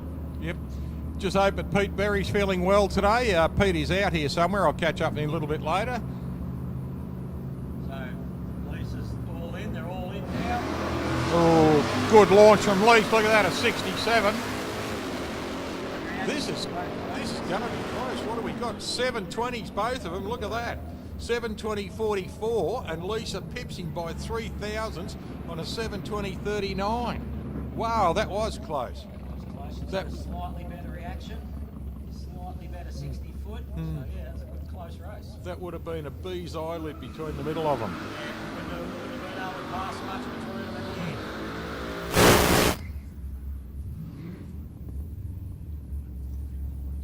Henry Spiak in lane 1, Tex Griffiths in lane 2. Just while you're just waiting for the cars to come up there, Brett Keating down there, ladies and gentlemen. You see Brett, he's just down there at the 60-footer. He's the man on this side of the track with his camera. Now, if you, Brett has got a website too that you can catch up on, and he's got cards and everything like that. He does drag racing, superbike, supercars, burnouts, and all racing events. His automotive event is Images, and he has a website too, so it's called AE1, and you can have a look on that or catch up with Brett, capture one of his cards. He's one of the photographers here who has a website and makes a business out of it. Reactions there at point 06 for lane 1 and a point 04 for lane 2. Go through, and lane 1 goes through at the 785, 2 mile an hour. Lane 2 66. That is a nice car, that thing at Tex Griffiths. That looks really good, that big, long machine. And here we go, Andy Gay out there at the moment. Andy in the little Tirana, Commodore, VC Commodore. This car was previously owned by his nephew, Matthew, who's out there in the Gold Ute. Gold Utility, that's right, yes. So Matty used to run this car and then sold it to his uncle.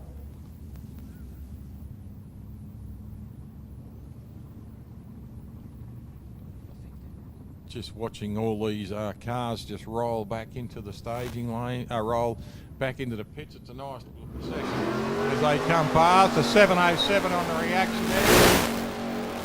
And just all the way down the track, runs through. Oh, look at this, nice pass for him. New PB for his track here on a 686 at 99.1. So he's only got, you know. Andy will be very happy with He that. will. Very See if he good can get, both see if he can get himself back out here a little bit later. If you ask Scotty Cleary nicely, there's a couple of them might want to come out and see if they can crack the magic 100 mile an hour pass. Tomorrow now, is it, mate? Yep. There's Mickey Osborne over there. How are you, mate? Mick and Cal. Okay, that's it for Super Street. So they'll be all packed away for the night and be ready all nice and fresh for eliminations tomorrow. We're going into juniors now, the kids. JD's the future of the sport.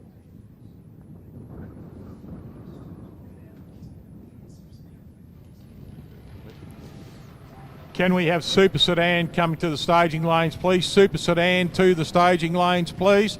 Super Sedan to the staging lanes, please. Super Sedan.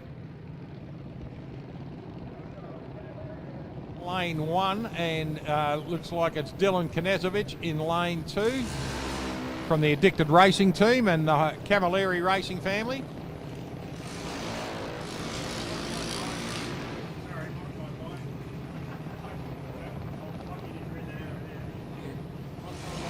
Can we have modified bike just in front of the Super Sedans, please? Modified bike just in front of the Super Sedans, please.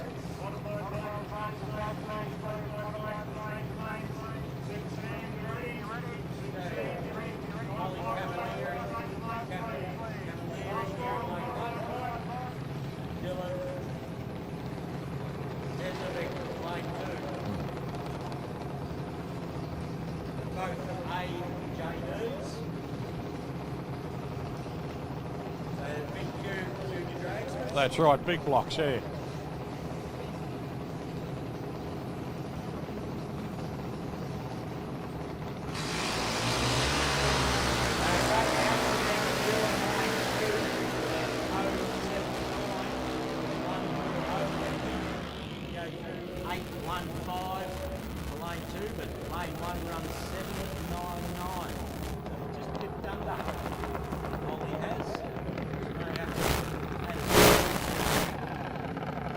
it's just a bit quick.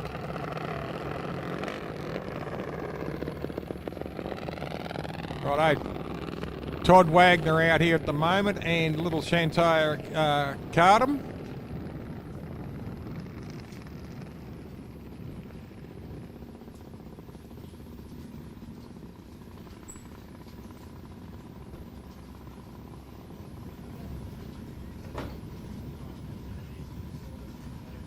Shane Taya Carter from Victoria, Naval Park, Lane 1. Todd Wagner from Mildura, Lane 2. It's a 210cc tractor motor, is the one in Lane 2. Yep. Brilliant little cars, aren't they, really? When you look at it, the kids are all caged in, they're wearing all the safety equipment. Everything that a fuel car is pretty much very close to what a fuel car has in its safety equipment and everything, just at a smaller scale. Exactly. Perfect opportunity and place for get your kids involved. Yeah. In motorsport. So get on the Andrew website, you'll be able to find out all the details. If you're wanting to get into that line of racing, somewhere to give the kids an outlet. Well, red light there for Todd Wagner, 478 with little Shantaya, but she still gets away. Kids are having a ball out there racing down the track. 53 mile an hour for Todd Wagner is the new PB on this track. 1286 at 49 miles an hour. Here we go, Kelly Osborne and Mick out there with their daughter Sarah, and out in lane 1 we've got Daniel Carranza.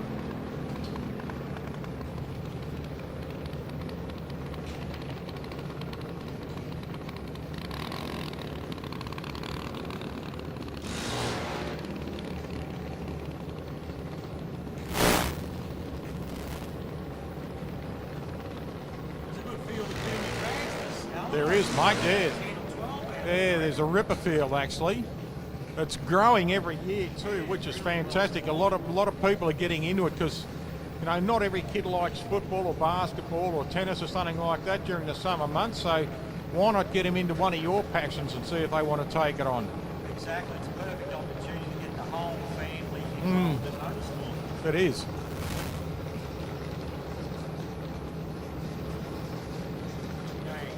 Daniel Lorenzo in lane 1, Sarah Osborne in lane 2. Both A/junior dragsters. Both big block. Big ones, yep. Here we go. Look at those wheels there. Ready to go. There's the green. Oh, good launch on 021 for Daniel in lane 1, 109 for Sarah in 2. Both cars extremely good. All right down there. 180, 81.7 at 78 and 80.15 at 80. Good pass there. Yeah, it was. Not much between them. A mile an hour, really, that's nothing when you look at what these really 5.1 against 5.0 at half track, and the 1.6s both at the 60. So they were full button all the way.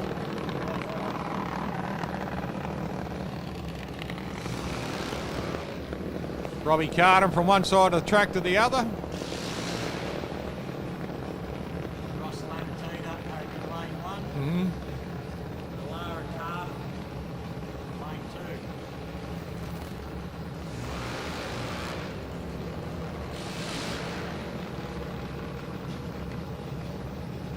The junior Carrot King in lane 1. Yes, that's him.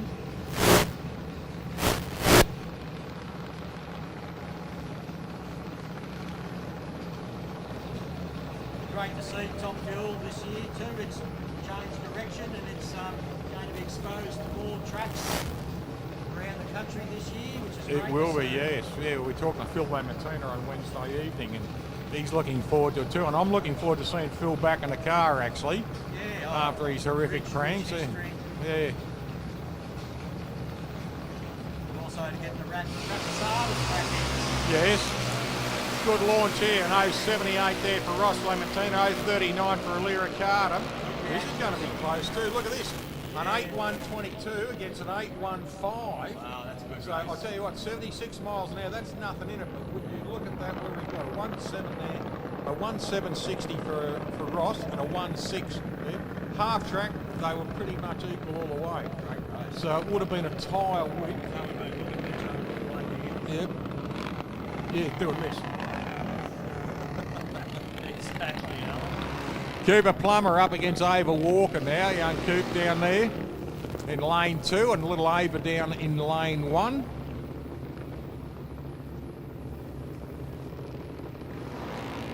Yeah, we've got 2B junior dragsters out here at the moment.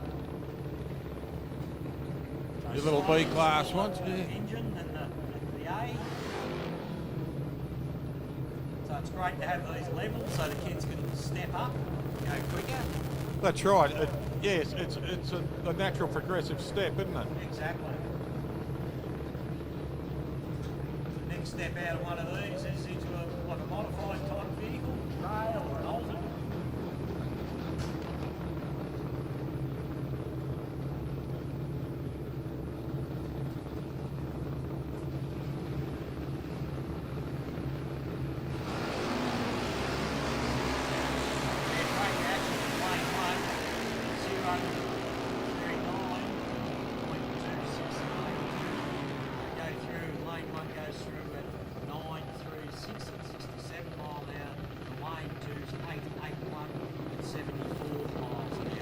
Good news there.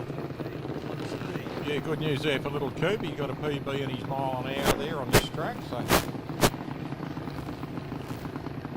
young Lockie Walker coming in now. Dad Steve just bringing him up.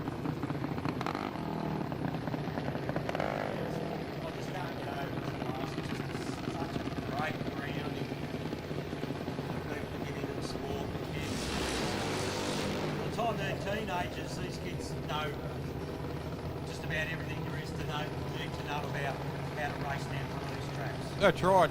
What I like about the juniors is they all stick together pretty well.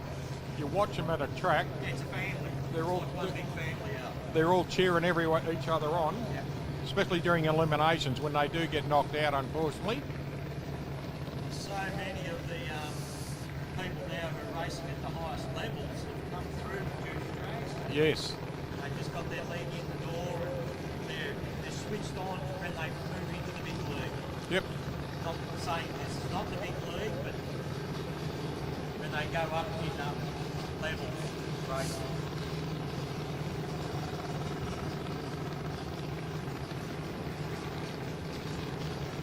Lachlan Walker out here in lane 2. Oh, nice little reaction, an 0.29, a 180 on the 60.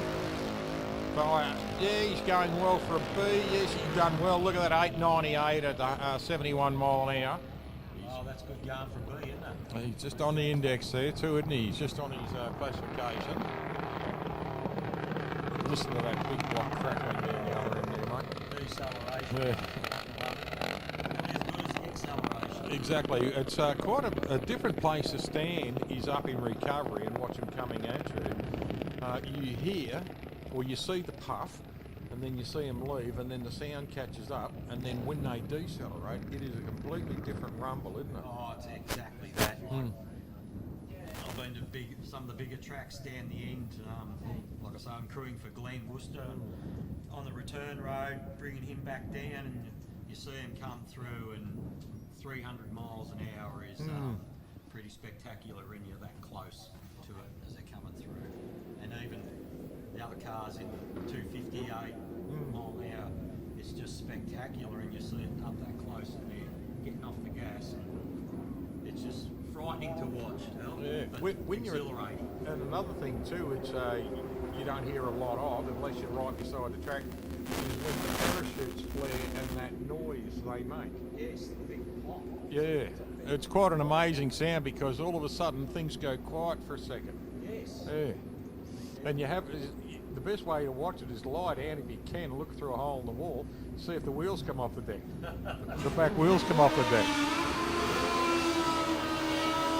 I love this Suzuki. Yeah, Nate Mackay. I like that. A lot of guys these days, a newer type of racer is a lot of anti-wheelie bar type bikes, like out in lane 1, but I'm an old school, traditional, Yep. like the wheelie bar, a slow, long, sleek look of those bikes. Something about them. Yeah, it is. It's a good bike, that one, and Nate. Nate ran at Mildura a couple of times. I met him down here a few seasons ago at here. It's hauling too. Yeah. It's running some good numbers. It's got a decent sized bag on it too. When you look at that back wheel. Yeah, she's a bit tired. Hey.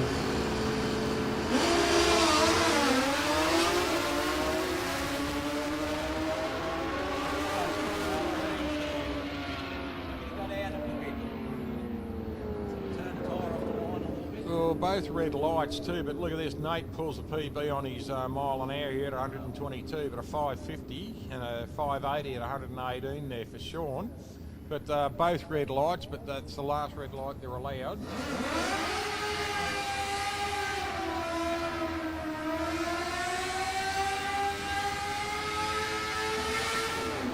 Lucas Nego just burning both sides of the slick wall, and you might have seen him wobble the bum of the bike over just to get as much heat as he can in the whole tyre, so the walls warm up a little bit too, more reactive for the tyre then. And Dean Jamieson out there in lane 1.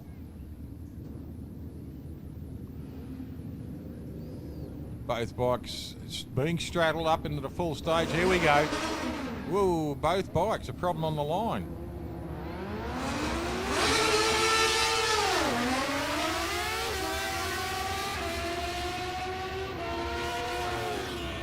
Yep. Some issues going on there. Yeah, look, you push the reset button in the centre of his forehead and off he went again. A bit weird for both. Yeah, it's...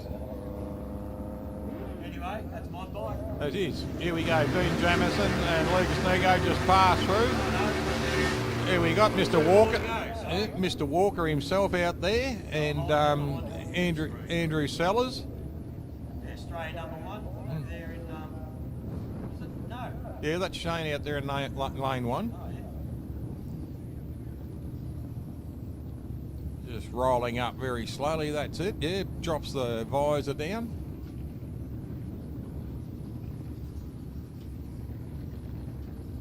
There's our fellow co-commentator in Australia number 1, Shane Walker in lane 1. Exactly. Sellers in lane 2. You can see the difference in the bikes there too. Where's a real upright for Sellers? Shane gets out there nice. Runs through 619, 110 mile an hour. Andrews 757, 1 miles an hour. I think that's all the bikes. It looks like it might be, mate. Yes, it looks like we're going into super sedans now. And Tony Tedesco and Newton coming out now in the Chevrolet. That looks nice. It does. It looks nice with the fuel tank hanging off the front there and the big beam axle. I'll have to tell you, mate, there's one of them sitting in the shed too. Why wouldn't I be surprised at that, eh? Oh, that's me, mate. He's running a 1940 Ford Tudor with big block ultra wheel. Righto, yeah. And who's your mate? Ian Hick. Chris Howell. Right. Young fella in. Another thing that's intrigued me too, the amount of cars. How big's this bloody shed? Oh, it's a good one. Yeah, I reckon it must be. You never build them big enough, as you know. That's right. Women have handbags, Yes. and men have sheds. Exactly. And women can fit more in their handbags than blokes can fit in their sheds. I'm sure of it. Yeah. I'm sure of that too. Right, Troy Newton and Tony Tedesco.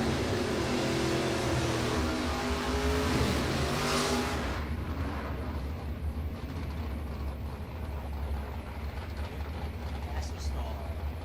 Straight from the mid-60s. Yeah, That look. yeah. There's still a big following too. The Rock, Definitely. It's only getting bigger and stuff. Really grow in Australia. there, the nostalgic races. Yeah. The race meeting I'm going to in Dragway 42 in Cleveland later, or in the early July next year, is called the Rock and Race. It's 3 days of gasser and hot rods. Oh, wow, that'd be great. Yeah, there was 540 entries last year. Will you make sure you post a bit of stuff? I certainly will, mate. The phone will be worn out, and Facebook will be worn out by the time I do. But That's good. they have rock and roll bands all day.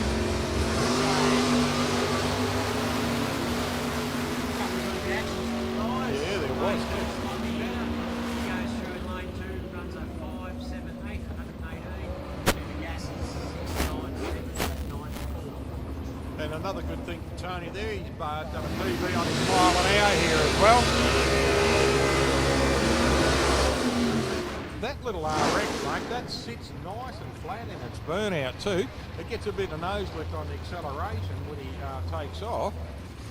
But they've got that suspension set nicely in that. Yeah, he's been playing around with this for a little while. Yeah. A few years, and so they just sort of gunned the car years ago, I think. Yep. Put a chassis through it. Yep. And yeah, it's an injected small block, 427. Little light car. They've done pretty well, these two. Father and son team. Yep.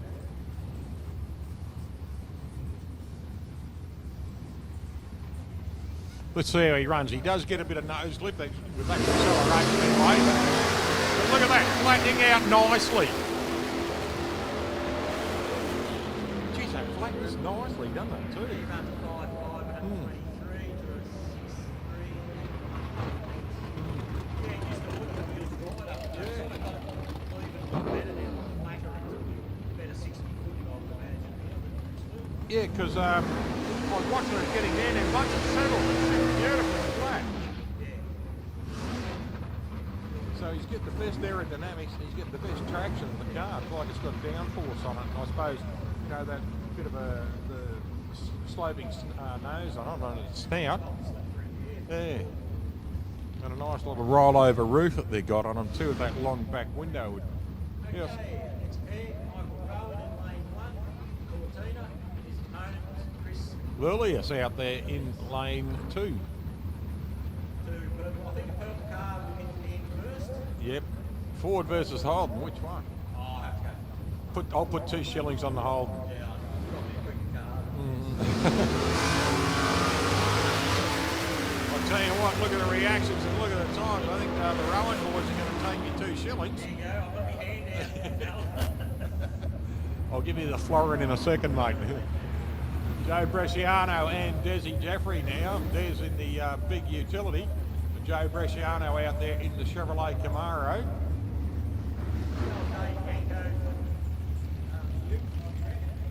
Yeah.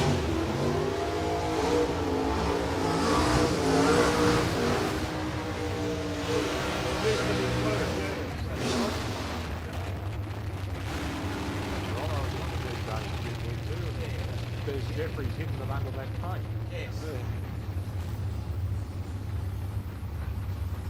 Well, I saw at the time when Dave was selling, it wouldn't have been a bad buy.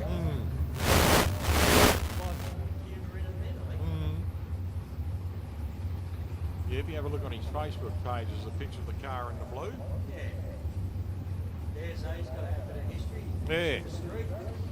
Yeah, the white Holden Very Commodore. successful with Yeah. many years. Here we go. Let's see who's going to be the master here, Bresciano or Jeffrey. This will be a good run because both cars, both drivers, Eagle 373 in the Camaro, and a big block in the Commodore, in the Holden wagon. Holden utility. I'll get it right in a second.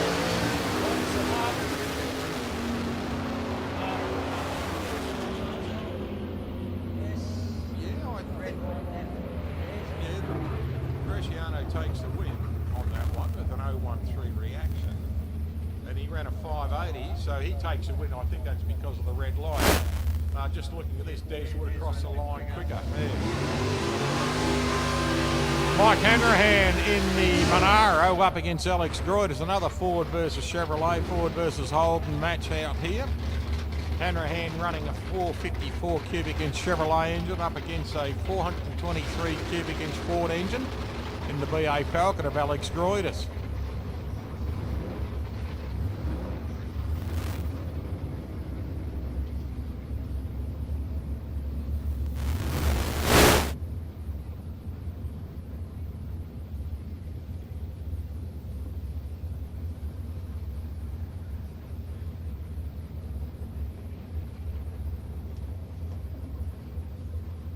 Both cars coming up now. Look at this full stage. Here we go. Lights are on. Lift up nicely. Unfortunately, Droidis does an 036 on the wrong side of the tree. It still gets a power of a run down there at 6.123 at 112 and a 660. 102 for Mike Hanrahan. Next pairing is Jason Winnan in the big Chevrolet up against the 427 cubic inch Chevrolet engine in the Bricklayer. Now this car's been around for many, many years. Classic Australian versus classic muscle car.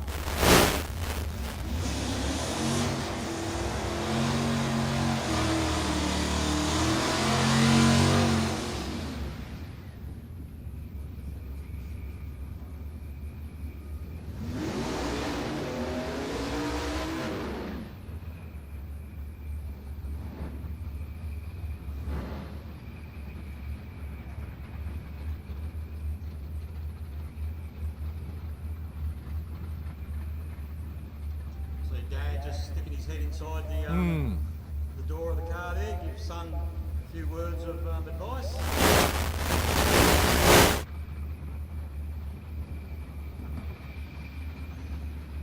That's one cool, or both, a couple of cool looking cars out there, the EH Wagon, and it's a Premier too.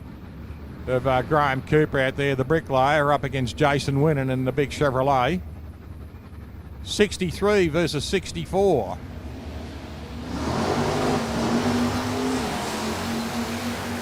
Bricky gets away, but Winnan, look at that, all the way down the strip. They're still kicking it hard.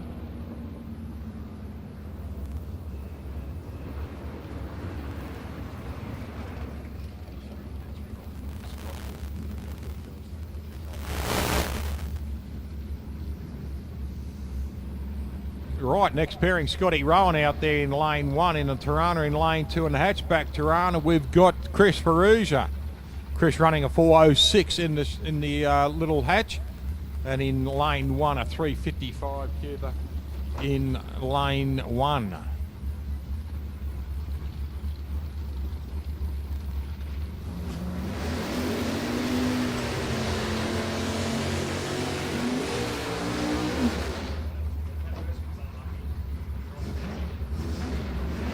Scott Rowan here in lane 1, Chris Ferrugia in lane 2. Hang on, we've got a problem here. No.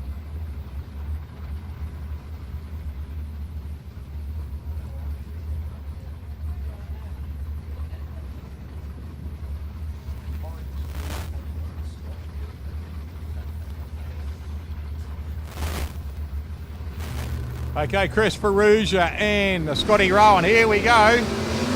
Oh, nice lift, both cars. Good launch. Yeah, nearly identical reaction on the guys. PB a mile an hour from lane 2. Yeah, 6, lane 1, 64, and 106. Couldn't have been any closer on their reactions there, could they, Wes? Look at the difference, mate. A 1.4 for Rowan and a 1.2 for Ferrugia on the 60. See it.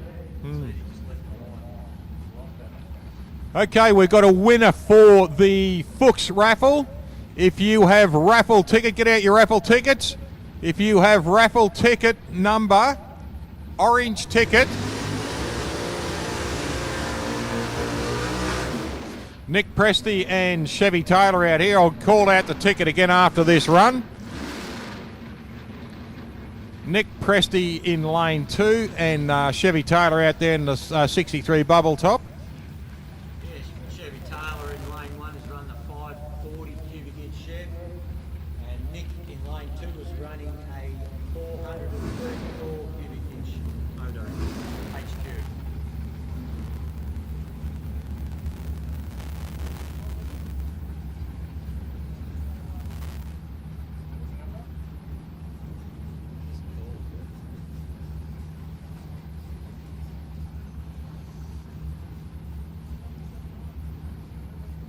Okay, both cars coming into stage.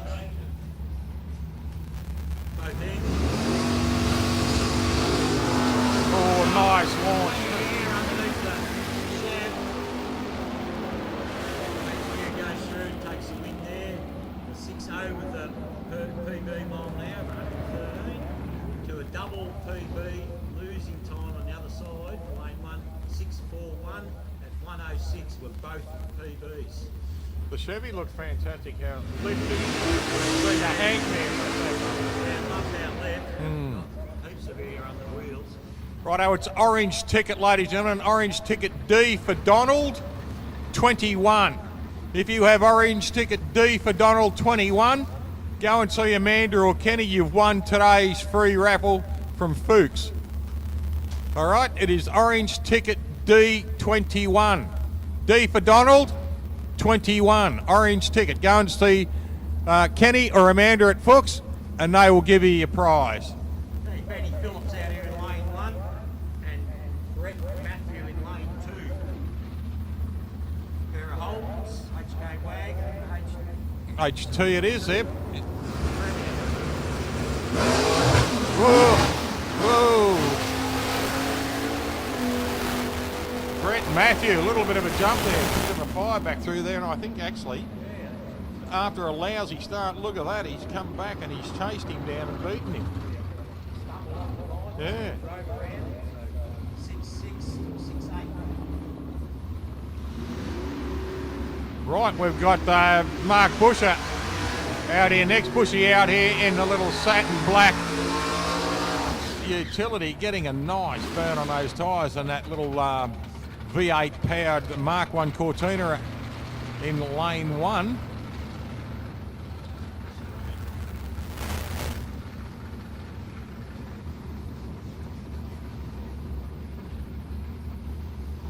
James Melanikoff in lane 1. Thank you. To me, I didn't know I had to move it. Hey, it's not on my resume, mate. You know, not on my job description. It's moving nice. Okay, James Melanikoff in lane 1 in the Mark 1 Cortina. Mark Busher lane 2 in the Holden 1 tonner.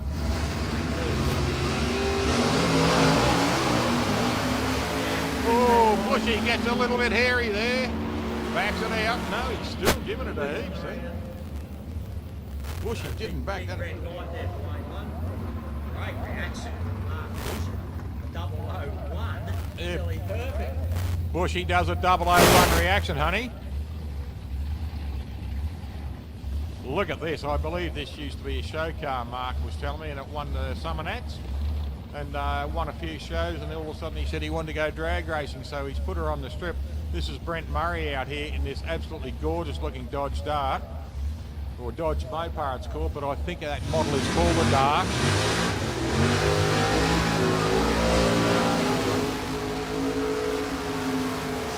Ooh, Matty Gay gets a nice long burn out there, plenty of heat in the tyres.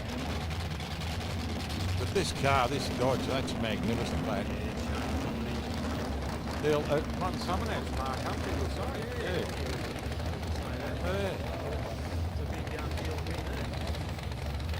So he's got the big sword at home. Yeah. That's a big letter opener, isn't it, that thing? Kids of today saying, what's a letter?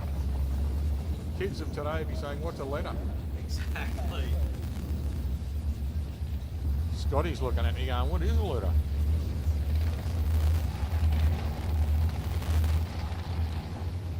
Okay, Matthew Gay out here in lane 1.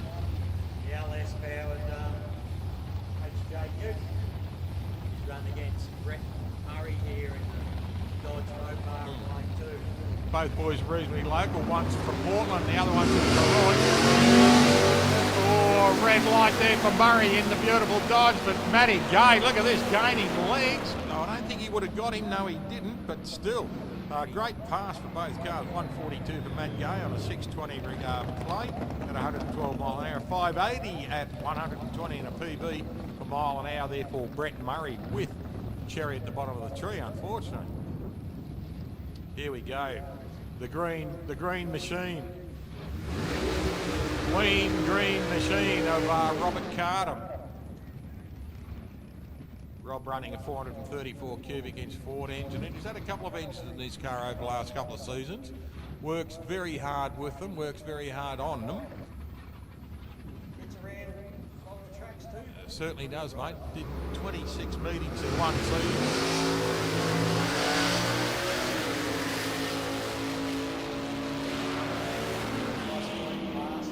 Beautiful pass, yeah. Just kept it, kicked it all the way through. It looks fantastic when they do that. He ran a 5.8 at 119 Right, next pairing we've got the Hooks Dragster of Kenny Stewart coming up.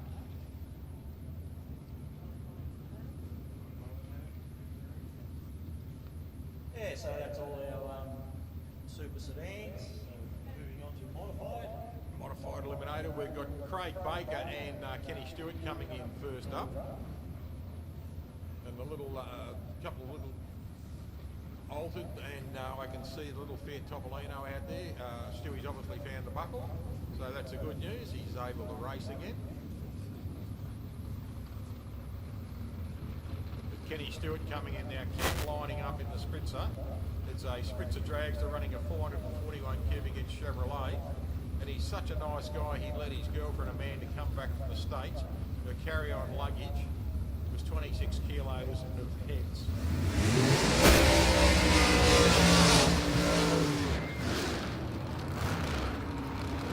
Good woman, that one. She's gorgeous, man. Okay, a pair of rails. Re-engine dragsters. Yep, Craig Baker out here in lane one. Now Craig, very quickly, you see what he's dialing there from previous runs has been a 546. I would say, having a look, we'll see what his last pass is. I reckon he'll go over that anyway.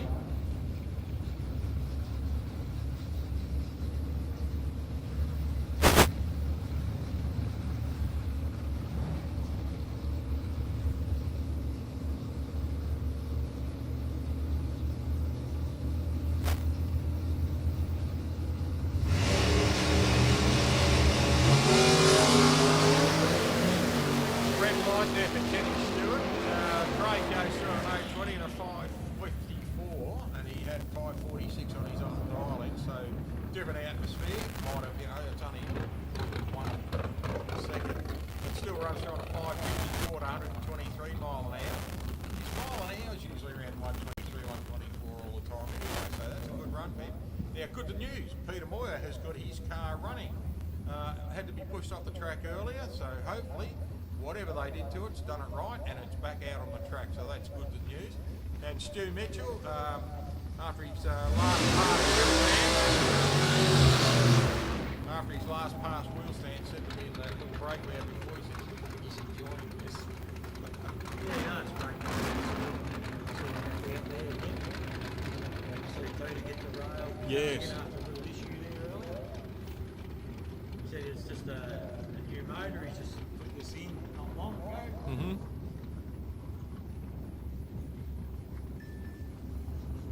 Peter being a local here in Portland. Stuart is from Warina South in Victoria. So I believe something near Bendigo way, I think he said he's from.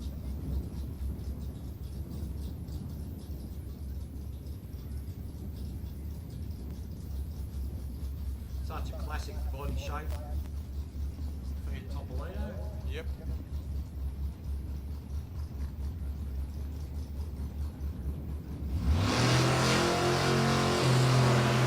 Pick those wheels up again and bouncing around a little bit out there, Stuart, then pulls it straight. Keeps it going, drops the washing out nicely. Stewie goes through there. Red lights, and unfortunately still runs through on a 640 and 105. So I think that's not his best for the day. I reckon that might have, the bounce around might have bloody taken a little bit of time out of it. But still, he would have enjoyed that. Always smiling. Oh, you got it. Pete Moyer runs an 8-second pass. Right, we've got Dave Girls now. Dave out in this beautiful little Alton. Love the flames on it, looks fantastic. Flaming crazy. Yes, he's injected small block.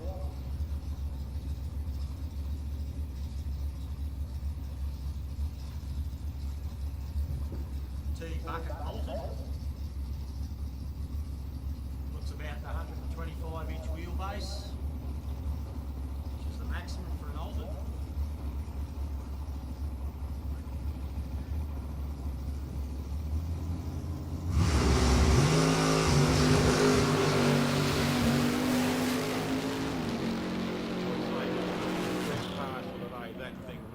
grabbed. Yes, it did.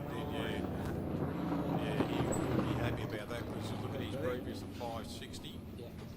Two 560s. Look at this 560.02. No, they're the same one. Yeah, 560's done now. He's done a 549 at 125, and that thing grabbed and hauled all the way home. Yeah, you So can see it, Brent. It was grabbing the tyres, bouncing, just hooking up on it. Young fella. Thought about coming and say good day. Not bad. Yeah, I was going to catch up with you after that. Yeah, that looks like modified all done and dusted for today. We'll be moving into our next class, which looks like super gas.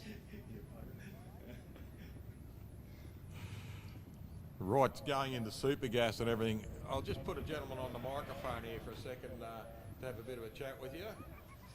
G'day, Alan. How you going, mate? Good, mate. Yourself? Oh, better now seeing you. Yeah, look, mate, we've got a set of jumper leads here to keep your heart going just in case, all right? You get a jumper lead, I'll get you. And we've got a battery charger at the back to keep your right going. Yeah, well, better not go too far with that one, mate. Get in trouble. How you been, mate? Yeah, not too bad, mate. Had a few issues, but no, I'm doing all right. Bit of ticker problems, eh? Sorry? Bit a few ticker problems. Yeah, a few ticket problems, but they still they can't keep an old fart like me down, mate. So we're going all right so far. Yeah, takes a good man to get you down, better one to keep you there, eh? Yeah. No, great to be back in action here, though, mate. Eh? Mate, look at the weather. Yeah, well, Portland's like that. We bring the weather on purposely for doing that, eh? Oh, that's good, yeah, I'm glad you do. Yeah. Hey, and the track, mate, just watching the track, it's been brilliant. Hello, what's going on here? Somebody in the sand trap, are you? Righto, so we'll see what's going on in a couple of seconds. Yeah, look, Wes has been helping out on the microphone here. We've been having a good old chat and a good time, and it's been terrific, mate. So Shane Walker's been coming up and standing in too and giving us a bit of a hand too, mate. So everything's going well. Yeah, mate, I know I'm a big bloke, but you don't have to have two blokes to replace me. Give it to Blake. Mate, look, you are such a big, powerful man. That's what we do need. Don't actually. suck up to me. I'll kiss you in front of everyone. That won't be the first either. This is Wes White. G'day, Wes. How are you, mate? G'day, Peter. How are you? Not bad for an old fella. Oh, you're not too bad. You're not too old. You don't look that old. Oh, I wish I might look that old, but geez, I'll have you ask Alan. Mate, you'll be writing checks, eh, for all these compliments, won't you?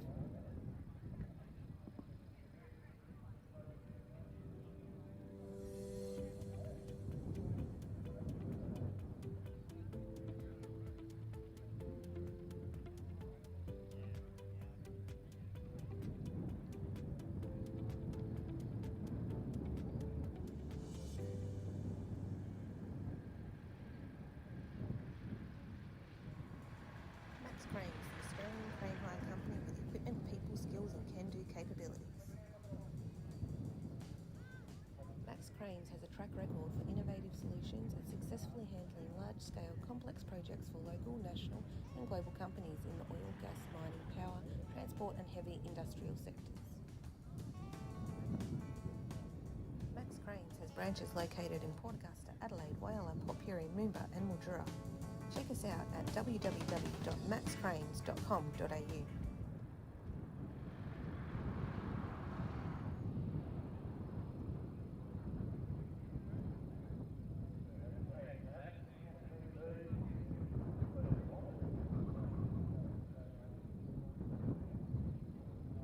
It was early, you know, it was a green track. It hadn't been used for that long.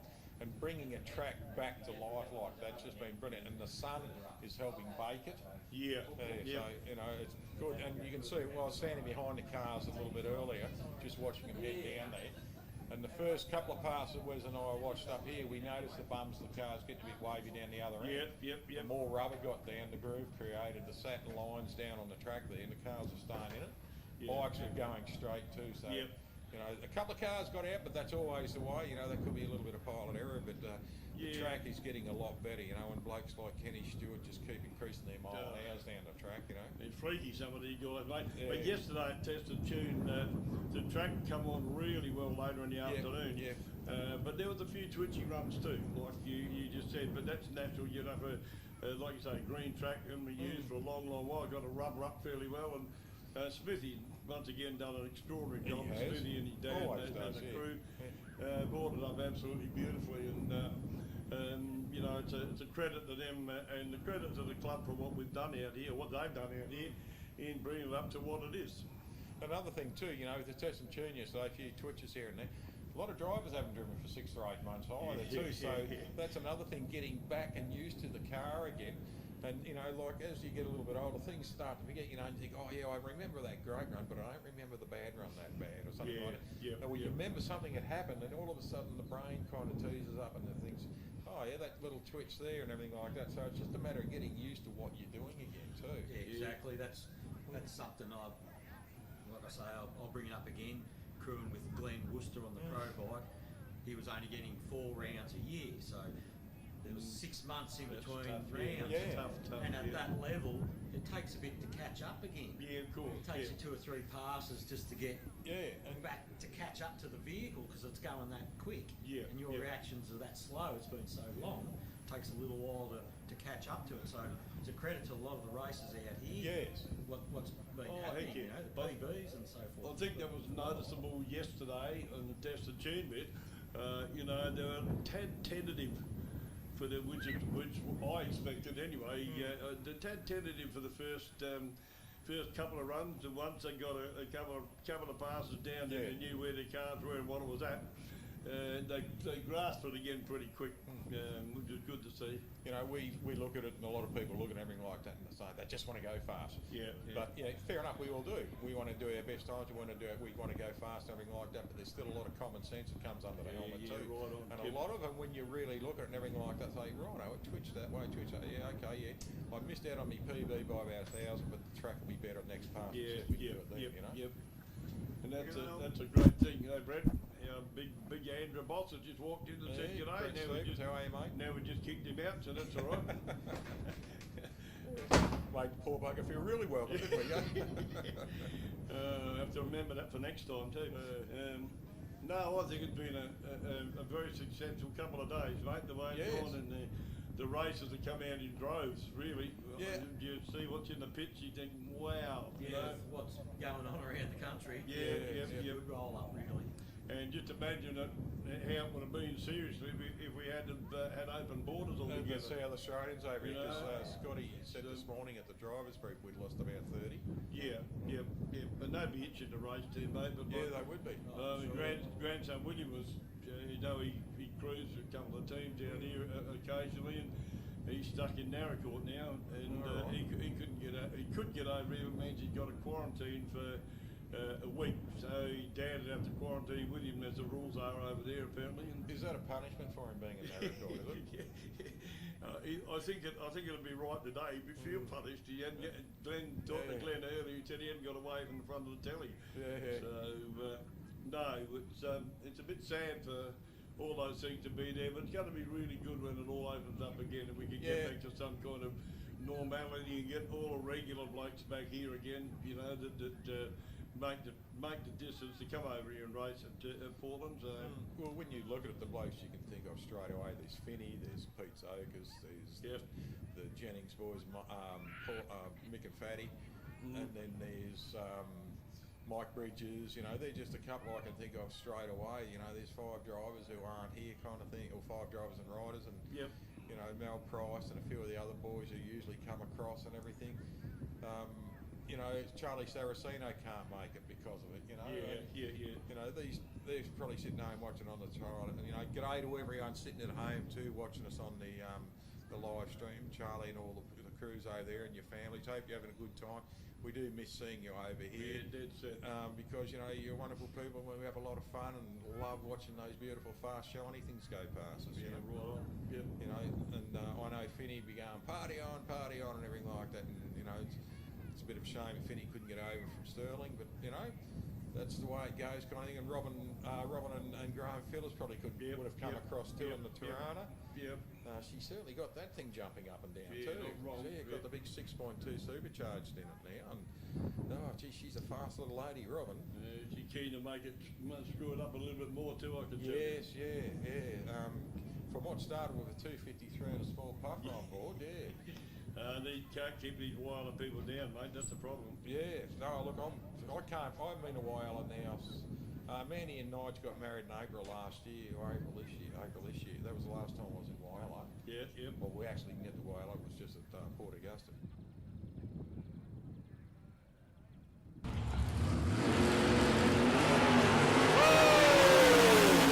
Big wheel jam from Mark Haddard into Tirana. Vlado Churich reaction time 0.59 goes to the 5.225, 136.05 to 5.32 to 130.26 to Mark in the green Tirana. Powerful he takes. Here we go. Greg Darmiani gets away way too quickly. Leaves the red light. And Ken Lude's still waiting on the start line. Don't know why he didn't go.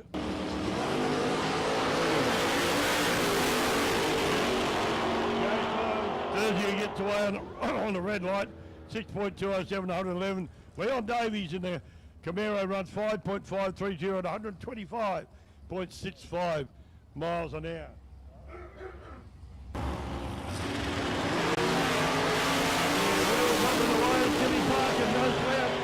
And it's going to be a close run down the end. 5.186 to 133.02 to Glenn Henley in the shopping trolley, and 5.547. Here we go. Wheels off the ground for Dean Cleary as he took off. The front wheels didn't start moving till half track.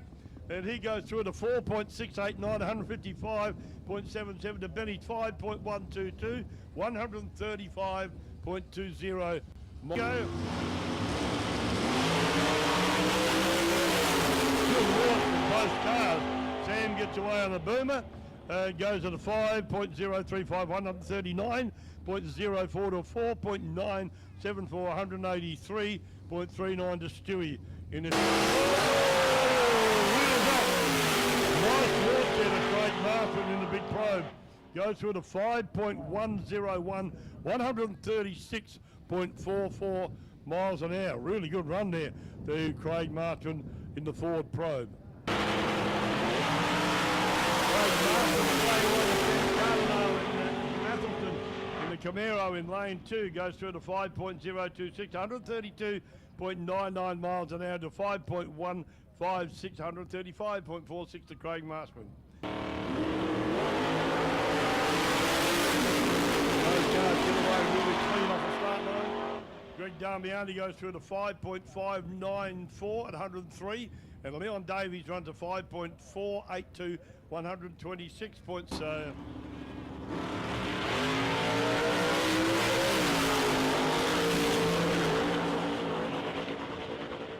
Bain goes through to 5.068, 134, and Ken got it going eventually at 6.472, 102.54 miles an hour.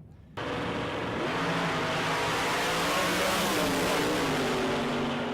got a bit of a sway up there, 0.026 to Vlado, 0.054 to Glenn. Vlado goes through to 5.181, 138. Glenn goes through it at a...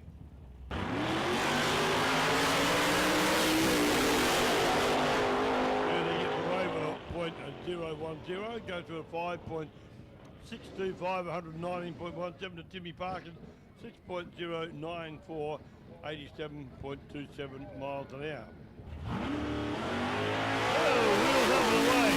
That's a Mark Haddard here in the beautiful green machine. The Tirana goes through to 5.386, 128.94 miles an hour. Nice clean run there. Lovely straight run, pedal down all the time, pops out the washing, goes at 5.155 at 138.63 miles an hour.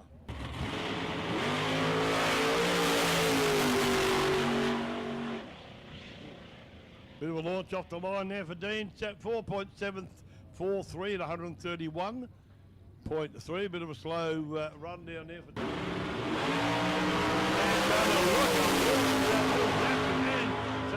Chevy Camaro got off the line very hard too. Glenn Henley goes through to 5.192 at 133.25 mile an hour. Decided that had to go on your chassis frame to protect the driver. Another great innovation. Yeah. What's happening catch up with you tomorrow. Yeah, all right, And Pete. I'll up and say good day. We're going dancing tonight or anything like that? What are you offering? Oh, yeah, we'll go. Where's the Walls Hall?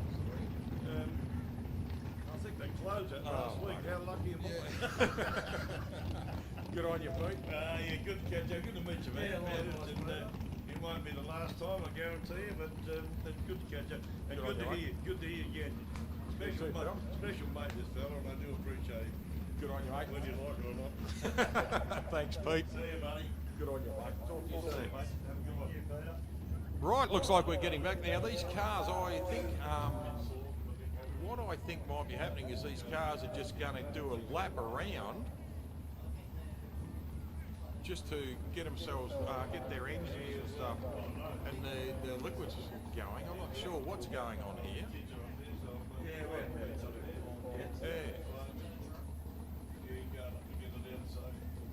All right, then. I love you. Leave you. See you tomorrow. No worries. Stay beautiful, you lot. We'll find out because Scotty's making his way back to the town now.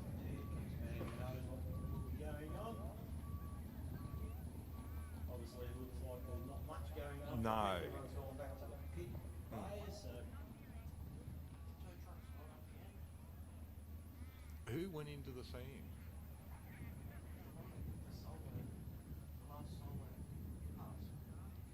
Oh, Dave Grill's in the Alford. Yeah.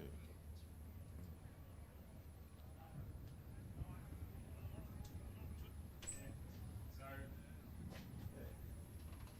he's gone into, he's trying to avoid the sand trap, gone off the side, taken post to the guardrail and it's just pushing it in the guardrail straight through the next slice of the net. So now we don't have to catch it. We've got a second one. So now we're going to try and get that fixed.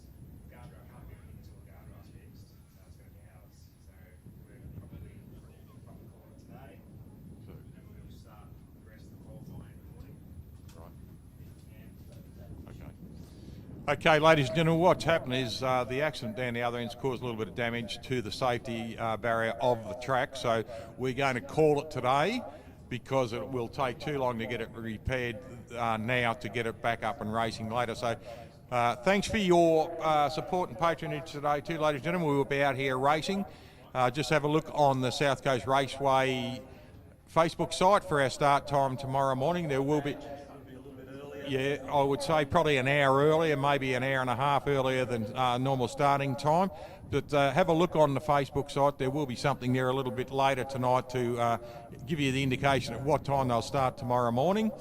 And please have a great night. Enjoy yourselves. If you're going out, really enjoy yourselves. And don't forget to threaten all your local businesses with money tonight. And have a great night, and we'll see you back out here tomorrow. To all our competitors today, thank you for some great racing out there and some safe racing out there. Wes White, great meeting you, mate. Great having a bit of fun on the microphone. And Call a driver's briefing if anyone wants to know what's happening. I'll give them an update over the club rooms now. okay, Scotty Cleary has just said there will be a driver's briefing now in the club room. If everyone would like to make their way to the club room, just so they've got information on what is happening now. So there will be a driver's briefing pretty much straight away over in the club room with Scott Cleary. So if you'd like to wander over there, Scotty will give you the details of what's happening, what is going on now, and the information for the remainder of the meeting. All right, thanks very much. Good on you, Wes. See you here tomorrow morning, mate. Yep, I'll be here bright on bushy tail, Al. Something like that. Good on you, mate. All right, thanks everyone for coming. To all our track staff and everyone who's done a magnificent job today, thank you from the bottom of our sun plugs. It's been fantastic, and we'll see you back out here tomorrow morning. Love you all. Thanks for watching another episode of Drag Racing Central's live stream. We trust you enjoyed the vision and hope to see you next time. This has been a sportingscribe.com live stream production. Cleary's going to have a driver's briefing over at the club room, so all the competitors can make their way to the club room, have this quick driver's briefing, let everyone know what's going on. Okay, thank you.